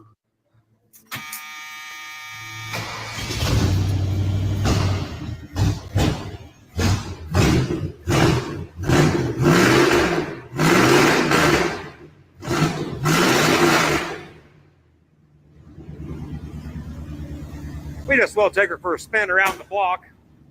Back that fucker out. Let it run.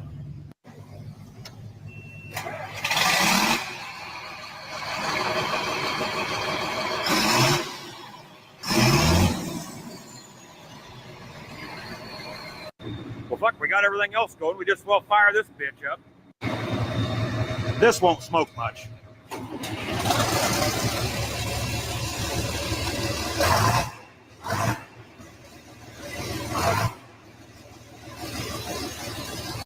I think the fucking U.S. government should lead by example on this shit. Start with the military. Don't get me wrong. I'm not knocking military people. I want to be safe, but you want to know why they don't run this fucking emission shit? Because they know it's junk.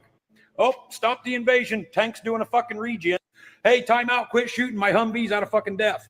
Oh, we got a bad sensor somewhere in the fucking emission system. This thing won't run. Tell everybody behind us to hold up. They don't have to fucking put up with it, so why should we? Until the goddamn presidential limo and Air Force One are fucking electric or have all kinds of emissions on it, I ain't doing shit. And all you politicians who want to push this shit, fuck you. Happy Earth Day, nickel dicks. Well, this ought to cancel out about 150 people walking to work today. Oh, man, that pretty much solves it, doesn't it? Earth Day was yesterday. Look, I apologize. I wholeheartedly apologize. I forgot what day of the week it is. Look, part of the problem I have with my job, and this is an actual truth, and it's other people in my office suffer from this as well. We always work a couple of days ahead. So I thought it was Thursday until like 2:00 this afternoon. So that tells you how everything is going with me. Hopefully everything going well with you. Lost Rounder Ricky Robinson's in the chat room. BZ, the old bastard himself. Thank you very, very much. We got a lot to talk about, as I said. But first, I want to start off in Pomona, California. Is ice spawn camping? If you don't know what spawn camping is, in online video games, if you play enough, you start to realize where certain characters spawn after they're unalived killed in the game itself. And some people will sit there and wait for the spawn to kill it again immediately and gain points, gain points, gain points. It's called spawn camping. You're camping the spawn spot. Well, ICE is apparently doing that, but it's not ICE per se. On April 23rd, the U.S. Customs and Border Protection agents conducted an operation outside a Home Depot in Pomona, California. Do you see where I'm going with this? Detaining around 10 day laborers, initial reports mistakenly attributed the raid to Immigration and Customs, but ICE clarified it was not involved and it was directing the inquiries towards CBP. So it was not ICE. It was Border Patrol. So they're not spawn camping. ICE is not. Apparently, Border Patrol is. A Department of Homeland Security official stated the operation targeted an individual with an active arrest warrant, and 9 additional undocumented individuals were taken in custody during the action. Look, I don't know if you've seen the video. I don't have it here of the guy who walks up to a whole bunch of day laborers in front of Home Depots with an ice jacket on, and you watch them take off running, and he just laughs over and over and over again. It's pretty funny, but you want to talk about going to the source.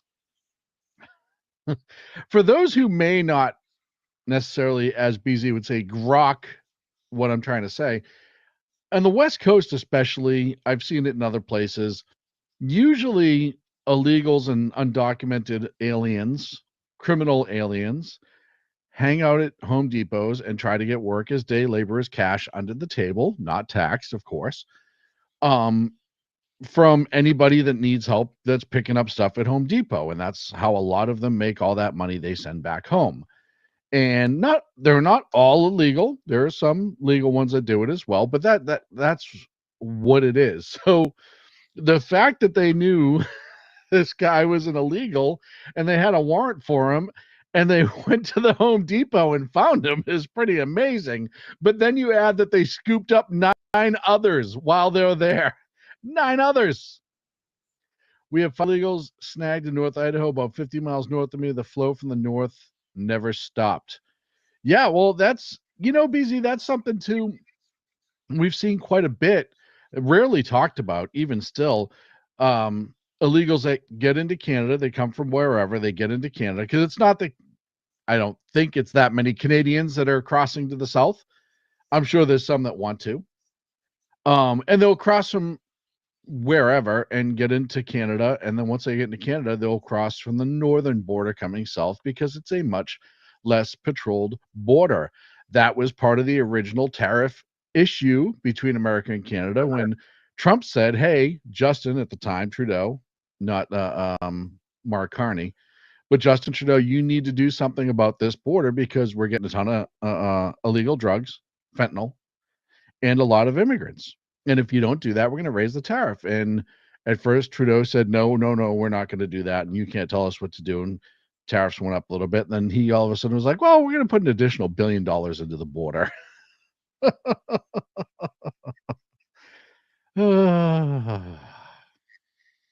It just makes you laugh, doesn't it? One of the things I love about the chat room, and for those who don't get into the chat room on YouTube, you're crazy. If you're watching from anywhere else, YouTube is the best place to get in the chat. That's where I can read all the chat, I can see who posts it, and you can talk with the majority of the other chatters that are there. So if you see me reading or I look down and I giggle without reason, usually I'm reading something in the chat room and I'm about to post it to the show itself. Speaking of illegals and the news, Kilmar Garcia is still in the news because why not? You have what, 4, 5, 6 Democrats down there right now trying to get him out. You're trying to get an El Salvadorian citizen who's part of a known terrorist group and return him to the country. Really good thinking by the Democrats. Awesome thinking. But Homeland Security released today a confirmation that Kilmar Abrego Garcia, deported Salvadorian migrant, was driving a vehicle owned by a convicted human smuggler during a 2022 traffic stop in Tennessee. This is now confirmed officially. Before it was leaked reports or hearsay. Now DHS is confirming it. I don't know. I do not know for the life of me what somebody has to do if you are a part of the umbrella of the left, illegals, LGBTQ, like all that, whatever group they protect. I don't know what extreme you have to go to have them turn their back on you, because they're down there trying to get this guy back. He was oh God, driving the vehicle owned. The vehicle was a 2001 Chevy Suburban. It was registered to Jose Ramon Hernandez Reyes, who pled guilty to human smuggling in 2020 after being caught transporting migrants from Mexico, El Salvador, and Honduras into Mississippi. DHS sources verified documents first reported by Just the News, indicating that the vehicle was flagged by Homeland Security Investigations Baltimore field office as being used in human smuggling and trafficking operations. With records noting it made trips for the southern border to pick up non-citizens. During the December 1st, 2022 stop by the Tennessee Highway Patrol, Garcia was pulled over for speeding and failing to maintain his lane, with 8 passengers in the vehicle and no luggage, raising suspicion of human trafficking. I will repeat that part again. 8 passengers, no luggage, moving south to north. Garcia claimed the SUV belonged to his boss and that he was driving from Texas to Maryland for construction work. He was issued a warning for driving with an expired Maryland limited term temporary license and released without charges at the FBI's request. FBI in 2022 under Biden released him at their request. When we on the right discuss and bring up the fact that it was an allowed invasion, that the borders were allowed to be open, that there was no attempts. In fact, we know that they were flying them from other countries to America. And when they were crossing the border at Eagle Pass or wherever, they were putting them on the planes and spreading them out all over the country. And even when they were being picked up for potentially illegal stuff like this, the FBI calls and says, oh, yeah, by the way, let that guy go. Folks, if you've ever worked in law enforcement, especially, I would say, anywhere south of the Mason-Dixon line, so to speak, and you stop a car with 8 undocumented people, no one had documents, no one had licenses, the driver has a limited term temporary license out of Maryland, driving a car that is not registered to anybody in the vehicle, and is moving from south to north, and it's flagged by Homeland Security, my guess through NCIC, and you stop that car, I'm guessing a phone call gets made. And you want to know how I know the phone call got made? Of, hey, this is clearly a group of illegals. What do you want to do with this? Is ICE and Border Patrol didn't answer, which back in the day, when I worked in law enforcement, if we came across somebody who we suspected was illegal and we needed to contact immigration at, that's what we, call immigration, we would call them directly. And oftentimes we'd get like an agent on call would call us back and they would look up the person and see if they want them, didn't want them, whatever. They wanted them, we held them. When you make that call and then an other agency calls you back, i.e. the FBI, who has nothing to do with immigration other than now, because they're allowed to make immigration arrests. They were not at that time, if you recall. That's something that Trump changed with an executive order. FBI and other agencies can now make immigration arrests. The FBI calls back, not immigration, not Customs and Border Patrol, not any other Homeland Security. This is a totally different building, totally different wing, totally different operation, totally different people. They called back and said, release them. And as BZ says here, the FBI is nothing more than weaponized arm of the DNC and the leftists, a corrupt anti-American terrorist organization. Terrorism is the unlawful use of violence and intimidations against, especially against civilians, and the pursuit of political aims. No argument here, sir. So why would the FBI do that? Well, you know the answer. We know the answer. They're going to say it's a million different things, but that's as authentic as a Joe Biden Easter photo. If you watch BZ shows last night, you would get that hint, that joke. But the FBI, so that says there was a process put in place by the FBI, who, by the way, considers themselves to be like the big daddy of federal law enforcement. You have a ton of different federal law enforcement agencies, but the FBI considers themselves like almost like the supervisor of the other ones. They have a tendency to step in where they don't belong, and they've been doing it for a long time. And it's allowed for whatever reason. But that means that the FBI put up some sort of sequence, some sort of trigger in the notification system, either through NCIC or a phone call or whatever, where they are notified and they now have an opinion to give. And at this point, a direction to give to the Tennessee Highway Patrol to release Garcia and the 8 other ones. Make it make sense, please. Well, there's only one way it can make sense. As we know, and I've said before, it's because it was allowed. It's absolutely crazy to me to think.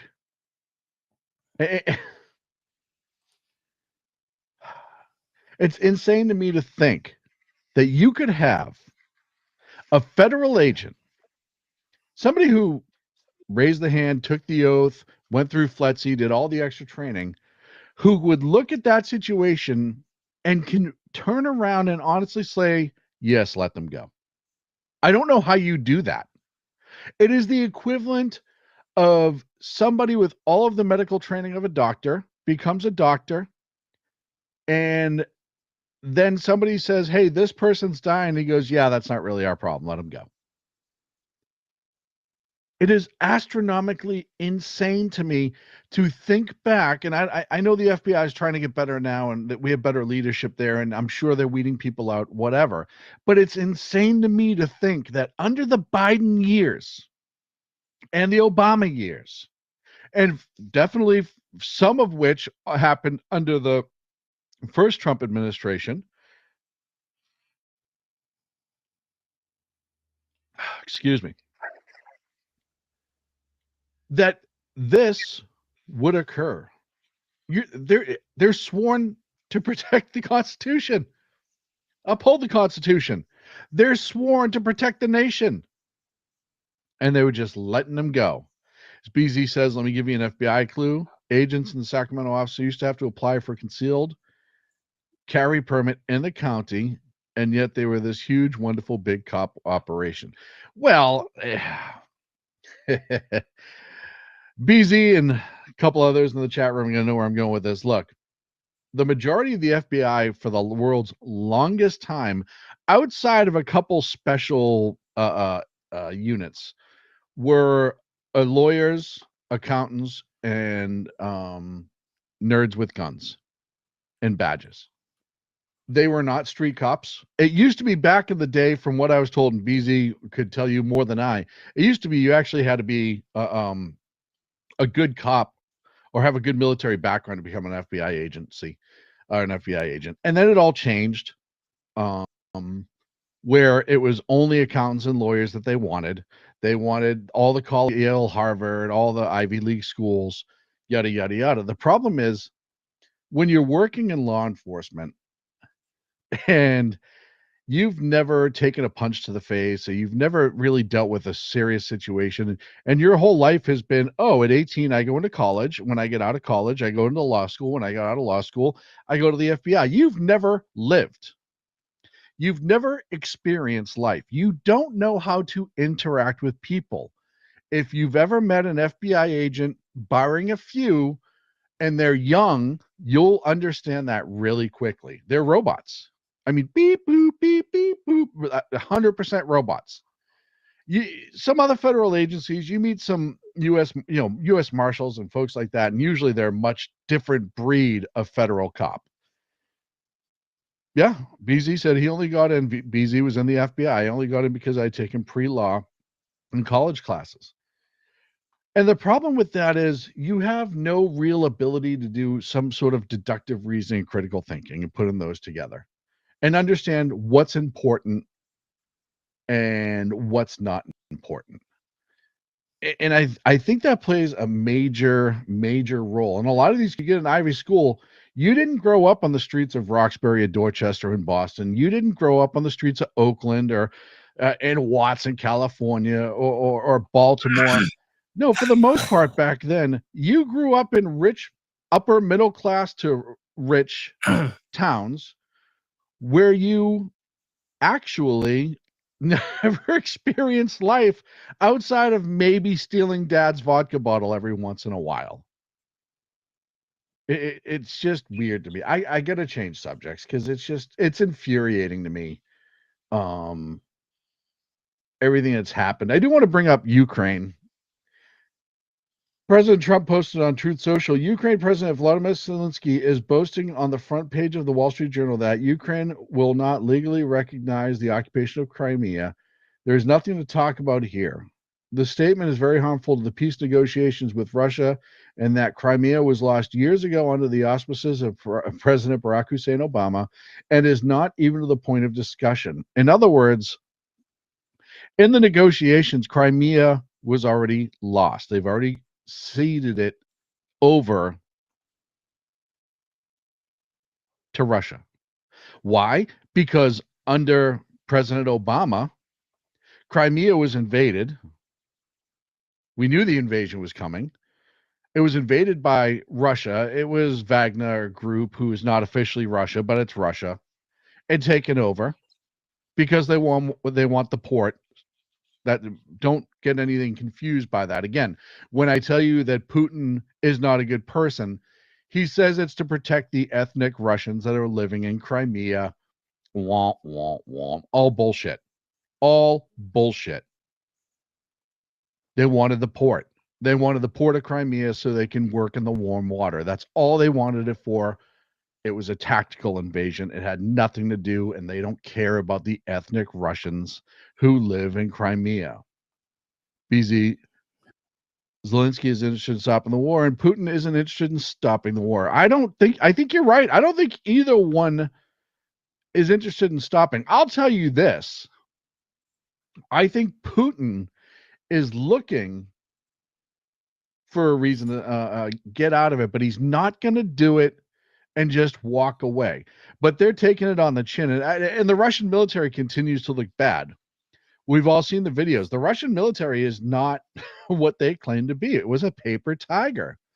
Obama sent blankets. Yeah, just like we sent blankets to Georgia under Bush, right? You know, they know who's going to do something and who's not. They knew Obama wasn't going to do something. They took Crimea. They knew Biden wasn't going to. Did I say Biden? I meant Obama. They knew Biden wasn't going to do anything, and they took Ukraine. Putin knows weakness, and he knows who he can get away with. I'll tell you, like I said, I can separate the two. Just like I know Putin's a piece of shit, Zelensky's a piece of shit. The Ukraine people, the military especially, I think really blew a lot of people's minds with how effective they were considering the numbers and everything. And, if that was me or you, yeah, Zelensky's getting rich and he'll never agree to peace. I agree with Mission Ready Men there too. Look, if that were me to you, despite politics or whatever, if there was an invading force into your country, there is here, but a uniformed invading force, we can get to the immigration argument. We already have had that a million times. We would pick up arms and fight. So, right, wrong, or indifferent, whether they're appreciative, not appreciative, whatever, for the actual soldiers, the ones who are on the front line, not the guy who's wearing an OD green sweater or black sweater and OD green pants and boots tucked in. Not him. I'm talking about the soldiers. I think that they impressed a lot of people because they've done more with less than most could, including Russia. You got to realize Russia was one of the biggest threats militarily going into this, that the world was perceived threat, I should say. And they've held them off. And yeah, they've had a lot of help. There's no doubt about that. So I do separate, because I'll tell you right now, if I was a 22-year-old Ukrainian and the Russians invaded, I'd pick up arms too, and I'd want my country to win. I get that part of it. But the problem is they're not being told the whole story by Zelensky, just like Putin's not telling the whole story about what's going on his end. Putin and Zelensky are almost the same person at the other end of the spectrum. They both want the war to continue for different reasons. They're both lying pieces of garbage, and they withhold a lot of information from their people and trample on their people's rights. End of story. End of story. Here's another story. I don't know if you follow Pete Sweden on X. Pete Sweden on X is a citizen journalist. He's been around a long time, though. And he posted this, and I wonder if you've ever heard anything like this. Breaking, there's been 2 explosions in Joe in Sweden tonight. I know I pronounced that wrong, and somebody's going to yell at me. Sweden has now had a whopping 10 bombing attacks in the last week. This is out of control, and the media isn't telling you about it. Pete Sweden has been visited by law enforcement numerous times because of what he was reporting that the state-controlled media in those countries do not want reported. Why is it important that we have freedom of speech? This is why. Right? Freedom of speech, freedom of the press. This is 100% why. Because you could have a country like Sweden who's been invading. By the way, they're all Muslim migrants, Middle Easterners that have invaded Sweden.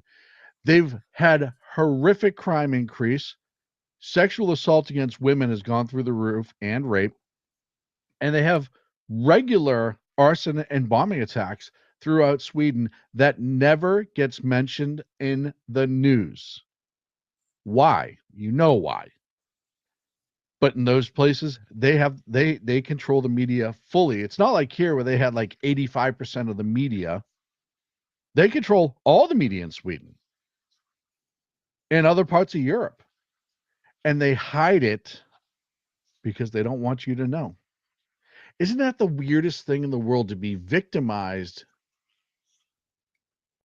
have no plan of stopping it, taking no action to stop it, and keeping the news quiet about it? As a leader, does that show that you care about your people, or does it show more that you care about an image? It's gross. It's disgusting. If you look at the stats out of Sweden and the crimes that have gone up in the last 5 years, including the bombings, including the arson attacks, they have regular, they call them car parks, and I've seen him report this too, parking lots of cars, either in residence, apartment buildings or whatever, where they'll just run through with gas and light them all on fire at once, just because. Just because. It's absolutely insane. And understand, I can't understand, I should say, that a leader of a country would not want this known and to protect his people. That's your job. That's your first job of any government, is to protect your people, the citizens, the ones who live, work there, the people that you swore the oath to protect, that are protected by the Constitution. That's your goddamn job. We had an administration just recently that refused to do that. And we see other liberal countries with liberal leaders refusing to do that, to protect. It's disgusting. It's horrific. And any leader who's not willing to protect his people or her people is not deserving of that position. And we've said this before, and we'll say it again. How many people have to be hurt and suffer before people wake up to the reality? I'm up against a break. We come back. I got a whole bunch more I want to talk about. Lined up. Oh, chat room's talking to me right now. We'll be back after.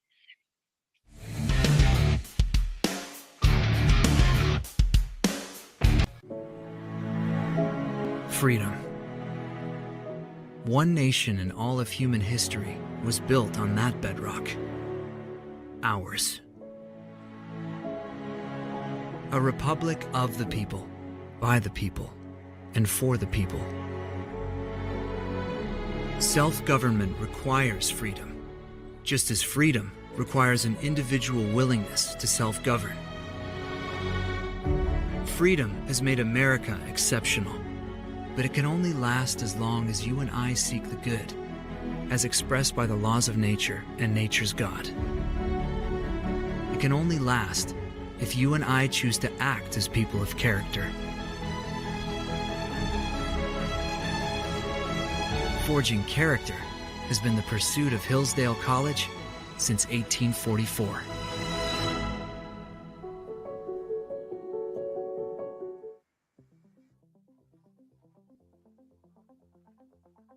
Ever dream of escaping the daily grind? At Escapist Travel and Tours, we make those dreams your reality. From breathtaking adventures to cultural immersions, we offer escapes tailored just for you. Let us take you to places where every moment feels like a new chapter in your life's adventure. Visit www.escapist.travel or call us today at 1-855-885-81776. Your escape awaits. Are you looking for a way to boldly express your faith and love for your country? And check out 7 Armors, the premier apparel company for patriotic men of God, where faith meets freedom in style. Our t-shirts are more than just clothing, they're statements. Bold, stylish, and meaningful. From timeless messages to modern designs, we've got something for every patriotic man of God. Wear your beliefs proudly with 7 Armors gear. Don't miss the chance to wear your faith and freedom on your sleeve. Visit 7armors.com today and join the movement. That's the number 7armors.com.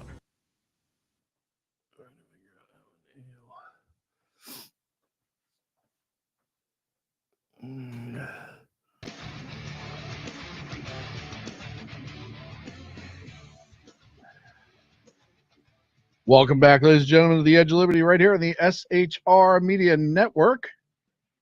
Whoop. Just Bigfoot and myself. It's not always good. There it is. Going to the break, we were talking about what was going on overseas and other places as well. Obviously, BZ has plenty to say on that, ladies and gentlemen. If you haven't seen BZ's show, BZ's Berserk Bobcat Saloon every Tuesday and Thursday night right here on the SHR Media Network. Also on KLRN, you need to check it out. And if you don't, and I'm telling you why is, so we're trying to get to 500 subscribers here on SHR Media on our YouTube channel. So please like and subscribe, like the episode individually, but just help us out. But we all get a little something if we hit 500. Most of us keep it a secret because it's not that impressive. BZ, not afraid to buck management and ownership. BZ put out that he will receive either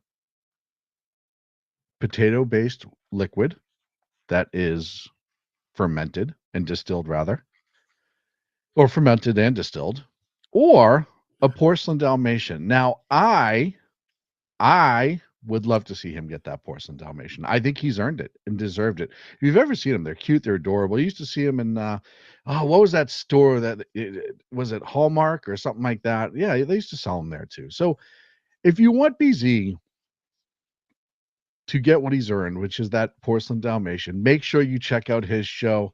Another great show that you should check out is Mission Ready Men with Big E, my dear old friend. And when I say old, he's old, folks.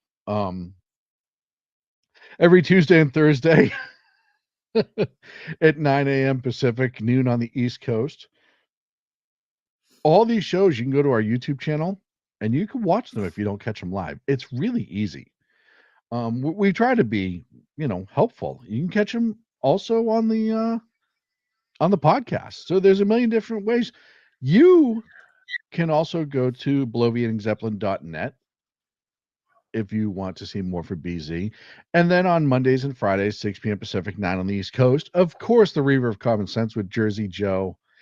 He's loud. He's from New Jersey, and he's got some good opinions. And he's a hell of an artist.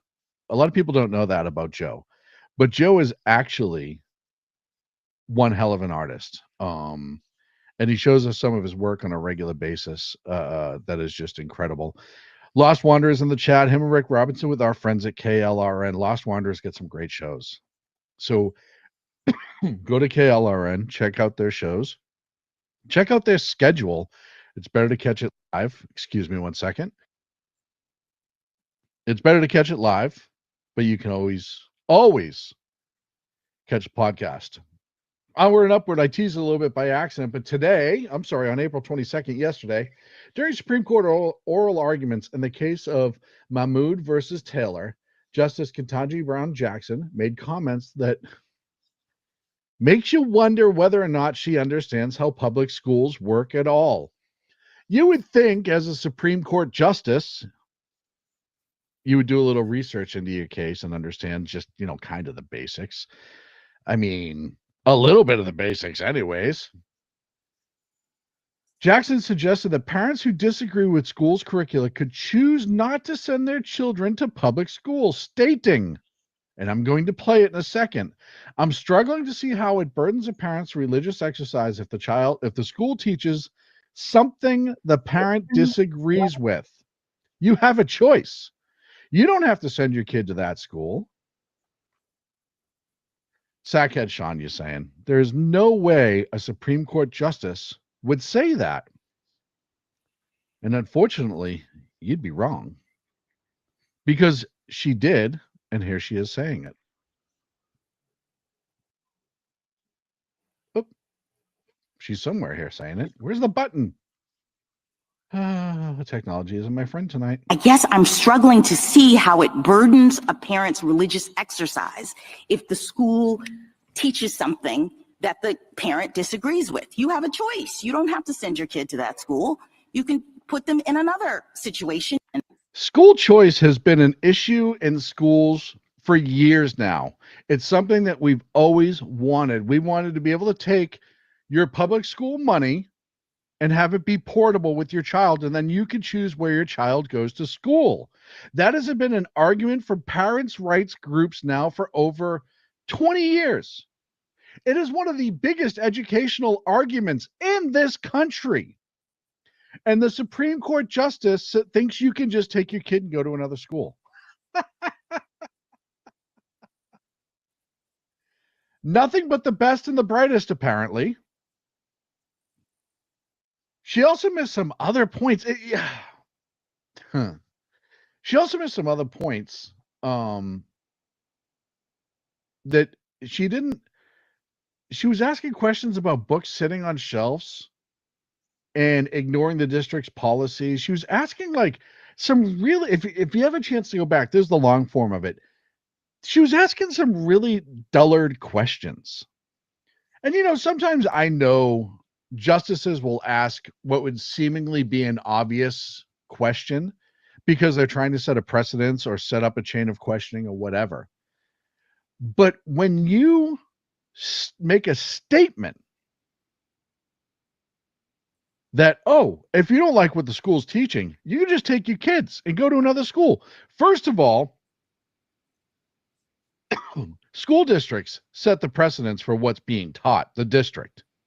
So if you're in one school district and you don't like the school you're going to, you can absolutely go to another school in that district, but you're still going to get the same curriculum.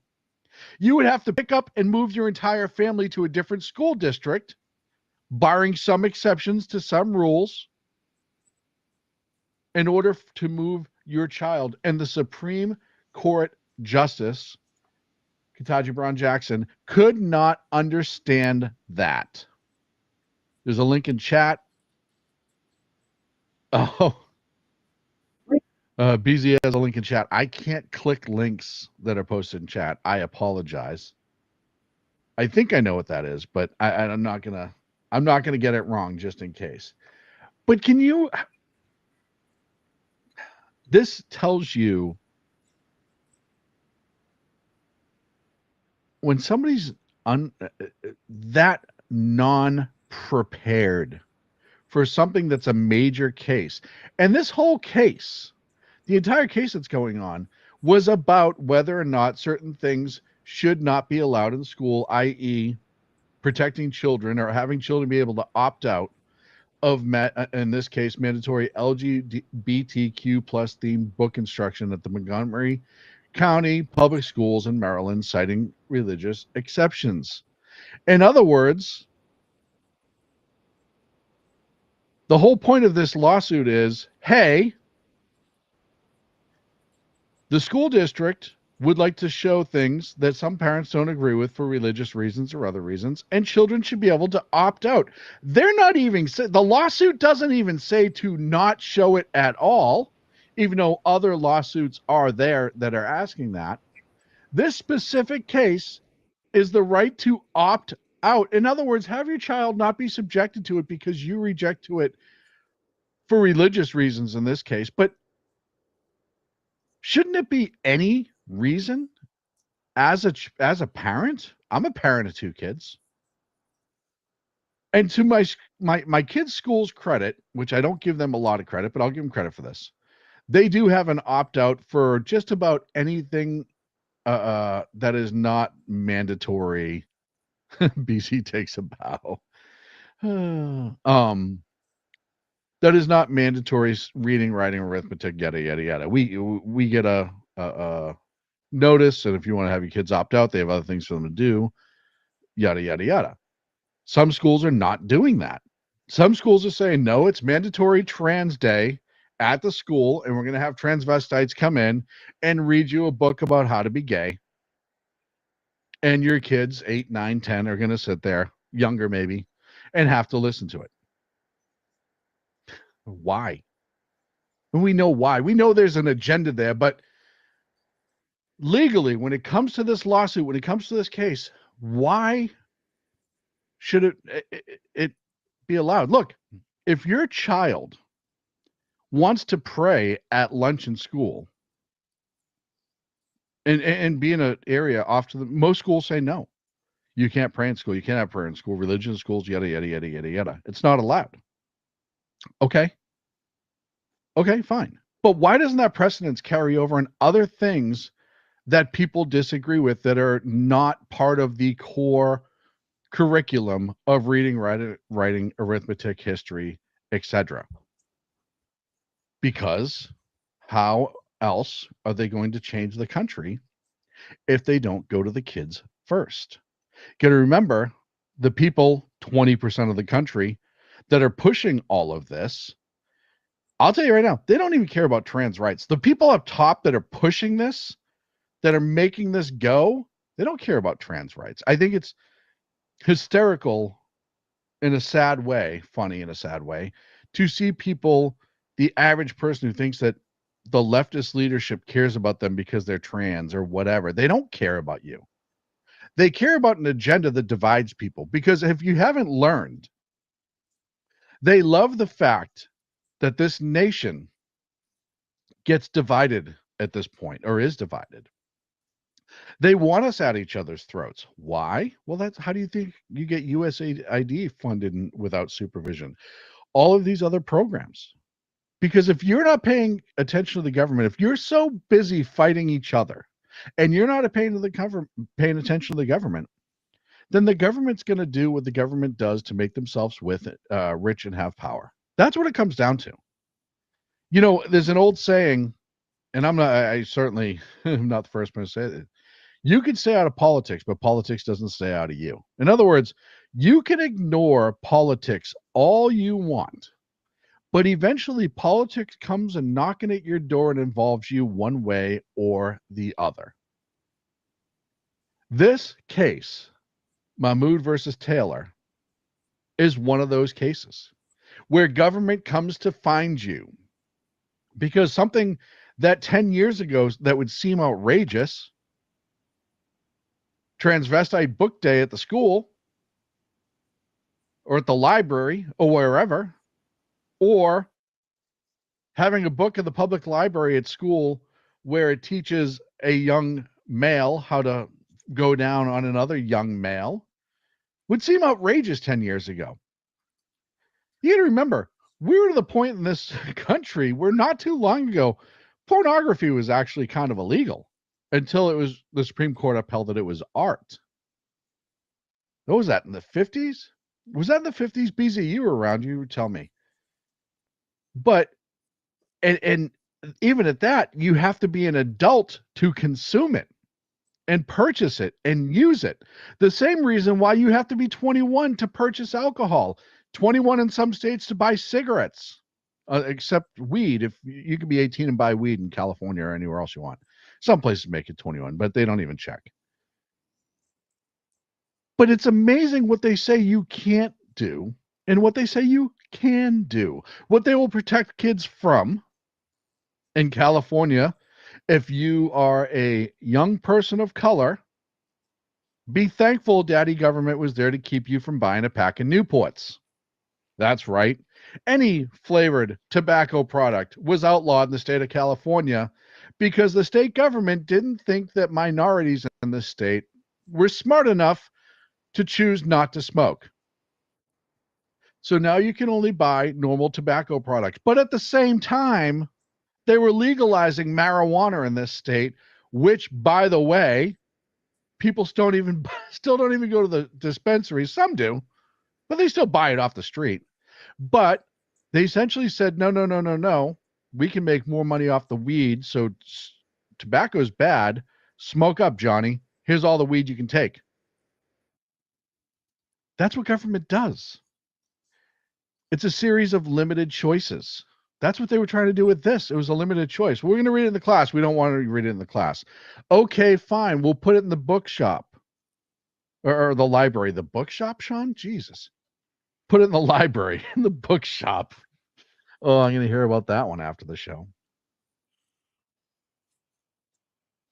But the kids can still get to it. Yeah, but they have to look for it. It goes back, and we've talked about on Sack Hits for years. There's a Lost Wanderer. One day I'll walk into a weed shop and ask, if I make you laugh, can I get a 20% employee difficult? Then just show my ID, my last name on it. Mom and dads would send their kids to store. Yeah, I mean, I can remember, God, what was the name of the, there was the pharmacy, O'Neill's drugstore. It was a couple blocks from my house on Highland Ave.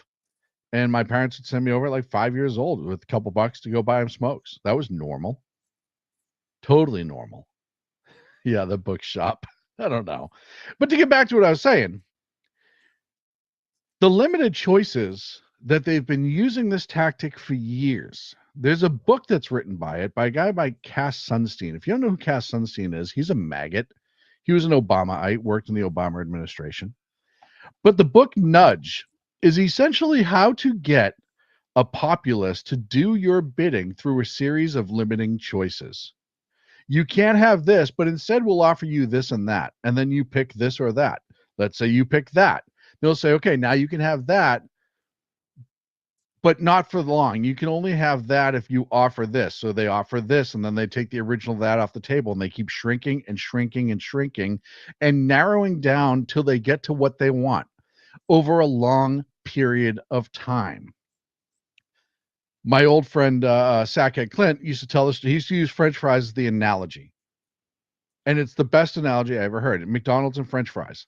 He said essentially what they would do is they'd say to McDonald's, hey, which they've already done this.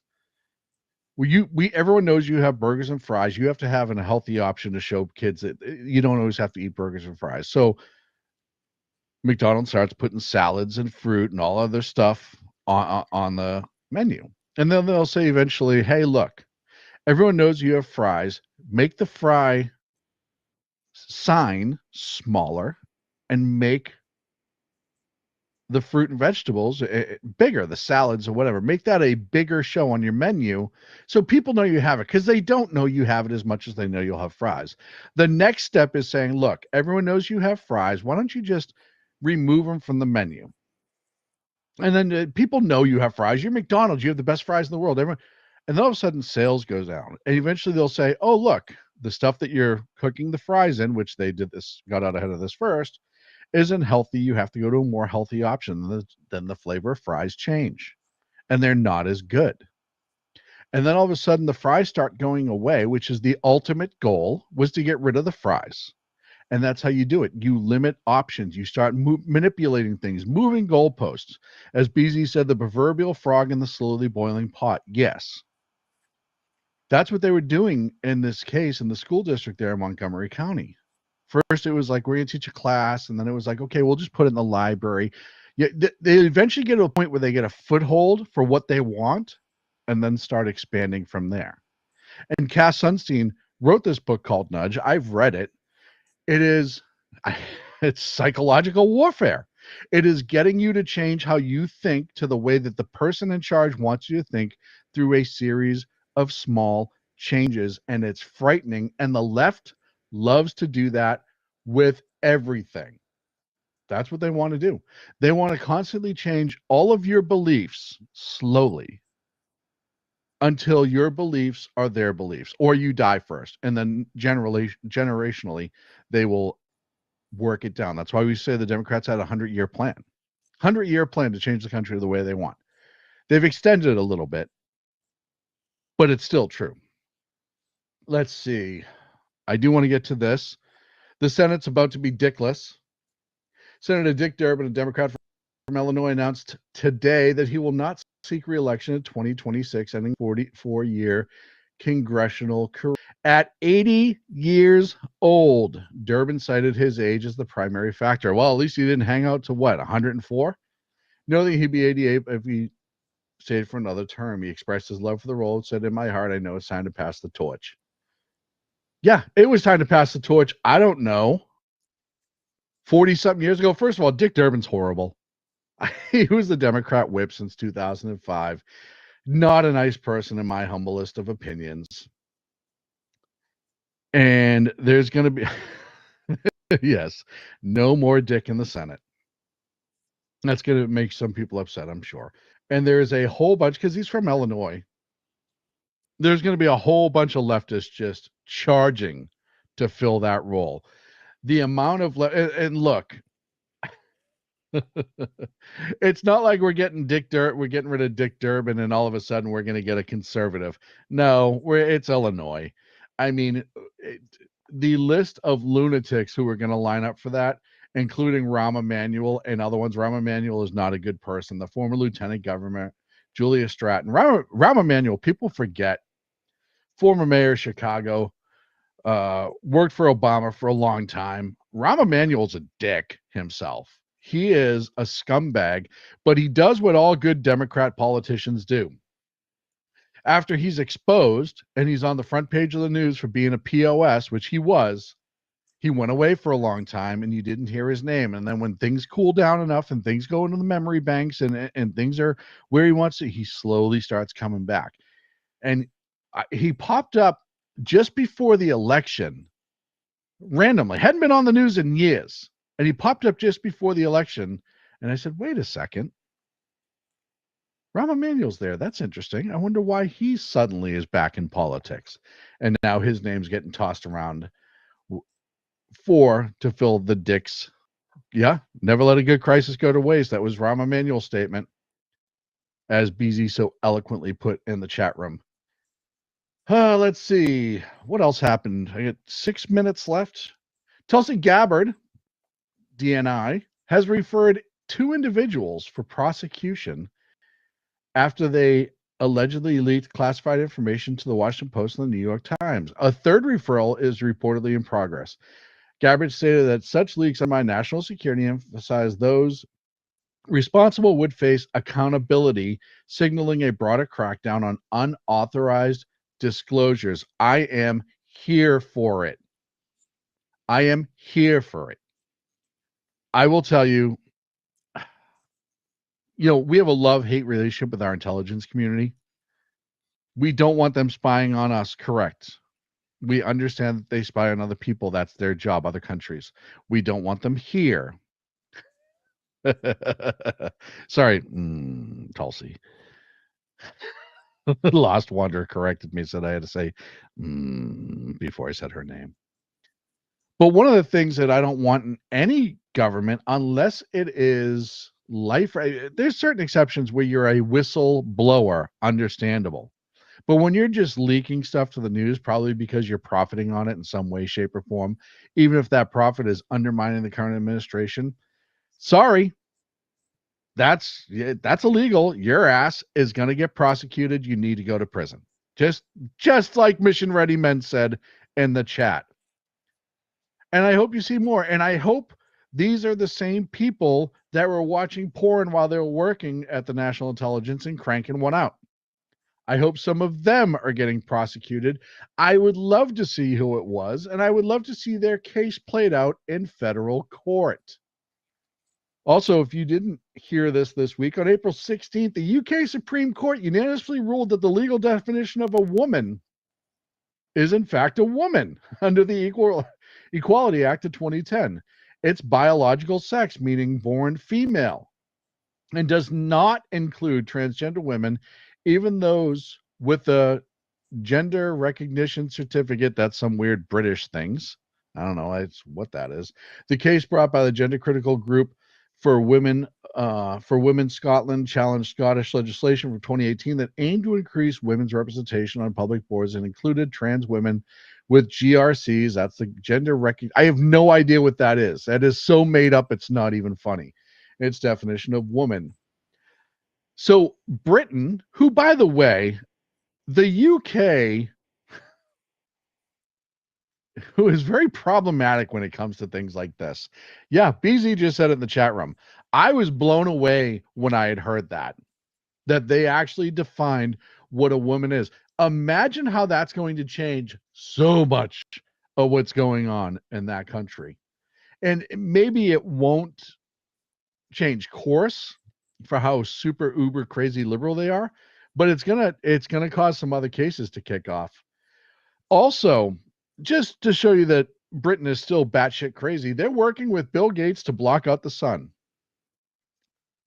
They're doing what's called solo geoengineering, which is some sort of climate intervention, where they essentially use contrails and chemtrails to block out the sun. That's the long and short of it.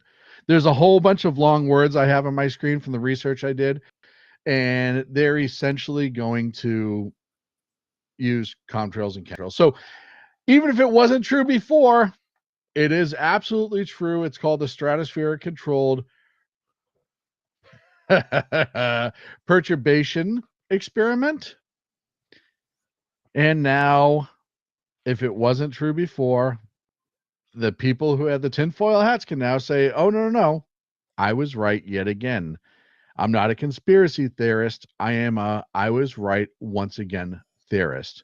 But after all, who needs CO2? Yeah. And as actually Rick Robinson in his show earlier pointed out, they're also building a whole bunch of solar panels in the country, which I did not know. And Rick said this, I didn't say it, but he pointed out the hypocrisy that you're going to build all these solar panels for power, but then you're going to turn around and try to block out the sun. Once again, liberals are out of their goddamn mind. You got busted for that? Where's the word? Because I'm a dullard. I had a hard time sounding it out. You probably heard me. Stratospheric controlled perturbation experiment.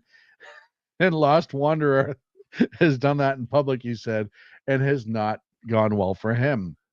Folks, that's it from me. Thank you so much for joining us. It was kind of a ramshackled show tonight, but I had a lot I wanted to get to. I didn't have a lot of time to spend on the subject. I'll be back Monday, 8 p.m. Pacific and 11 on the East Coast. I told you about the great shows on SHR. Check them out. I told you about the great shows on KLRN. Make sure you check them out. Make sure you please like and subscribe. If you want to follow me on X, the number 2 against tyranny, 2 against tyranny. Thank you so much for watching. I will talk to you next week. Have an awesome weekend. Hello, friends. Do you have a moment so that we may discuss our Lord and Savior Minarchy?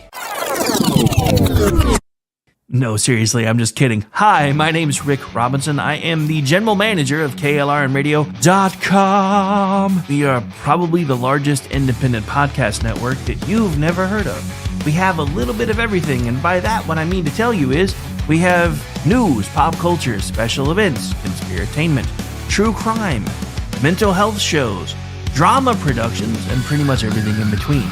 So if you're looking for a new podcast home to grab a little bit of everything that you love all in one place, come check us out. You can find us on X under @KLRNradio. You can find us on our Rumble and our YouTube channels under the same names. You can also find us at KLRNradio.com and pretty much every podcast catcher known to man. So again, feel free to come check us out anytime you like at KLRNradio.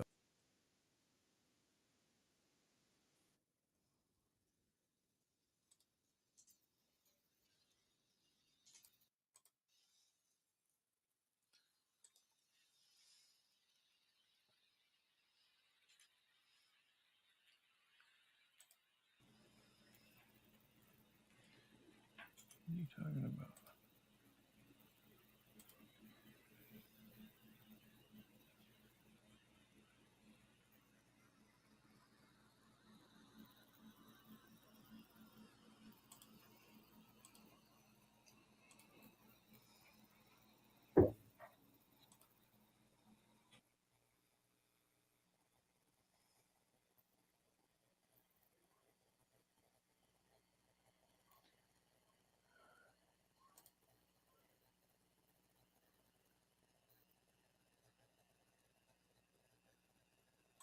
Than one generation away from extinction. We didn't pass it on to our children in the bloodstream. The only way they can inherit the freedom we have known is if we fight for it, protect it, defend it, and then hand it to them with the well-taught lessons of how they in their lifetime must do the same. And if you and I don't do this, then you and I may well spend our sunset years telling our children and our children's children what it once was like in America when men were free. I have come here to chew bubble gum and kick ass. And I'm all out of bubble.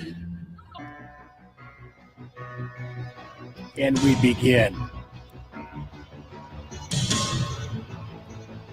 Ladies and gentlemen, boys and girls, children of all ages, welcome to BZ's Berserk Bobcat Saloon Radio Show, live and direct from the SHR Media North Idaho studio, where I am broadcasting in a free state.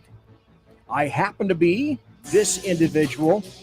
I am your conservative Sherpa. That means that I guide you through the maelstrom of Democrat, leftist, globalist lies, chaos, deceit, and betrayal. And no one quite does it like me. That's me. Please note, what you're about to hear for the next hour and a half, maybe 2 hours or so, consists of my opinion and my opinion only. I have no guests tonight. It's just moi. What am I doing? I'm doing the job that the American media maggots won't. I am fundamentally changing America, one leftist diaper at a time. And boy, are those things stinky. I want to tell you this also. We don't water our drinks just like we don't water our conversations. We are still serving stiff drinks in the saloon, along with facts, history, logic, rationality, proportion, context, clarity, tradition, and common sense for normal people like you and me. Politics, religion, crime, culture, economics, race, science, sex. We talk about it all right here in the saloon, where the speech is free, but the booze is not. I'm streaming live right now on the SHR Media Facebook page, on any number of places on X/Twitter. Let's see, live on the SHR Media Rumble channel, which I started. I know that for a factorious. Twitch, Facebook, and a whole host of other places. I should tell you that today is Tuesday. It is April 22nd, the year of our Lord, 2025. And as you would expect, holy moly, do I have a show for you. I'd like to start it out with this, however. I have changed the chat room once again, and I've expanded it. It was a little too close before. Now around here where I am, it's still raining. We're still getting just a little bit of the rain, some occasional sleet. So the fire is still going in the chat room. All sorts of books for you to look at.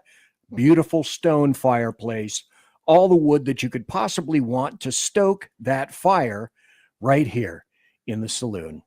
And with that, I don't think really there's any reason not just to begin right now. What with Easter? You remember when the bunny took Joe Biden out?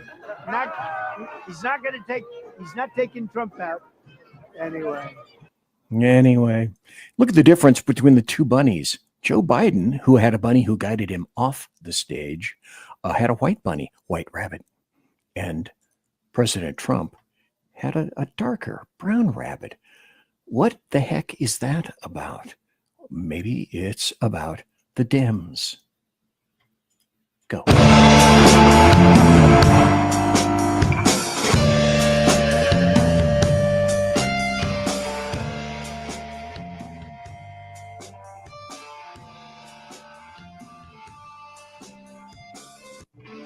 You'll never meet a lovelier group of individuals than the Democrats right now. But wait, there's more.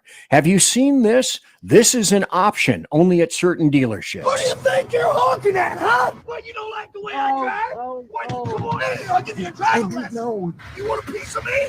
What's coming out and get you some, huh? Where are you gonna go now? Well, you can't speed up. You think you're better than me? What, you think, oh, I like the way you drive. What, are you gonna fancy you? What? Huh? Keep out. The trunk monkey, a revolutionary idea. All right, back in the trunk. Hey! You little. All right, back in the trunk.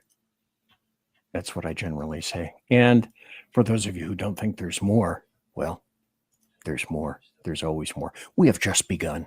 She asked me what my pronouns are. And then you ate her pronouns are obesity. Her pronouns are all you can eat, and she identifies as hungry. Were you crying out gravy? She has more chins than a Chinese phone book. Her pronouns are finger licking good. Pronouns are nom nom jabba the hut. We meet again. Necklace behavior. Pronouns are she ate them. Wait a minute, this is next level stuff. Hate from Houston, it's okay, girl. Keep your chins up. How the fuck did they find a vein to draw blood? Her pronouns are LBSKG. Her breath is delayed, it's turning Chinese. For fuck's sake. Feminist, lesbian, Peter Griffin. Is cholesterol a gender? Pull up the destroyer. Her pronouns are last chair bender. She speaks in heartburn. Thanos was right. Her pronouns are 354 funk. Finally, Brad finds a doctor he likes. Do your veins contain anything other than sugar and cholesterol? All these comments are so mean, though I bet she loves her all. She asked me what my And don't you like it when we start out singing a song? I know that I do. Then let's go here. I hadn't anticipated doing this. Oh, we have 4 comments in the chat room already. Before I do that, let's start. Mission Ready Men is in the chat room. And this is the new chat room, by the way. So, folks, when you're there in the new chat room, please, if you will, let me know what you think. Do you like it? Are the pillows arranged sufficiently? And do you need more pillows? Do you need more drink? What do you need? Just thought I would ask because it's brand new. And also, the Lost Wanderer is in chat tonight. Remember, not all who wander are lost. Sorry, no commercial sent. Been working hard on the radio play I'm producing, directing on Friday night at ooh, look at this. The Lost Wanderer is saying that he's going to be working and he's going to be having a radio play, Friday night over at KLRN.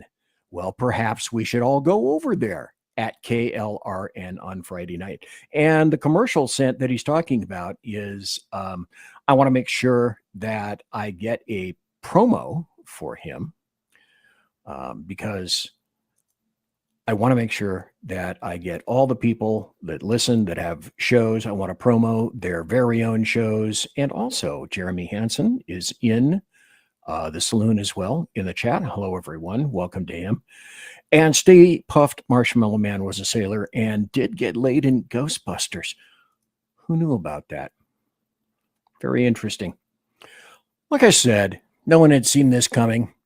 It appeared that Socialist Popey had, in fact, turned the corner and had not, and then died, I believe, not on Easter Sunday, but the day after on Monday. I'm not quite sure of the timing, but in this case, they say that he is the first pontiff from the Americas who happens to be dead at 88. I thought initially that I would just ignore this at this point, but so many other individuals are opining on it, and I thought that I kind of sort of should do the same, and I will as well. Now, anybody that's been watching the show for any period of time knows that, well, there are some things that I am for, and there are some things that I am not for. I'll mention this once unless there's some other kind of odd occasion to bring it up again, because I don't customarily write or speak much about my religious faith. I wear this. There are other things that I have. People may wear symbols. This is a Celtic cross. I'm weird. That is an acknowledgement, if you will. My religious faith is something that I mostly keep to myself.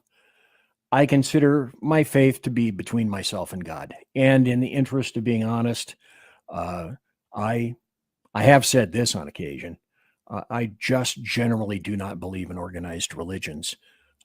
In my opinion, too much destruction has occurred in their name to believe their generous lines of historical bullshit, to include murders and wars, entire lines of individuals and countries wiped out behind their various causes. And I wrote way back in January of 2010 on my blog, bloviatingzeppelin.net, which is still up. And now I feature posts from the individual shows that I do. And I wrote about the politics of God. In that post, I asked, where do you hold God? And I kind of delineated between two, church and heart. And it began this way. Back then, before I wrote the post, but just before, I was listening to a radio program, and one caller indicated that religion was a matter of heart. And the host indicated the opposite, that it was necessary to hold your religion to your heart, but it was additionally, and equally, if not more so, necessary to hold your religion in a church. And that made me think for a moment about my place and how I hold my own personal religious beliefs and feelings. As I indicate, I very rarely speak or write about my religion or my faith. I'm of the opinion that my relationship with God primarily involves myself and my Lord. And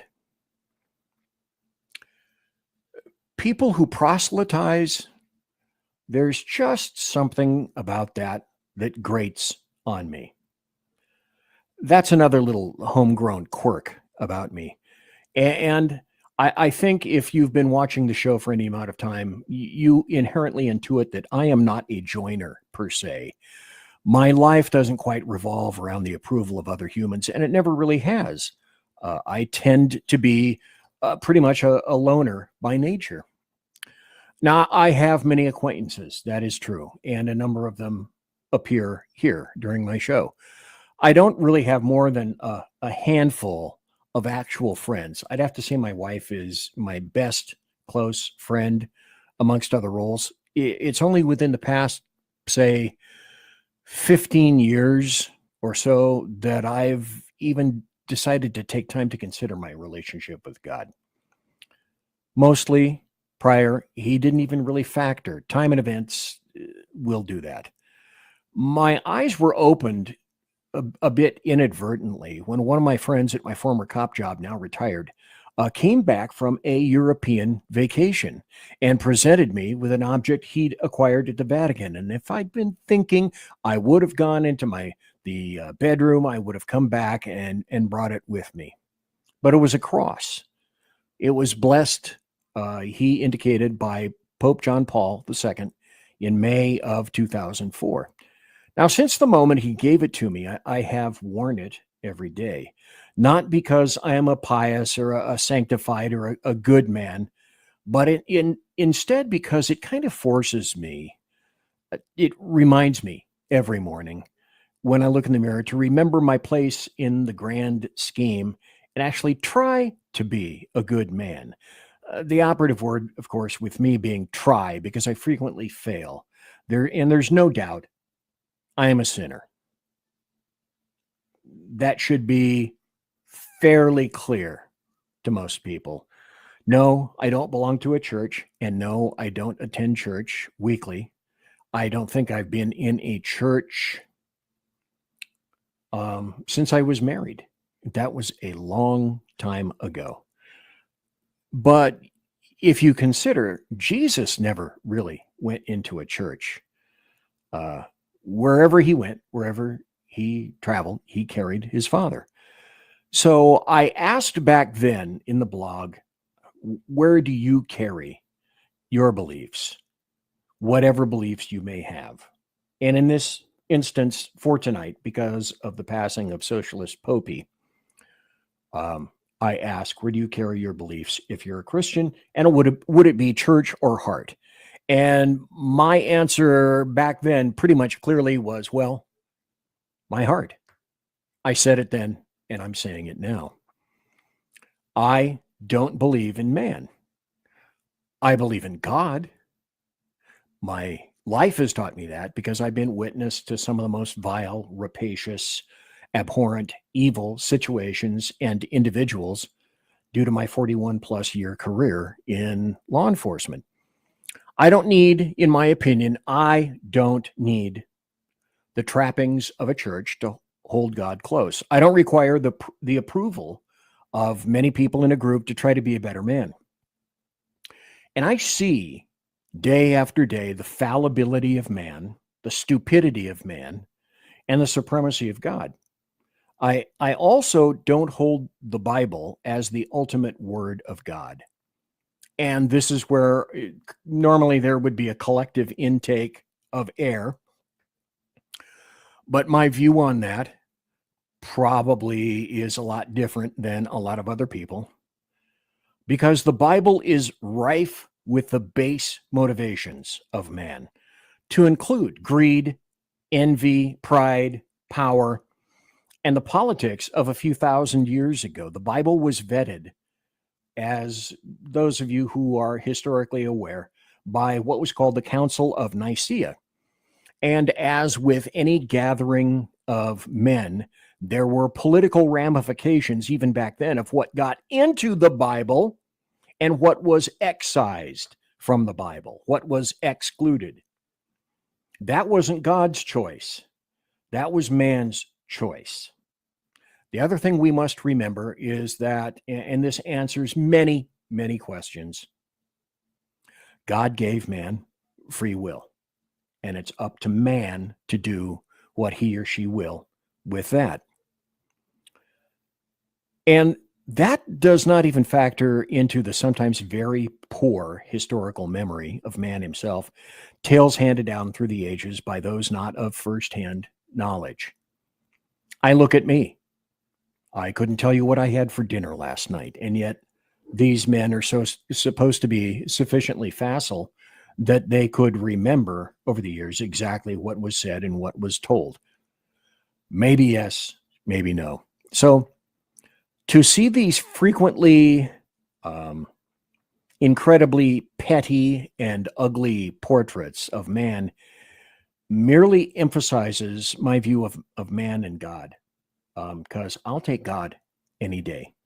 Sunni versus Shiite, Catholic versus Protestant, it's all immaterial and pointless to me to a certain degree, with one exception. It emphasizes my belief in holding God close to my vest. My God isn't better than your God until and unless you want to kill me or you want to convert me.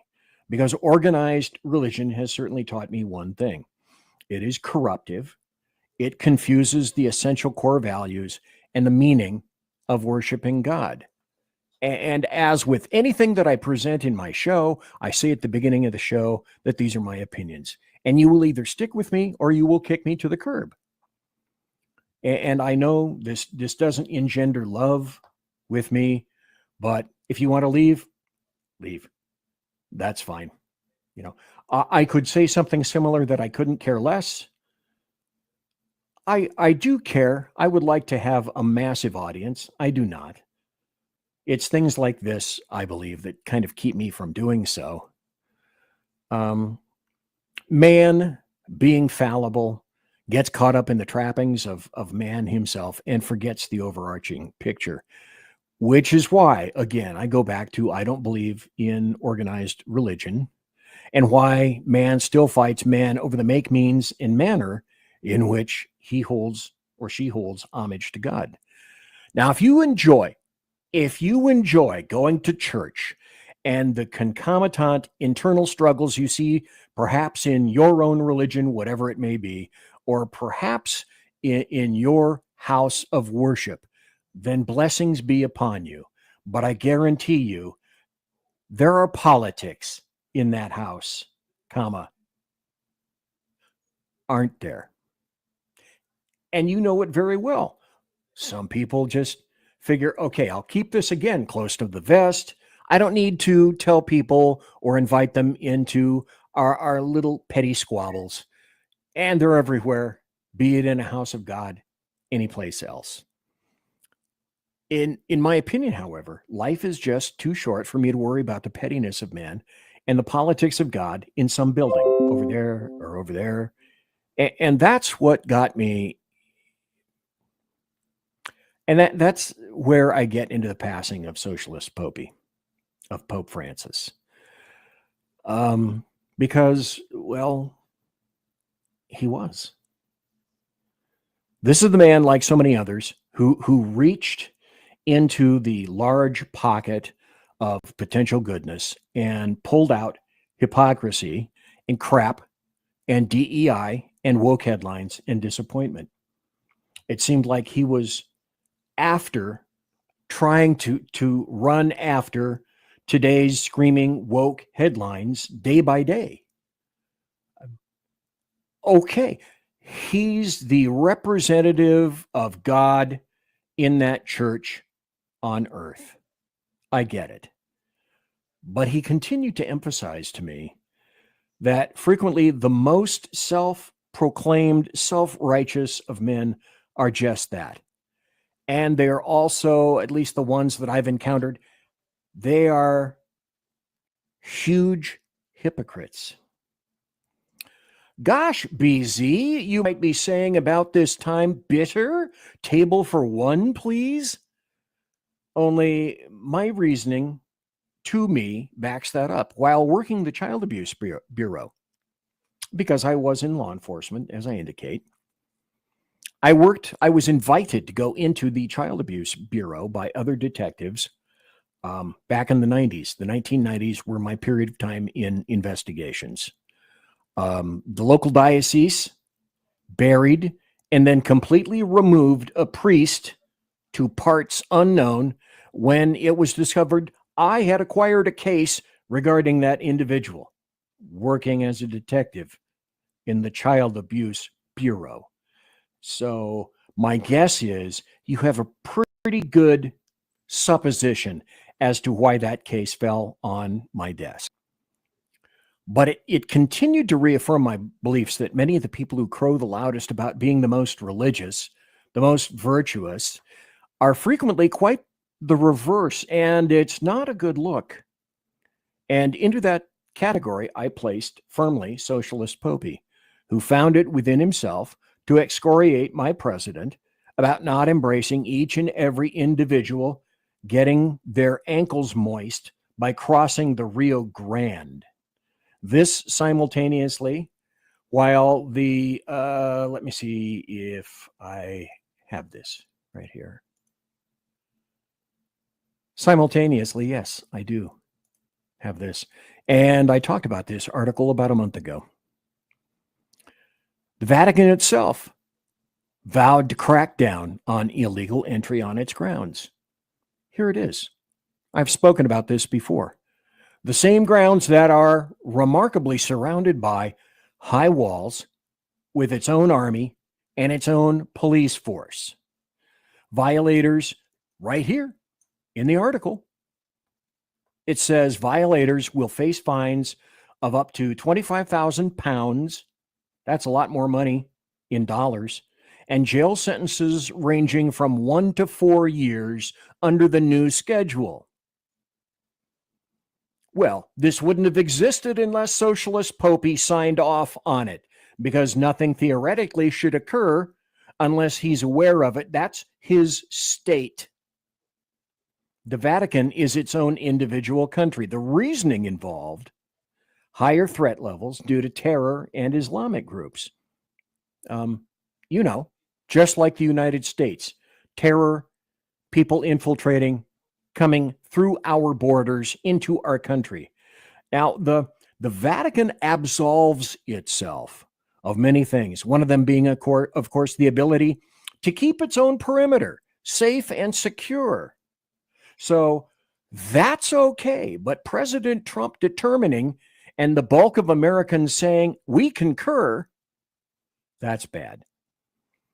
In addition, what I didn't see socialist hypocrite Popey do is, for example, say, open St. Peter's Square to the vast throngs of homeless, the needy, the sick, the basilica itself, for example. Nor did I see him open his apartment or the apartments of others to those same persons. Didn't see it, didn't hear of it. Now, if it did occur, then I'm wrong. Correct me right here, right now. The ability,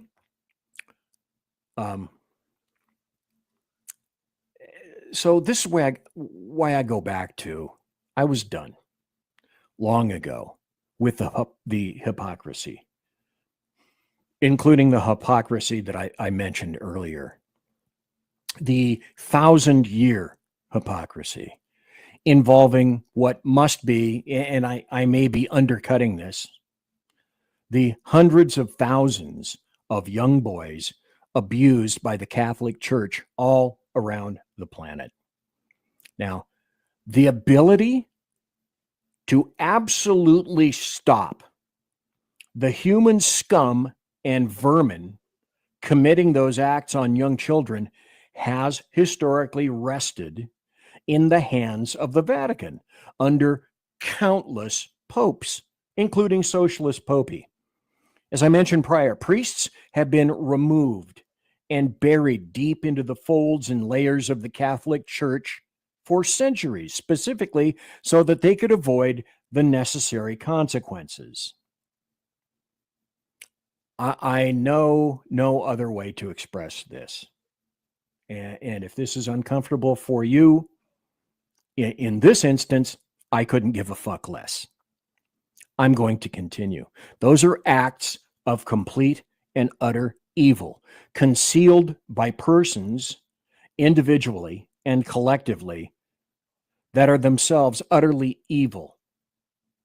That's you, Catholic Church, and that's you, Socialist Popey. I freely admit I'm nothing if but a contentious contrarian, because I will also fight for the ability of people to seek their religion of choice in the United States of America. That's a foundation of our forming. Just because I believe in God and not man, and because I don't believe in organized religion, doesn't mean that I wouldn't fight for those rights for you and anybody else, with one very important and salient exception: Islam. Islam is a death cult. I would easily fight against and advocate against Islam. I have continuously, and I will continue to do that until the day I cack. That's a lengthy story for another time. But so until I'm witness to a massive sea change in the Vatican, I'm stuck with these beliefs about Socialist Popey and his church. The onus is not on me to do better in that regard, in that church. The onus is on the Catholic Church to do better. We'll see about that. My faith regarding that is minimal. I wish I could tell you that I had an infinite bucket of faith. I repeat, I don't believe in man. I believe in God. I don't know how long it takes. I think the doors have been closed. They've been sealed. We'll see what the College of Cardinals decides to do next, because the ball is most definitely in their proverbial court. But with regard to all the rest of the things that I mentioned, go ahead. Prove me wrong. Here's another story that I thought I would get to that involved the Catholic Church. Perhaps you people remember the film Spotlight about the Catholic Church in Boston. They made an entire film about that. It's actually quite good. I would recommend it. Here's in San Francisco. Now, this is the Bay Area. In California, always spell it with a K. And this is important to me because I was born in California. I was raised in California. And this occurred in the Bay Area, which is where Kamala Harris came from. Now, Kamala Harris was the DA of the city and county of San Francisco. The city and county of San Francisco are one. And so the DA, that little nub of land at the end, that is both a city and a county. Same size. It's to my knowledge, it's the only city and county same in all of California, shall we say. Well, definitely in California. It may be true in other places. Offhand, I just don't know. But this story just came out, which is interesting because this story came out before the passing of Socialist Popey. Once secret records show how the San Francisco Archdiocese handled priests accused of sex abuse. One priest faced 5 complaints. Now, this is interesting insofar as Kamala Harris, it is alleged, knew about all of this as a Democrat. And it was in her lap. She decided to do absolutely nothing with this.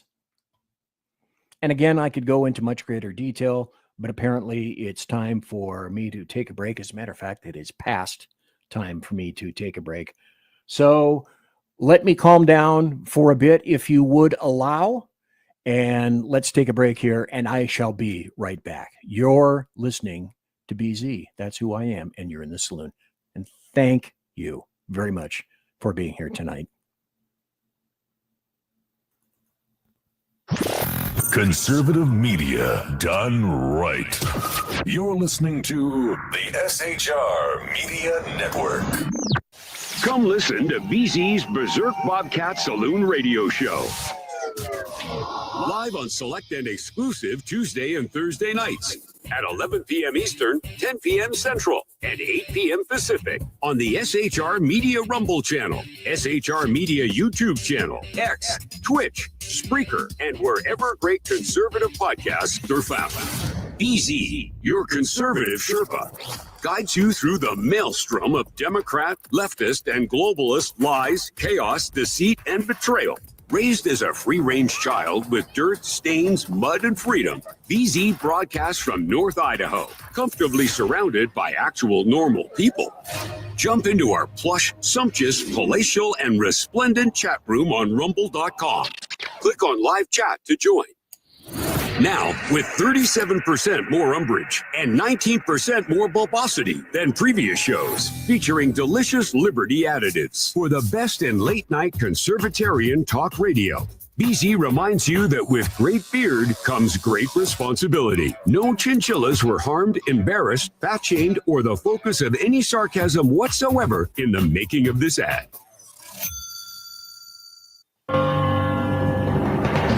Hello, I'm Matt, a student at Hillsdale College. Here is Hillsdale President Larry Arnn on the continuing relevance of the Constitution. Many argue today that the Constitution is outdated because it addresses problems peculiar to the 18th century. Some parts of the Constitution do read rather quaintly. Consider the injunction against titles of nobility in Article 1, Section 9 of the Constitution. But is that so outdated? The purpose of the injunction is to prevent the government granting special privileges to some for partisan reasons. This strikes at the heart of the rule of law. The crony capitalism so common today is a place where the government bestows favors and tax dollars on some businesses to give them a leg up over others. This is exactly the kind of thing the Constitution was meant to prohibit. The Constitution is not so outdated after all. This Constitution Minute was brought to you by Hillsdale College. To join the national conversation on the Constitution, go to constitutionminute.com. Hey fellas, are you mission ready? Coming in November to SHR Media. By way of Big E Jackson, you need to check out Mission Ready Men. It's a show that equips you to navigate our society's challenges from a biblical perspective with courage and conviction. Tune into Mission Ready Men as we examine our culture through the prism of biblical truths, teachings, and how to apply them in our daily lives. Prepare to step up, stand out, and step into your role as a man, as ordained by God. That's Mission Ready Men, hosted by Earl Jackson, coming this November on the SHR Media Network. And get mission ready. Want to make an immediate difference in the life of a critically ill child? You have the ability to do that right now. Make a donation to Dream Makers for Life, the organization that restores dreams to seriously ill children and their families. You can sponsor a dream pack for a child, which contains a clear PVC backpack, a dry erase board adventure coloring book, a journal, and dry erase markers to inspire a critically ill child to envision a future adventure and hope. Want to become a dream maker for life yourself? Go to dreamforlife.org. That's dreamforlife.org. Help a child. Help a family. There is always hope. You're listening to the SHR Media Network. And welcome back. The first half hour is gone. Thanks for being here. I greatly appreciate it. 85 people that are watching live right now. We are pushing 90. I'm on Rumble. I'm on X. I'm on SHR Media, the SHR Media YouTube channel, and the SHR Media Rumble channel, and the Stentorian Euphonious KLRN, our plush, sumptuous, and palatial and resplendent chat room awaits you right there. I keep changing the chat room because I'm hoping that somehow, somewhere, I will find the perfect chat room. It will be so wonderful that people cannot help but just come in, relax, converse. Our house doesn't always look like this. Sometimes it is even worse. Share the show. Sharing is caring. We have 50 more subscriptions, a mere 50 subscriptions yet before we get to the magic number of 500 on the S. We've picked up another subscription since last I looked, and it's a wonderful thing.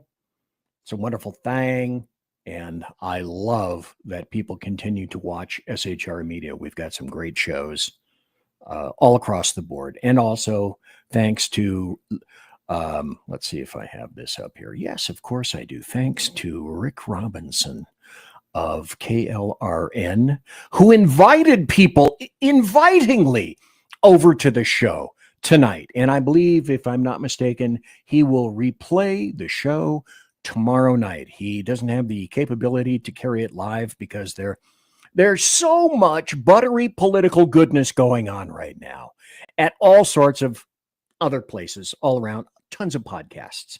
I hope you enjoy this one. I hope you enjoy mine because I remember, I want to let you know that with each subscription, each one of us at SHR gets their own choice. My choice, I'm still looking for the damn porcelain Dalmatian. No one has bestowed upon me the porcelain Dalmatian, or I get more vodka. I think I would prefer that. Because, as I am wont to say, because I am the original BZ, there isn't any problem that can't be solved with either one of both of these things. One is vodka, or two, a throat punch. Hey, look, is that a segue that I just made? And maybe it is. Let me put this up on the stage right now. If you recall, the theme of this show is Democrats ask, okay, when must we kill them? And, okay, who is them? Well, the them is, I'm going to read this article because you need to understand how it is that the anarchist Democrats and leftists are thinking and how they see you. And now it is out in this article. This is from nicholasdecker.substack.com. And finally, what was kind of semi-closeted is now out. These assholes are writing about it openly. And here it is. You know, I go back to the original theme of my new show. I don't make anything up. I don't need to. All I do is bring the articles and the videos to you via the internet. That's where I found them. That's where the American media maggots can likewise choose to find all of this material, and they intentionally choose, they select ignorance. So let me go through this article to you so that you understand. And would it surprise you that I happen to have many more illustrations of this past this? Evil has come to America. The present administration is engaged in barbarism. It has arbitrarily imprisoned its opponents, revoked the visas of thousands of students, imposed taxes upon us without our consent, and seeks to destroy the institutions which opposes it. You know, if I were to address each issue here, line by line, it would simply take too long. But here's the article. I suggest you go find it, nicholasdecker.substack.com. Read it at your leisure, and you may go through it line by line to illustrate, yeah, that's lying. That's shit. That's bullshit. That's a lie. That's fabrication. That's crap. That's wrong. And I could sit and do this through this entire article. Its leader has threatened those who produce unfavorable coverage and suggested that their licenses be revoked. Okay, let me just stop it here right now. I think I know an easier, streamlined way for you to look at that. And that is this way. Take each and every element of this article and reverse it. And that is what the Joe Vegetable regime and Democrats and leftists for many years prior to that have been doing. I'm at 105 people watching live right now. Thanks to all of you.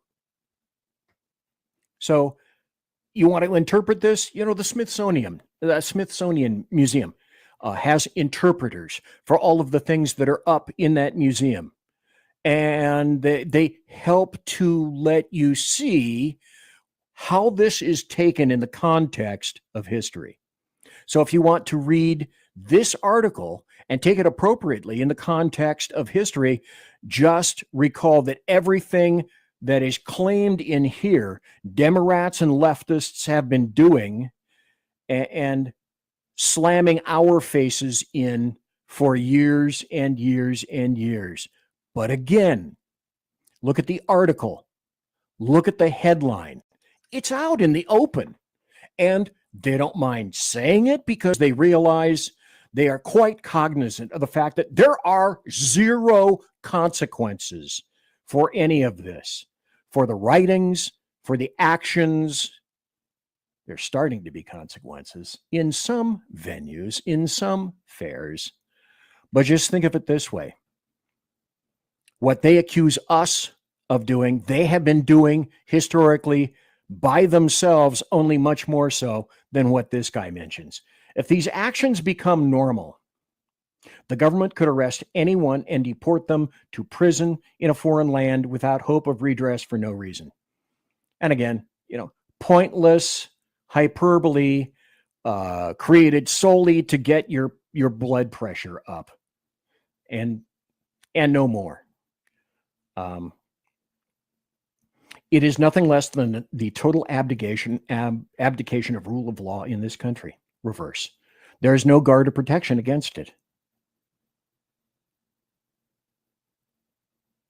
They can write this. They don't watch the media. They haven't seen all the court cases that are being aligned by the black-robed leftist anarchist judges. You know, again, this is all such unmitigated bullshit. But I bring it to you so that you understand that now, when do we kill them? Now, make no mistake, the them, let me go back up here. When must we kill them? Evil has come to America. Who is them? Them are what ain't them.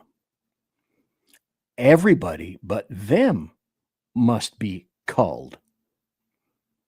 That's all conservatives, all Republicans, all libertarians, everybody that ain't them. That means that's you. And that means that's me. And they're advocating for it. 115 people watching live right now. I do not wish for this essay to be a mere catalog of outrages. The conduct of the present administration is as well known to you as it is to myself and can be understood by any sensible person. On it, no further comment is ventured. What remains for us to decide is when we fight. Now we're getting to the meat of the matter, are we not? If the present administration wills it, it could sweep away the courts. Well, if that's true, and if Trump is a dictator, he did the world's shittiest job of it as 45. And he's not doing a very damn good job of it right now as 47. And sweeping away the courts, he seems to be doing an even shittier job of that. It could sweep away democracy. They believe it's a democracy and not a republic, a fundamental flaw from the very beginning, as I've pointed out on any number of occasions. And it could sweep away freedom. Who sweeps away freedom, ladies and gentlemen? Again, pointing this out to you. Protest is useful only insofar as it can affect action. Our words might sweep away the hearts of men, but not of beasts. We are beasts, therefore making it easier to kill us. 120 people watching live right now. But what to do? The rot of the present administration runs deeper than one man. The sacrifice of a hero is insufficient to save our nation, and a gust of wind on a summer day would not have saved us. For let us make no mistake, the problem is not one man, but a whole class of people. You see where this is going. If one head is cut off, another would take its place, like Marvel's Hydra. Violence can only make sense as part of the coordinated strategy. Now you begin to see where this stems, from where this stems, and now the condemnation is here. The urgency, the urging of this is here. Violence only makes sense as a part of a coordinated strategy.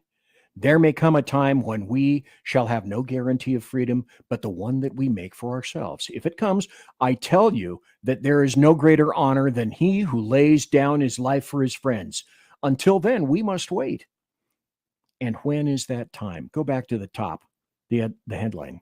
When must we kill them? When must you, me, and all of us, others, be killed? When must we kill them? The problem is not one man, and violence only makes sense. That's why protests are important. There comes a time when we shall have no guarantee of freedom. If it comes to that, then there is no greater honor than somebody who lays down his life for his friends. When is that time? Your threshold may differ from mine, but you must have one. If the present administration should cancel elections, if it should engage in fraud in the electoral process, reverse it. Always reverse everything they say. Then you'll have reality. If it ignores the will of Congress, if it should directly spurn the orders of the court, all of these are reasons for revolution. It may be best to stave off and wait for elections to throw out this scourge. You, me, we are the scourge. But if it should threaten the ability to remove it, we shall have no choice. We will have to do the right thing. We will have to prepare ourselves to die. I hope that we should conduct ourselves with such courage that it will be our finest hour. I expect that we shall do our duty to kill all the Republicans, to kill all the conservatives, to kill all the libertarians, to kill you, to kill me. Let the blood run into the streets and down the gutters. That is to say, kill everyone but them. While we wait, we must not be like sheep to the slaughter. We cannot cooperate. We must hide those who are persecuted. We must foil the aims of their agents. The state and local governments which we control can litigate the actions of the present administration. Admittedly, right there, they control the leftist urban rat cages. Those are the population centers. They agree. Yes, we control those. Their police can refuse to share information or be deputized to do the work of the evil ones. If war is politics by other means, then politics is war by other means. There can be no surrender, for surrender means the oppression of all of us. These are exceptional times. We have not faced such a threat in many years. I wish that it had not come. It is the sorrow of the world that these times have come, and it is we who shall have to bring woe unto those through whom it came. You, me, we must be killed, we must be culled, we must be slaughtered. 125 people listening live right now. The future is not certain. It may be the present administration might flinch and turn back in the face of lighter action. I fondly hope that may be the case, but if it comes, we must awaken from this ignorant dream. This evil will not pass without blood, sweat, toil, and tears. So harden your hearts and be prepared to die.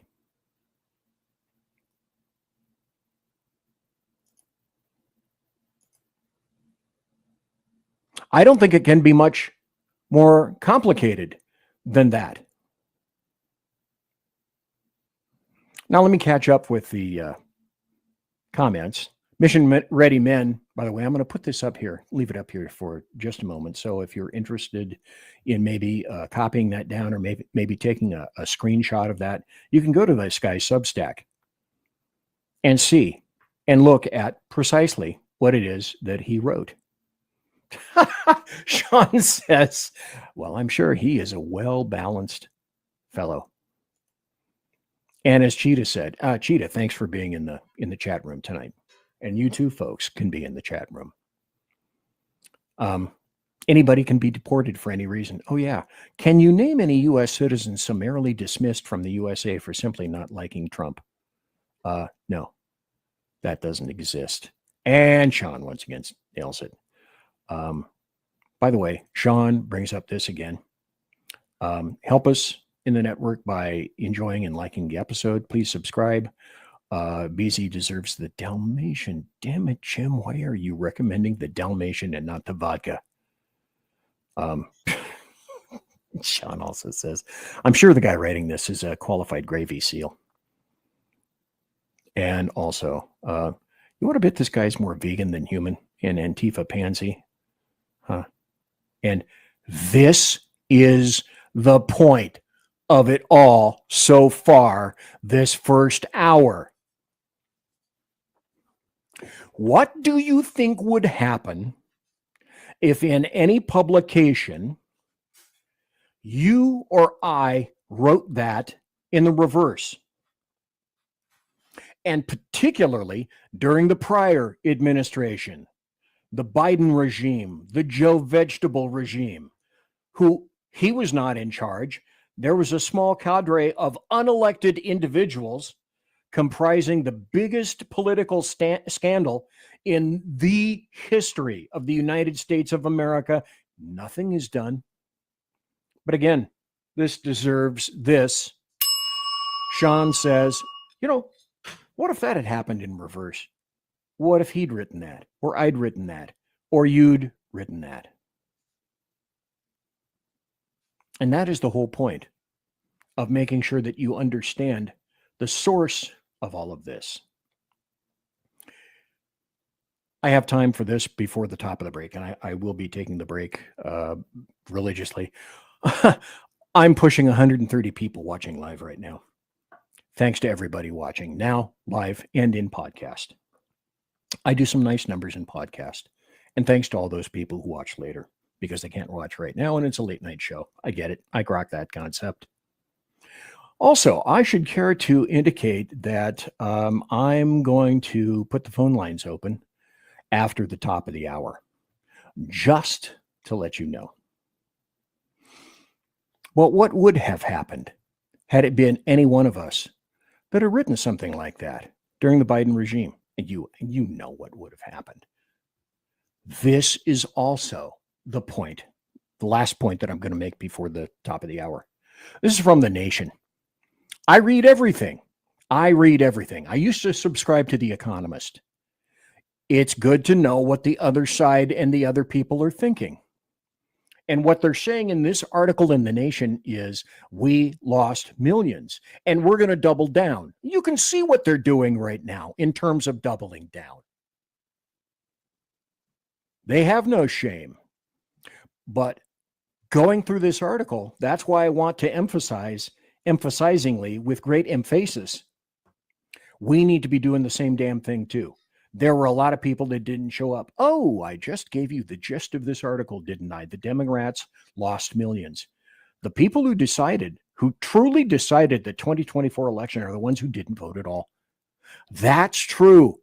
Folks, let me take this down and make what I consider to be one humongous salient point. Can you imagine the trouncing that would have occurred had all the people that sat at home that are actual conservatives, that are actual Republicans, whether otherwise, whatever the reason may be, what would have occurred had they decided, okay, all right, I'm going to go and I'm going to show up and I'm going to vote. And I'm going to vote in this presidential election like it's the last potential election.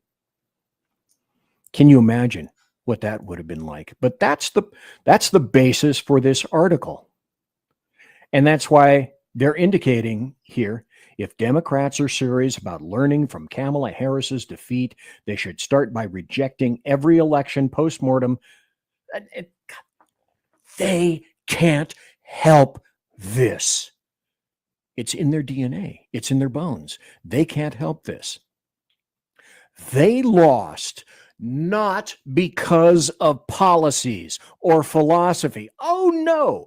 Fuck that. They lost just because, we didn't get enough people out there. The people are there.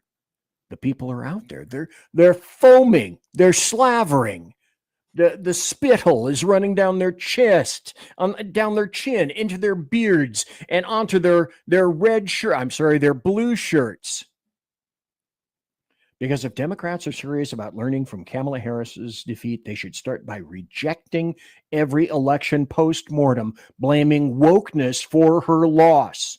Ignore Party Grande James Carville's lashing out at what he derisively mislabeled as the Democrats' identity shit. Now, I should have. I did not do the background into the author of this, Callie Holloway. I can predominantly guarantee you that old Callie Holloway is probably 25 or 26 or younger. James Carville's lashing out at what he derisively mislabeled as Democrats' identity shit. Print out, then soak in gasoline and set aflame. Wait a minute, where are you going to get the gasoline? In your ideal fuzzy purple skied world, there wouldn't be any gasoline in which to set this aflame. Soak it in gasoline and set aflame. The memo by Seth London, advisor to rich Democrat donors, demanding a complete rejection of race and group-based identity politics in favor of a politics centered on delivering the American dream through simple, concrete action. As Callie writes, with all due respect, the fuck are these people talking about? You know what? After the break, I think I am going to come back to this article because we do need to continue to discuss this. Damn it, Jim. An hour out already. Thanks for being here. Conservative media done right. You're listening to the SHR Media Network. Hey, it's Sean from the Edge of Liberty. Join me right here on the SHR Media Network every Monday and Friday, 12 on the Pacific, 3 on the East Coast. On this show, we'll discuss news, politics, the government, how cranky we are about the government, and more. If you want to hear hard talk, good interviews, sarcasm, bad jokes, and, oh, God, that really is me in a nutshell. Either way, check me out right here on the Edge of Liberty every Monday and Friday, 12 Pacific, 3 on the East on the SHR Media Network.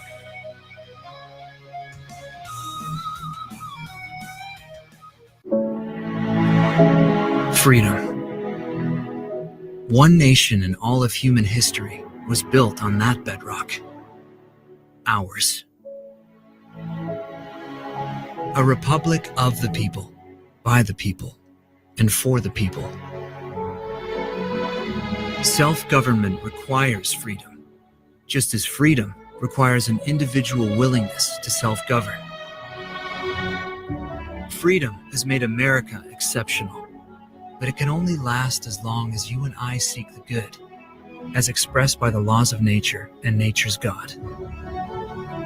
It can only last if you and I choose to act as people of character. Forging character has been the pursuit of Hillsdale College since 1844.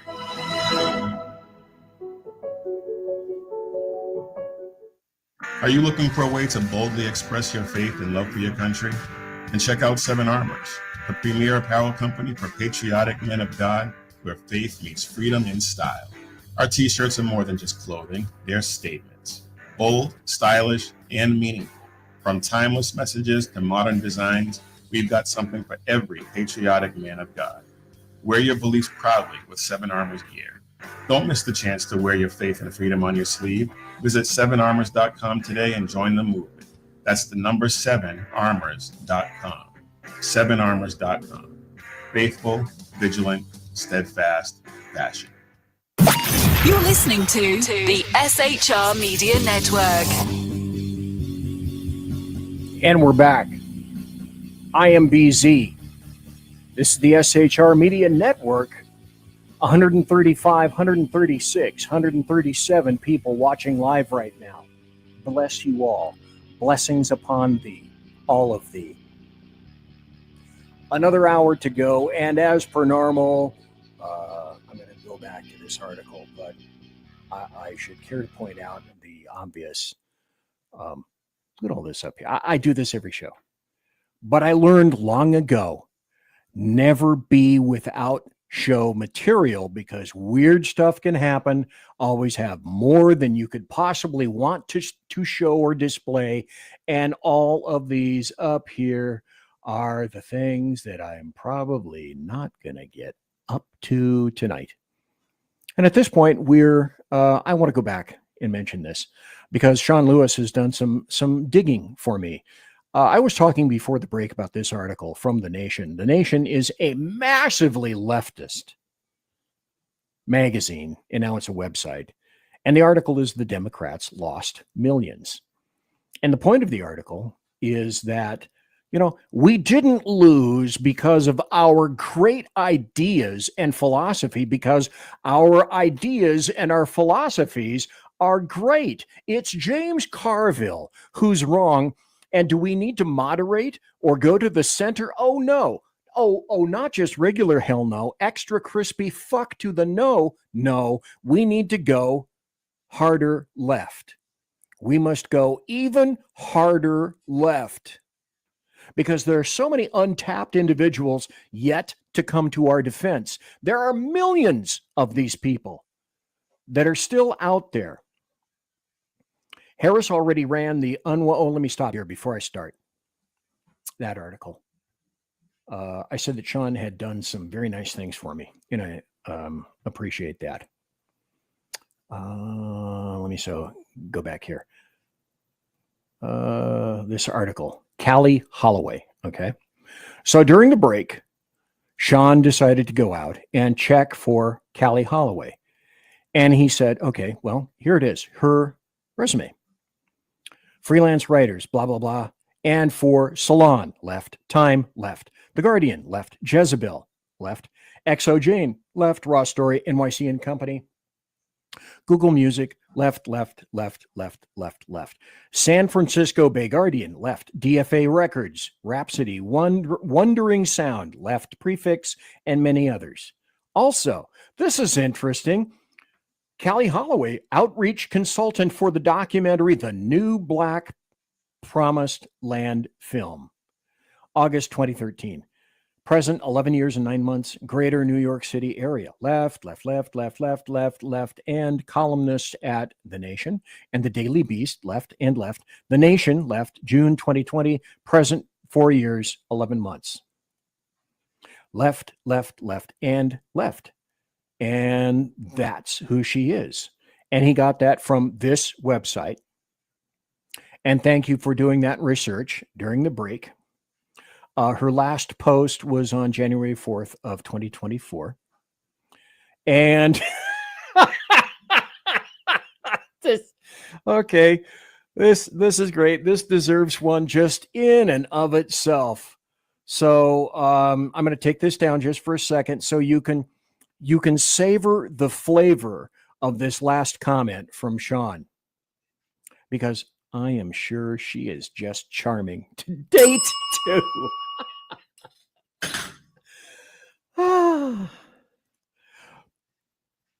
Who knows? She's probably one of the ones who's already had an abortion. Her legs are closed. And if I had a photo of it, that's probably the last thing that you want to see up on the screen right here, because that would be a visual brainworm that you likely could not overcome even in your worst fevered dreams.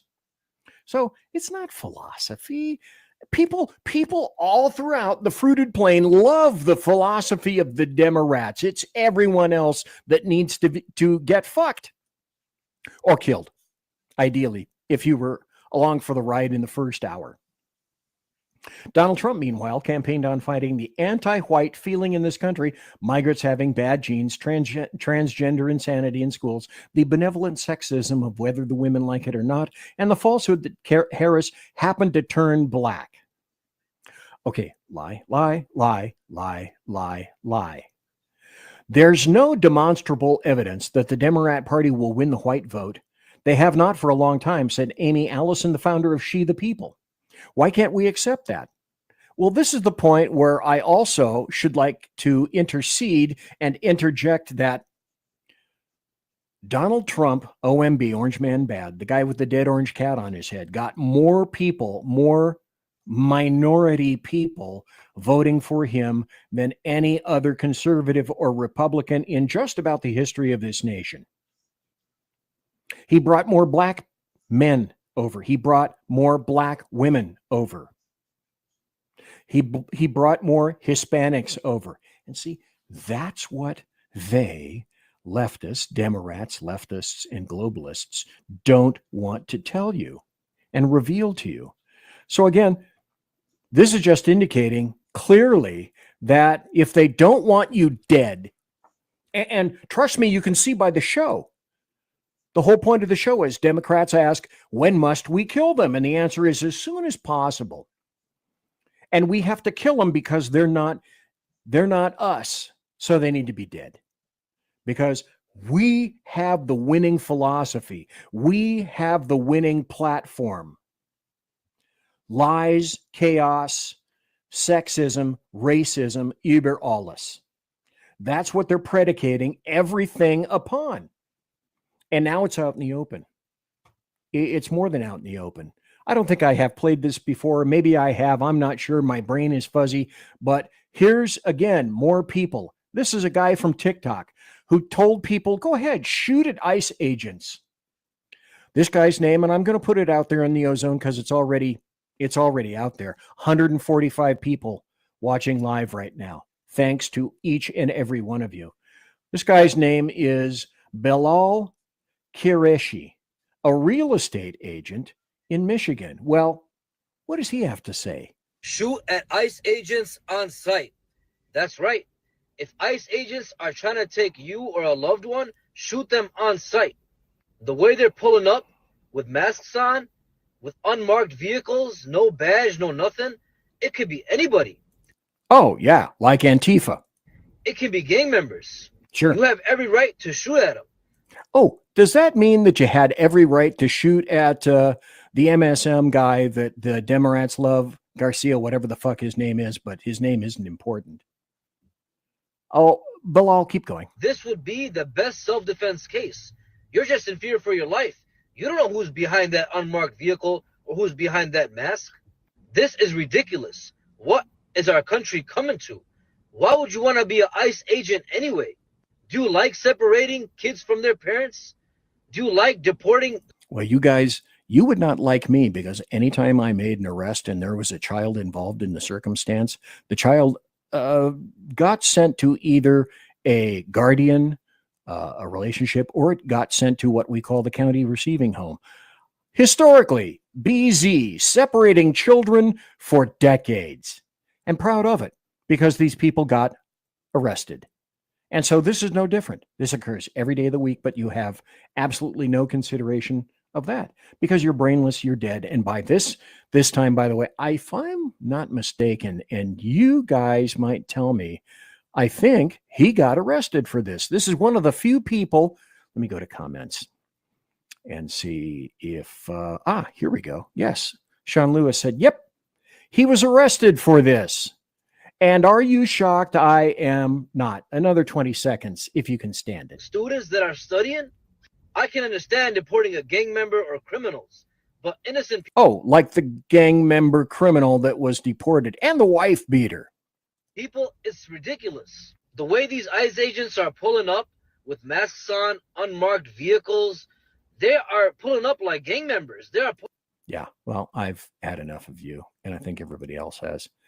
And right now, this guy is eating cold creamed corn in one of our finest institutional facilities, which, like Chief Dan George says, I think this was in a Clint Eastwood film. Because of that, my heart soars like an eagle. This is also the loving leftists doing this. So there's a 61-year-old woman who's driving a car. She's driving her Tesla. That's right. She's boxed in by another driver and then beaten while she's still inside the car, because that's what these people do. Take a look at this. This is video from the victim's Tesla camera. It shows a green car pulling up to a Tesla on busy Route 66, then swerving in front to box the Tesla in. The driver then walks over to the 61-year-old woman in the Tesla and reportedly starts hitting her while she's sitting behind the wheel. At one point, the woman says she bit the man's hand.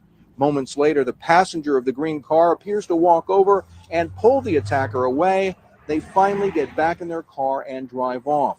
We spoke to the victim today, who said she was terrified and can't understand why anyone would do this. I was just stunned, and I wish that I would have had someone with me that would have protected me. Well, the other part of that is cops can't be everywhere, I should say. And you wouldn't want a police state. You wouldn't want a cop on every corner. And yet simultaneously, while these issues and incidents continue to occur, Democrats and leftists want you completely defenseless. They want you like this. Make no mistake, this is exactly what they want. And to this point, they're mostly getting their way. Now here's another story. This, oddly enough, this is a story that came from Idaho, my little area right here. Idaho man arrested after allegedly hitting a protester with a car at a Tesla dealership. If I'm not mistaken, this is from Meridian, which is way down in South Idaho. This is not terribly far. It's kind of a bedroom community of Boise. Boise is kind of purple right now, but that's where all the leftists went from. California and Washington always spell it with a K and a W. A 70-year-old Meridian man faces aggravated battery charges after allegedly striking a counter-protester with his vehicle during demonstrations outside a Tesla dealership. A 70-year-old Meridian man. At this point, weren't you saying something, or shouldn't you be saying something similar to, did you learn any motherfucking anything in your 70-year-old life, you violent, useless piece of shit? And then let's not forget this that occurred. The Weather Underground terror group has been reborn. They burned down the New Mexico GOP. The HQ in Albuquerque was firebombed. So these aren't people just making mouth music and mouth noises. they're backing it up with all the violence necessary. And then there's a new phrase that just came out. This was originally published by the New York Times, and I'm not going to subscribe to the New York Times because it's a trash newspaper, predominantly with articles and editorials written by trash people. People that are young, people that are ignorant, that have no requisite education, training, or experience. They didn't receive education, they received indoctrination. 160 plus people watching live right now. What is dark woke? And dark woke is part and parcel of making sure that we fight back by any means necessary, violent or otherwise. There was a time last summer when the Democrat Party was cool. Kamala Harris had just stepped into the nomination for president. Getting there, you want to know who the dictators were? The DNC. It's a litany of things. Just remember, whatever it is that these people are saying in videos or in articles, it's the exact opposite, and they were doing it first and worst. That moment is long past. With Donald Trump in the White House, the culture of dude-heavy pop podcast programming, provocative insults, and so-called masculine energy that helped him get there seemed like the dominant one. And to some, the response from the left during the previous Trump era, defined by the earnest resistance to the president's agenda, appears outdated and cringe. So the rest of this article, it says, what we're doing now is dark woke. And it's dark woke is leftists getting, as the author says, getting their groove back. Some party insiders say Democrat politicians have been encouraged to embrace a new form of combatic rhetoric aimed at winning back voters who have responded to President Trump's no-holds-barred version of politics. So the cool thing about all of this is, yeah, they're going to fight back. It's called dark woke. It has its own little phrase. And along with dark woke comes politicians saying, This is the United States of America. Oh, let me back this up because you're going to love this too. Saying as many, they're demonstrating, hey, we have the ability to say as many curse words as possible on public television.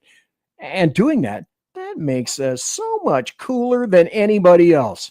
And then there's this idiot bint, Taylor Lorenz, who's in love with a murderer. Why?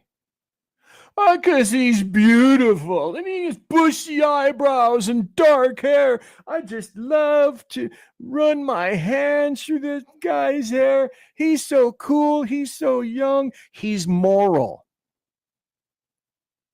Not kidding. I don't have to make this stuff up. She's going to tell you herself. This is the United States of America, as if we don't lionize criminals, as if we don't have, we don't stand murderers of all sorts, and we give them Netflix shows. There's a huge disconnect between the narratives and angles the sort of mainstream media pushes and what the American public feels. And you see that in moments like this. And I can tell you, I saw the biggest audience growth that I've ever seen, because people were like, oh, some journalist is actually speaking to the anger that we feel. She was the one who said in another video, oh, he has morals. And that's why people love him, because he is moralistic. And then this.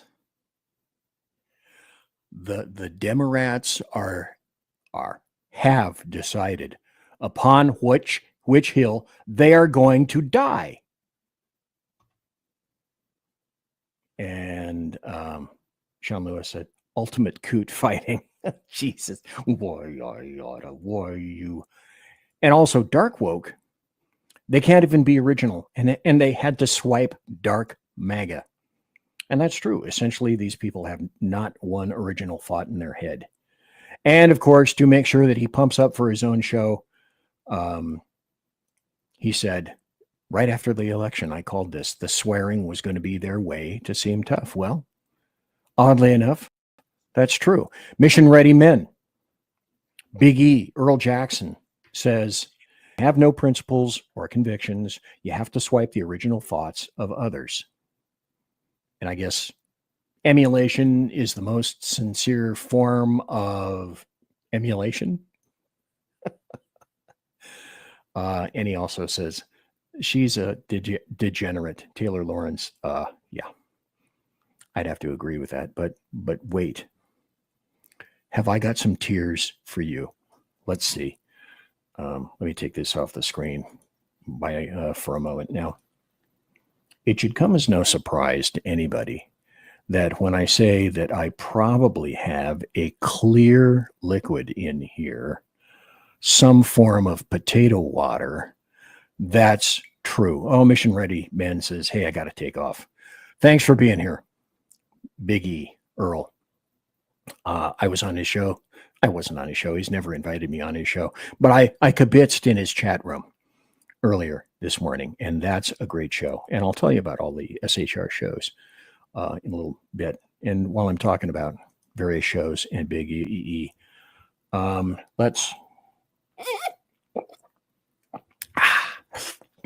let's tip a mug of clear liquid, because boy, were the Democrats pissed off.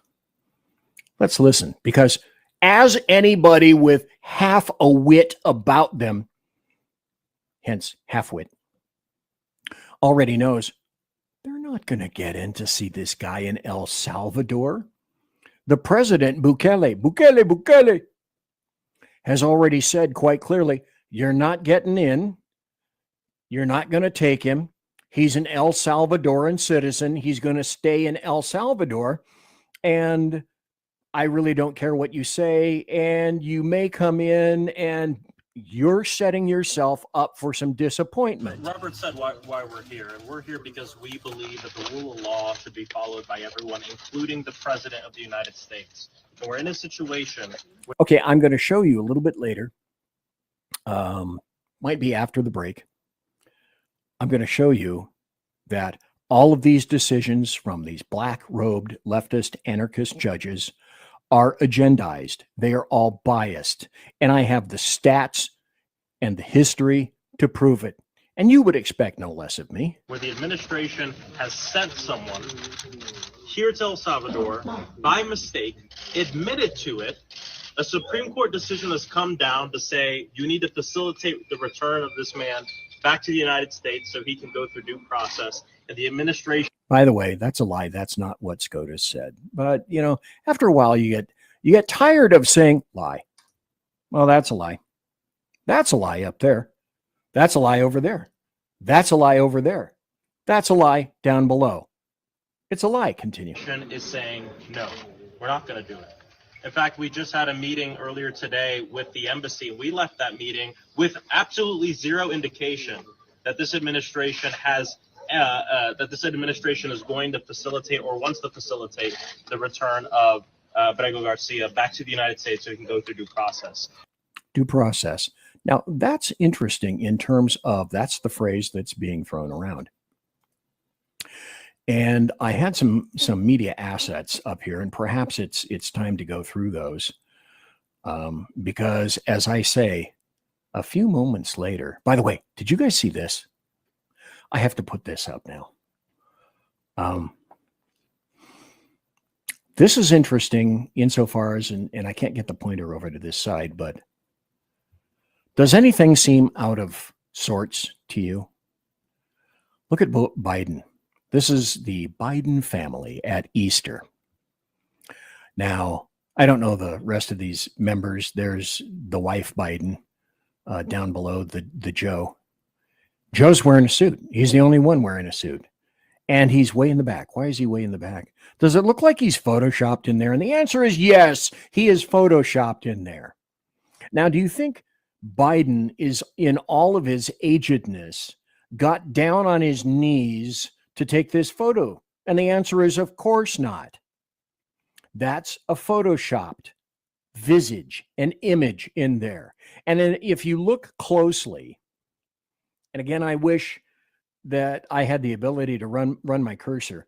Okay, look at the guy with the kind of brown hair to the right, just above Jill. If you look at that image, if you take that image later, maybe on your own phone or your own tablet, embiggen it.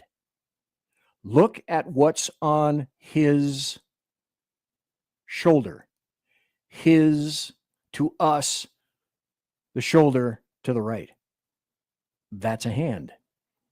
But no, there's no hand or arm of that coat reaching over there to that guy from Joe Biden. This is another in a series of what the fuck moves by the Biden family, who are they're in it themselves now. The DNC isn't having much of anything to do with much of any of that. And speaking of the Democrats, they put this up as truth. This is such a falsehood, such a lie. Americans dyed potatoes instead of eggs this Easter to save money. Now, if that were true, there would have been a host of articles, an assload of articles about this in the American media maggots all across the United States and the globe. If people were so poor, saying, alms for the poor, I cannot afford an egg, I'm going to have to die a rock or a potato with some kind of color, and those little wire things that hold the eggs, they're not strong enough to hold the potatoes and they fall out. That's a load of shit. This is about birthright citizenship. I'm going to be talking on Thursday, and I may as well go into this right now, with Jack Alexander, who is an Australian. And one of the things we're going to be talking about is birthright citizenship. And this is true. 2 illegal aliens having a baby shouldn't produce an American citizen. It should produce 3 deported illegal aliens. And during the first hour, I should have put this up as well.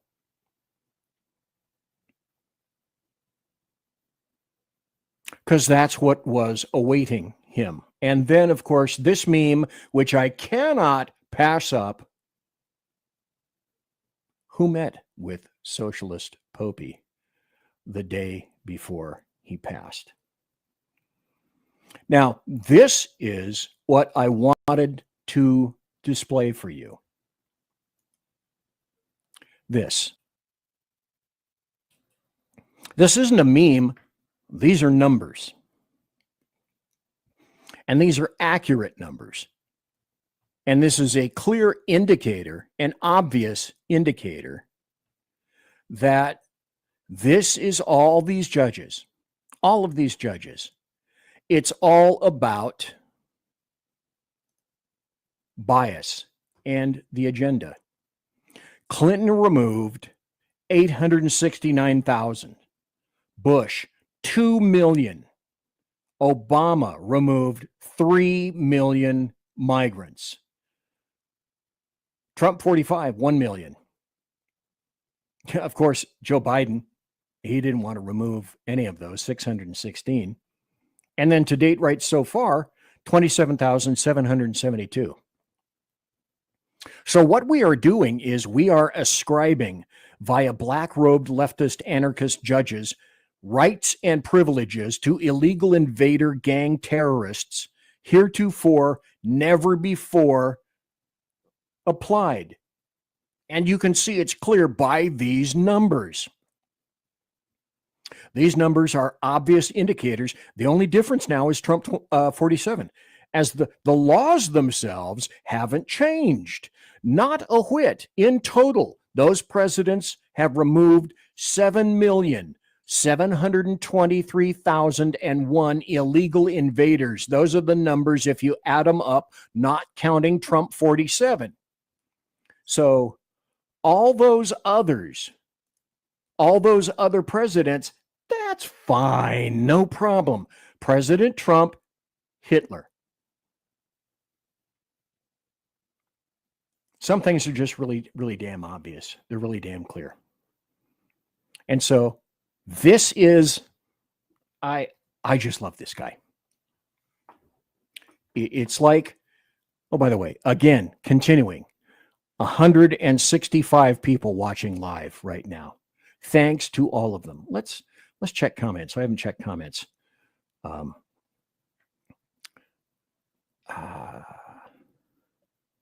As Rick Robinson said, the guy Garcia, yeah, he has had due process. He was adjudicated that he must leave by 2 judges. Wait, is Joe photoshopped? And again, Sean is right. Everything is fake with them. Everything is fake with the Bidens. And this is also Ricky Robinson. That's a cropped, let me see if I can pronounce this. That is a weight crop fought shop. I can't even pronounce it. Also, Sean indicates eggs. True. It's a lie. It's all a lie. They have nothing but lies.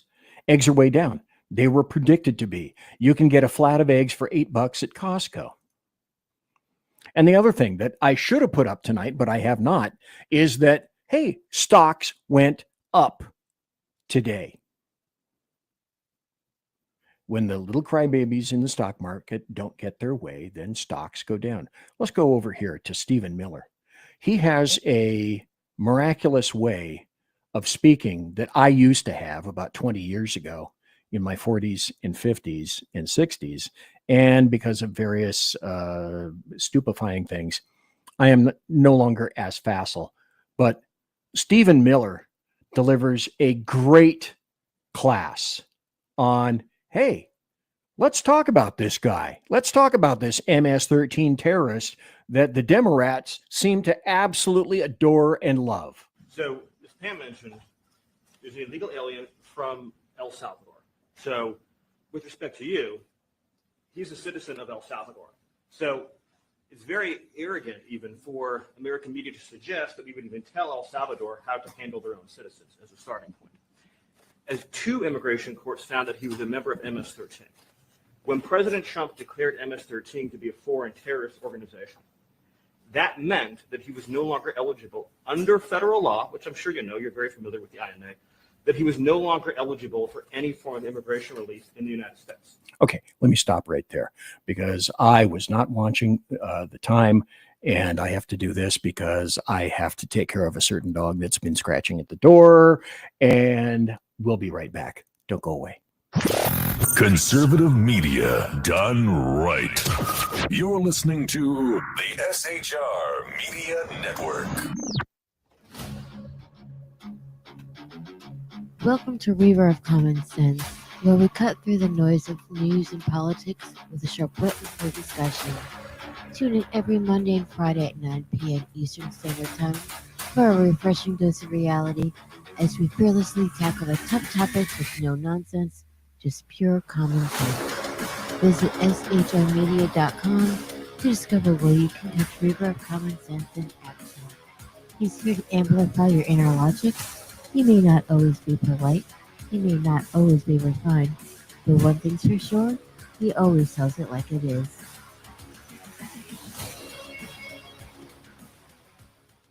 Independence. With that declaration, America was born. Inspired by a belief in the God-given rights of every human being, and in the good that comes from exercising these rights well. The founders of our great nation chose independence. As do we. Hillsdale College accepts no government funding because independence makes possible the good to which we aspire. Attention, all patriotic women of faith. Yep, I'm talking to you, sis. Are you looking for high-quality, super soft apparel that reflects your love for country and your devotion to God? Look no further than Carry Girl Gear. Picture this. You rocking a tee so soft it's like being hugged by a cloud, all while showing off your love for God and country. Sounds dreamy, right? Well, welcome to reality, babes, because that's what we're all about here at Carry Girl Gear. We specialize in super soft tees, tanks, and more, designed specifically for the strong, patriotic woman who proudly wants to carry their message of faith and freedom. When you shop with us, you're not just getting a t-shirt. You're joining a community of like-minded women who are proud to wear their beliefs straight on their tees. So whether you're sipping sweet tea on the porch or leading the charge for faith and freedom, do it in a Carry Girl tee. Because life's too short for stiff, boring tees. CarryGirl.com, where faith and freedom meets fashion. You're listening to the SHR Media Network. And I'm back. This is the final 25 minutes of the show. And Again, 165 people watching live right now. That is wonderful. That is stellar. I expect I should be getting a fairly good number of people listening and watching in the podcast. I'll be putting the show up along with the show notes. If you're ever in doubt as to where it is that I get the articles for this show, all you need to do is go to one of two places. I post all the show notes, that is to say, all the articles, all the links that I feature in the show, like this will be up there, this video, all the other videos that I've showed prior. If you go to the SH Media, BZ's Berserk Bobcat Saloon on Rumble, and go to the SHR Media channel and my channel for the Saloon, with each show, if you scroll to the bottom, following the descriptors, you can see it indicates show links. So if you missed something, or if you think I'm full of shit and I don't have any substance to the articles and nothing to back up what I've said, all you need to go is down to over to Rumble in the Saloon and look at the show links, or go to bloviatingzeppelin.net, bloviatingzeppelin.net. And each show there is the same. It has a Rumble video for you to watch, and then scroll down and you will see all the show links to which I referred in that particular show. The phone lines are open if anyone is interested. Mostly I don't get a great reaction because it's so late and people are getting tired and they have to get up and go to work tomorrow. That's why Earl left. He's got an early morning job that he has to take care of. But if anybody is interested in chatting just for a second, the phone lines are open at 916, and also that number is down below on the scroll.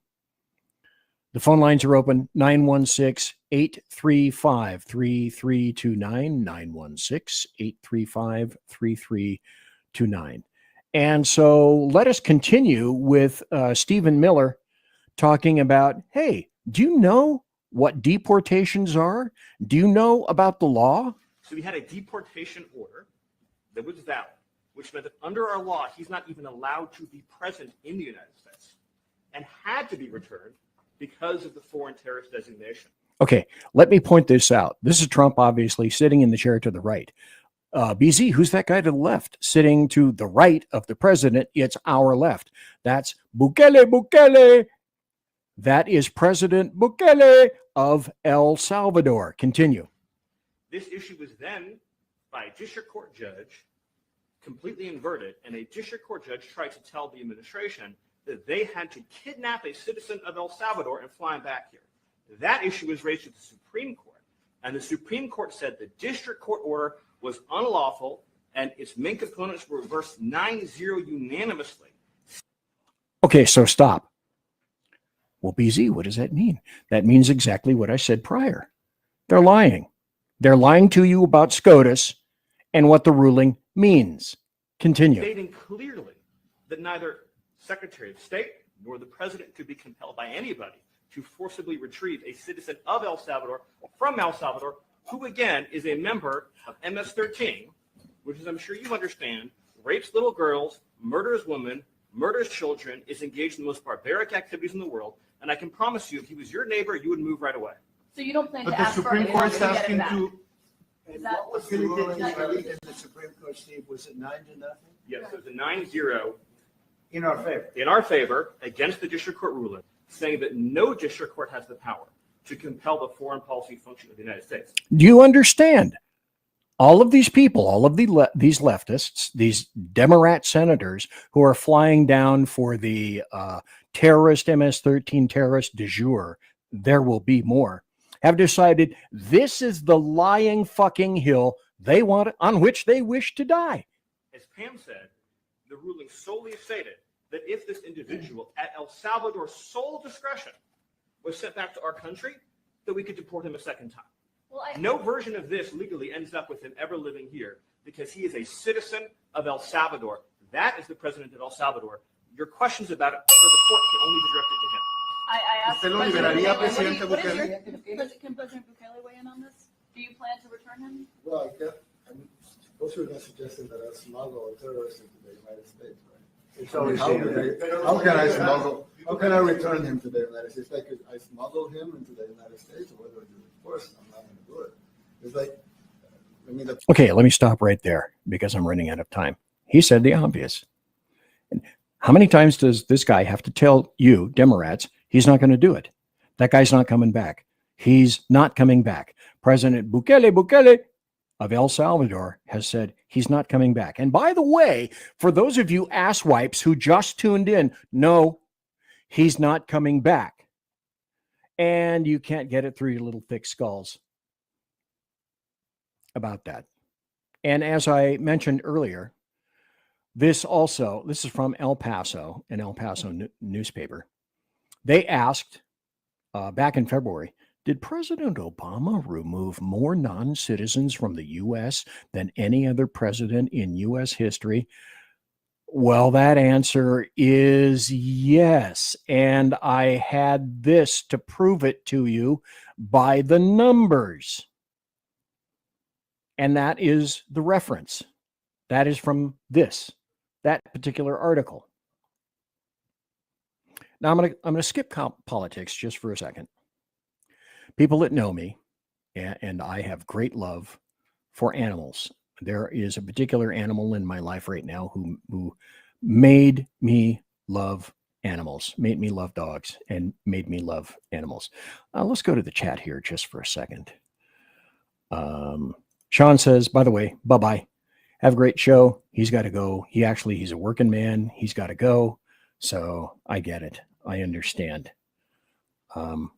By the way, there's somebody on the phone right now. Let me go through this one more time. Cheetah says that. And we have an unknown caller on the phone. So unknown caller, go ahead. Please speak. Or forever hold your codpiece. First time caller, long time listener, man. How you doing? Oh, Licky Robinson. Me love you, long time GI. No. Because of Trump's tariffs, now we love you medium time. Oh, good point. Damn it. Give me this right now. Yes. Folks, this is Rick Robinson from KLRN at KLRN Radio. And so thanks for calling in. Appreciate it. How are you, Mansoor? Not bad at all. I'm just sitting up finishing some editing for stuff that's got to go out tomorrow. And I'm like, you know what? I'm going to call just to harass him on his own show through phone instead of on camera. Why not? Fun times. They are fun times. So, yeah. So, folks, damn it, Jim, I got this wrong last time because I always watch myself, my show, to see how many times I screwed up. I'm keeping a word count because I'll tell this at a later date. But I always look and watch my shows to find out how many times I screwed up words and how many times I misspoke during a show. And this is Tuesday, during my last Thursday night show, I misspoke, Rick Robinson, about you. And since you're here, I want to make sure that I get it right about you. And this, sadly or rightly, is off the top of my brain.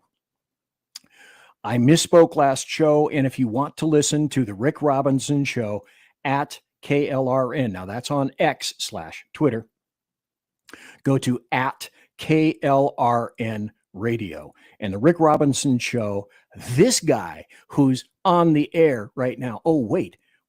Would it surprise you to know that I may actually have a graphic about this?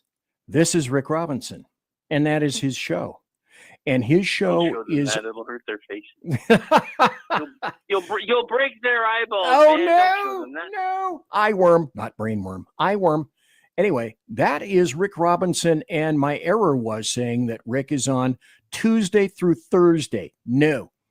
Rick Robinson's show is on Tuesday through Friday, just him, for 3 hours. 3 long, wonderful, blustery, political-filled hours, and other things as well. Starting at 9 a.m. Pacific, 11 a.m. Central, and noon Eastern. So that's when you can watch the Rick Robinson Show. And I I plan to, unless I drink too much vodka tonight. Moose and squirrel, I say. Moose, and the password for tonight, the passwords for tonight are moose and squirrel. And yeah, and if you call the CIA or the NSA, which I highly recommend, oh, if only I'd been thinking, I would have put the number up on the screen. Just go and hello, NSA, or they'll answer in even a greater stentorian tone, like the CIA. Then you say all you do, and they'll know instantly who it is. You just say moose and squirrel, moose and squirrel. Those are the passwords. You'll be able to get in. No problemo. So anyway, thank you for calling, Sir Rick of Robinson. Any other notations that you wish to note notatiously? Well, first of all, I'd like to congratulate you on a really fun show. I enjoy listening to you and watching you all the time, so I appreciate what you do. And for anybody else who wants to check me out, the Rick Robinson Show is only one of several that I do, so feel free to go to klrnradio.com/schedule. Because, yeah, I even surprised you last night. You're like, what the hell are you doing on now? That's right, you did. Monday night. That is Correcto Mundo. Correcto Mundo. Yeah, America Off the Rails is actually my longest running current show. I started my first show I ever did. The serious iteration of it was called Finding Common Ground. We launched that one in 2011. Before that, it was kind of more of a campy show, but we rebranded and became more serious. Well, after doing that with a liberal cohort of mine, about a year later, in 2012, I decided I needed a venting show, so that's how America Off the Rails was born. So, everybody needs a venting show. This show, it should come as no surprise. I do the show for me. You know, I'm old. This is my therapy, so I get you. Yeah, exactly. I'm old. I'm retired.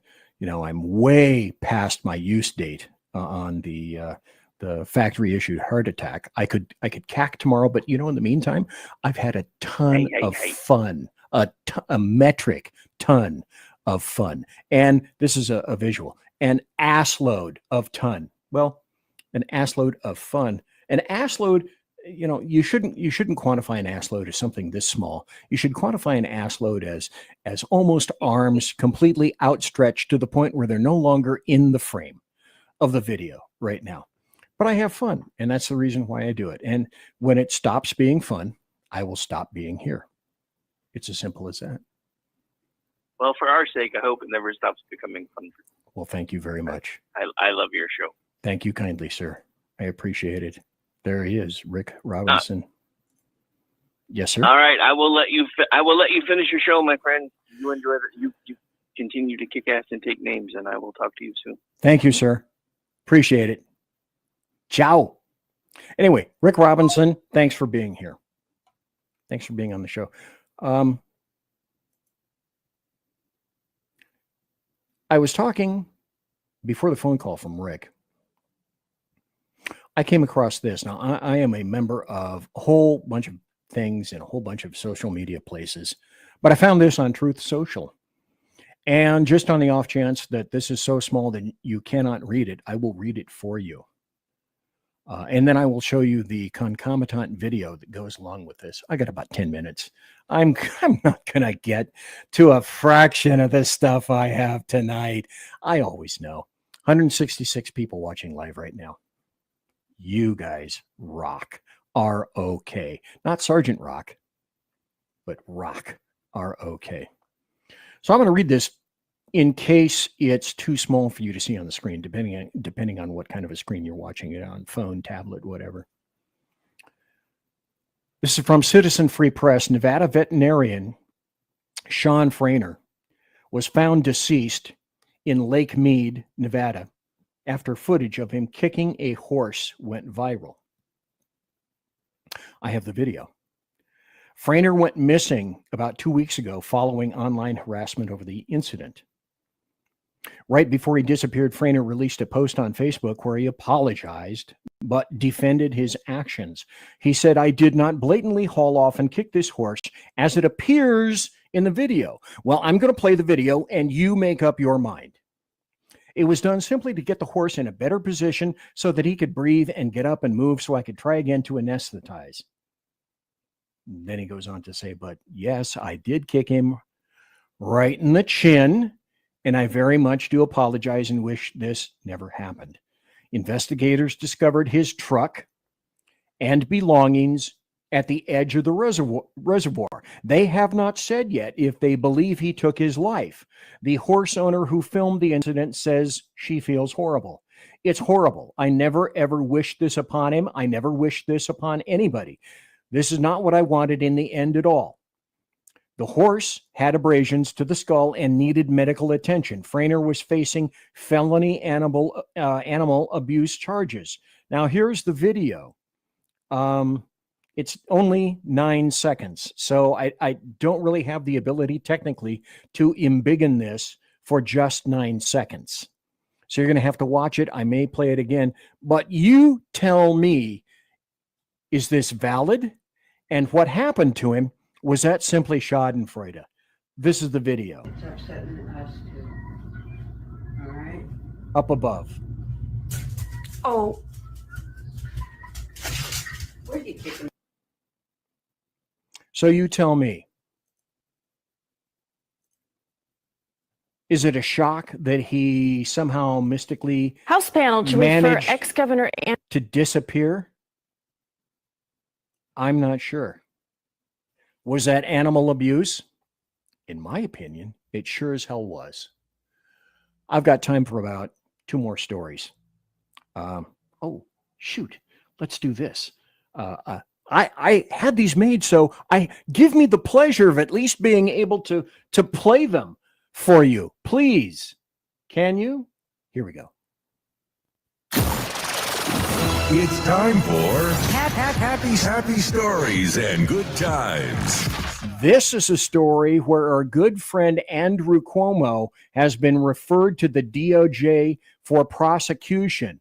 Gee, why would that be? House panel to refer ex-governor Andrew Cuomo for criminal charges. More tonight about this. There is a Republican-led House panel has reportedly referred former Governor Andrew Cuomo to the Justice Department for potential prosecution for allegedly lying to Congress last month about his role in a COVID report on nursing home deaths. According to a New York Times report, the House Select Subcommittee on the coronavirus pandemic is accusing Cuomo of engaging in a conscious, calculated effort to avoid accountability. Stop right there. After this plays, I have an accompanying article to show you. Again, I'm not making this up. He's a liar. Excuse me, wrong direction.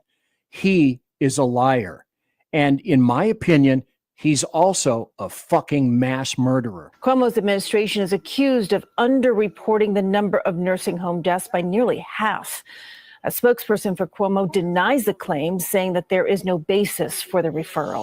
Of course, there is no basis. If you think there's no basis, gee, BZ, didn't you just tell me that you have an article coming up next that shows that that's false? Well, yes, I do. And here it is. This is from the New York Post. The headline, Cuomo understand this.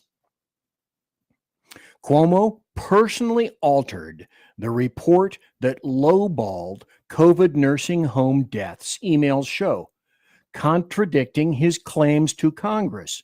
So he lied to all of the congressional faces that day, and he lied to you and me. Former Governor Andrew Cuomo, by the way, his hat is in the running for mayor of New York City. Oh my, if you imbeciles elect him, you get exactly what you deserve, absent his going to prison, perhaps. Former Governor Andrew Cuomo personally altered a state review that lowballed the nursing home COVID-19 death count, emails detailed in a new report show. A revelation that directly contradicts his claims he had nothing to do with it. Emails and congressional documents undercut Cuomo's defiant, oh boy, that was true. I watched this.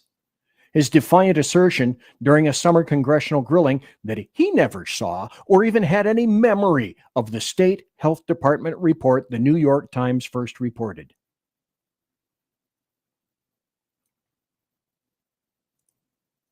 This is I know of no other way to say this. Andrew Cuomo is a mass murderer. I had two very personal, close relatives in nursing homes. One was my grandmother. She passed away in one in 1979. The second was my father, whom I had to put in a nursing home 3 times following various and serious open thoracic surgeries to remove stents, blockage, lymphoma, and a huge tumor. And because I couldn't care for him, I still worked. I ended up putting him in a nursing home. You try to get somebody into a nursing home. When I picked him up, I was given 35 minutes to find I was given 35 minutes to place my father because they were going to discharge him whether I liked that or not. And myself and my brother had 35 minutes to find an opening in a nursing home only because I remembered the one where grandma was. Did we put him there? My point being that I know all about nursing homes, and they haven't improved since then. Andrew Cuomo intentionally, purposely placed hot Wuhan 19 patients into nursing homes where the most feeble, the most susceptible of persons in our nation live. Many of them live essentially cheek to jowl in a room. There was a room. Luckily, I was able to get a separate room for my father. But if you didn't have the money to pay, there were rooms in that nursing facility where there were 10 to 12 to 15 people, bed to bed to bed to bed in a singular room. And then you wonder how it was that all of these elderly people died because you murdered them, Andrew Cuomo, knowing precisely what you've done, what you had done, and then you lied about it. Nursing homes have some of the poorest paid staff. They have some of the least trained staff. They have some of the worst equipped staff.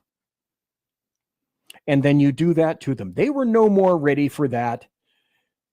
It's estimated that anywhere from 10 to 12 to 15,000 people with zero immune systems whatsoever died as a result of Andrew Cuomo doing this and intentionally installing hot Wuhan 19 people into nursing facilities. Now, many of them say they are skilled nursing facilities. What I discovered about the skills are those were predominantly sadly lacking.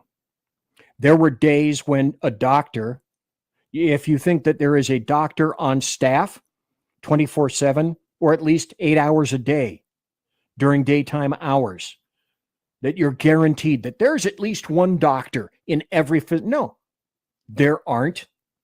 A doctor may or may not appear. 2 doctors may or may not appear. And this guy lied. This is an issue with me because I watched it.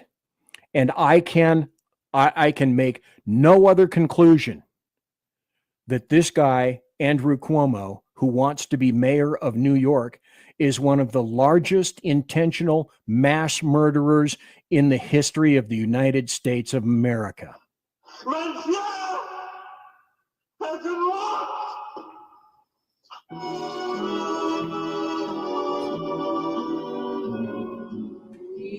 And that's it for tonight. Ladies and gentlemen, boys and girls, children of all ages, thanks for listening to BC's Berserk Bobcat Saloon radio show. Live and direct right here from the SHR Media Studios. I was here on Rumble, the SHR Media YouTube channel, X, Twitch, the munificently grandiose KLRN, thanks to Rick Robinson for calling in, and tons of other bulbous podcast locales.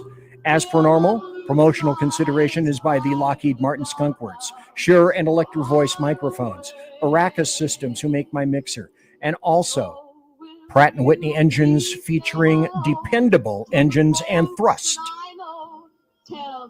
you can trust. And I will be consorting with my KC-135 Kettle One refueling team in just a few minutes, just a few steps out that door and down the hall, past the 4 rescue dogs, and into the freezer where rests my Kettle One. Tiaras are by My Little Pony. Did you see my hat? So thanks to everyone. My personal thanks to you for watching tonight, everyone. God bless. Take care. Be safe. Everybody quiet down now and get some sleep. Good night, everybody. Good night, Mama. Good night, Ben. Good night, everyone. Good night, Mama. Good night, Daddy. Good night, children. Good night, Daddy. Good night, Elizabeth. Good night, John Boy. Good night, Jim Bob. Good night, Jim Bob. Good night, Jim Bob. What's going on? I was asleep. What's everybody doing? Good night, Good night, Jim Bob.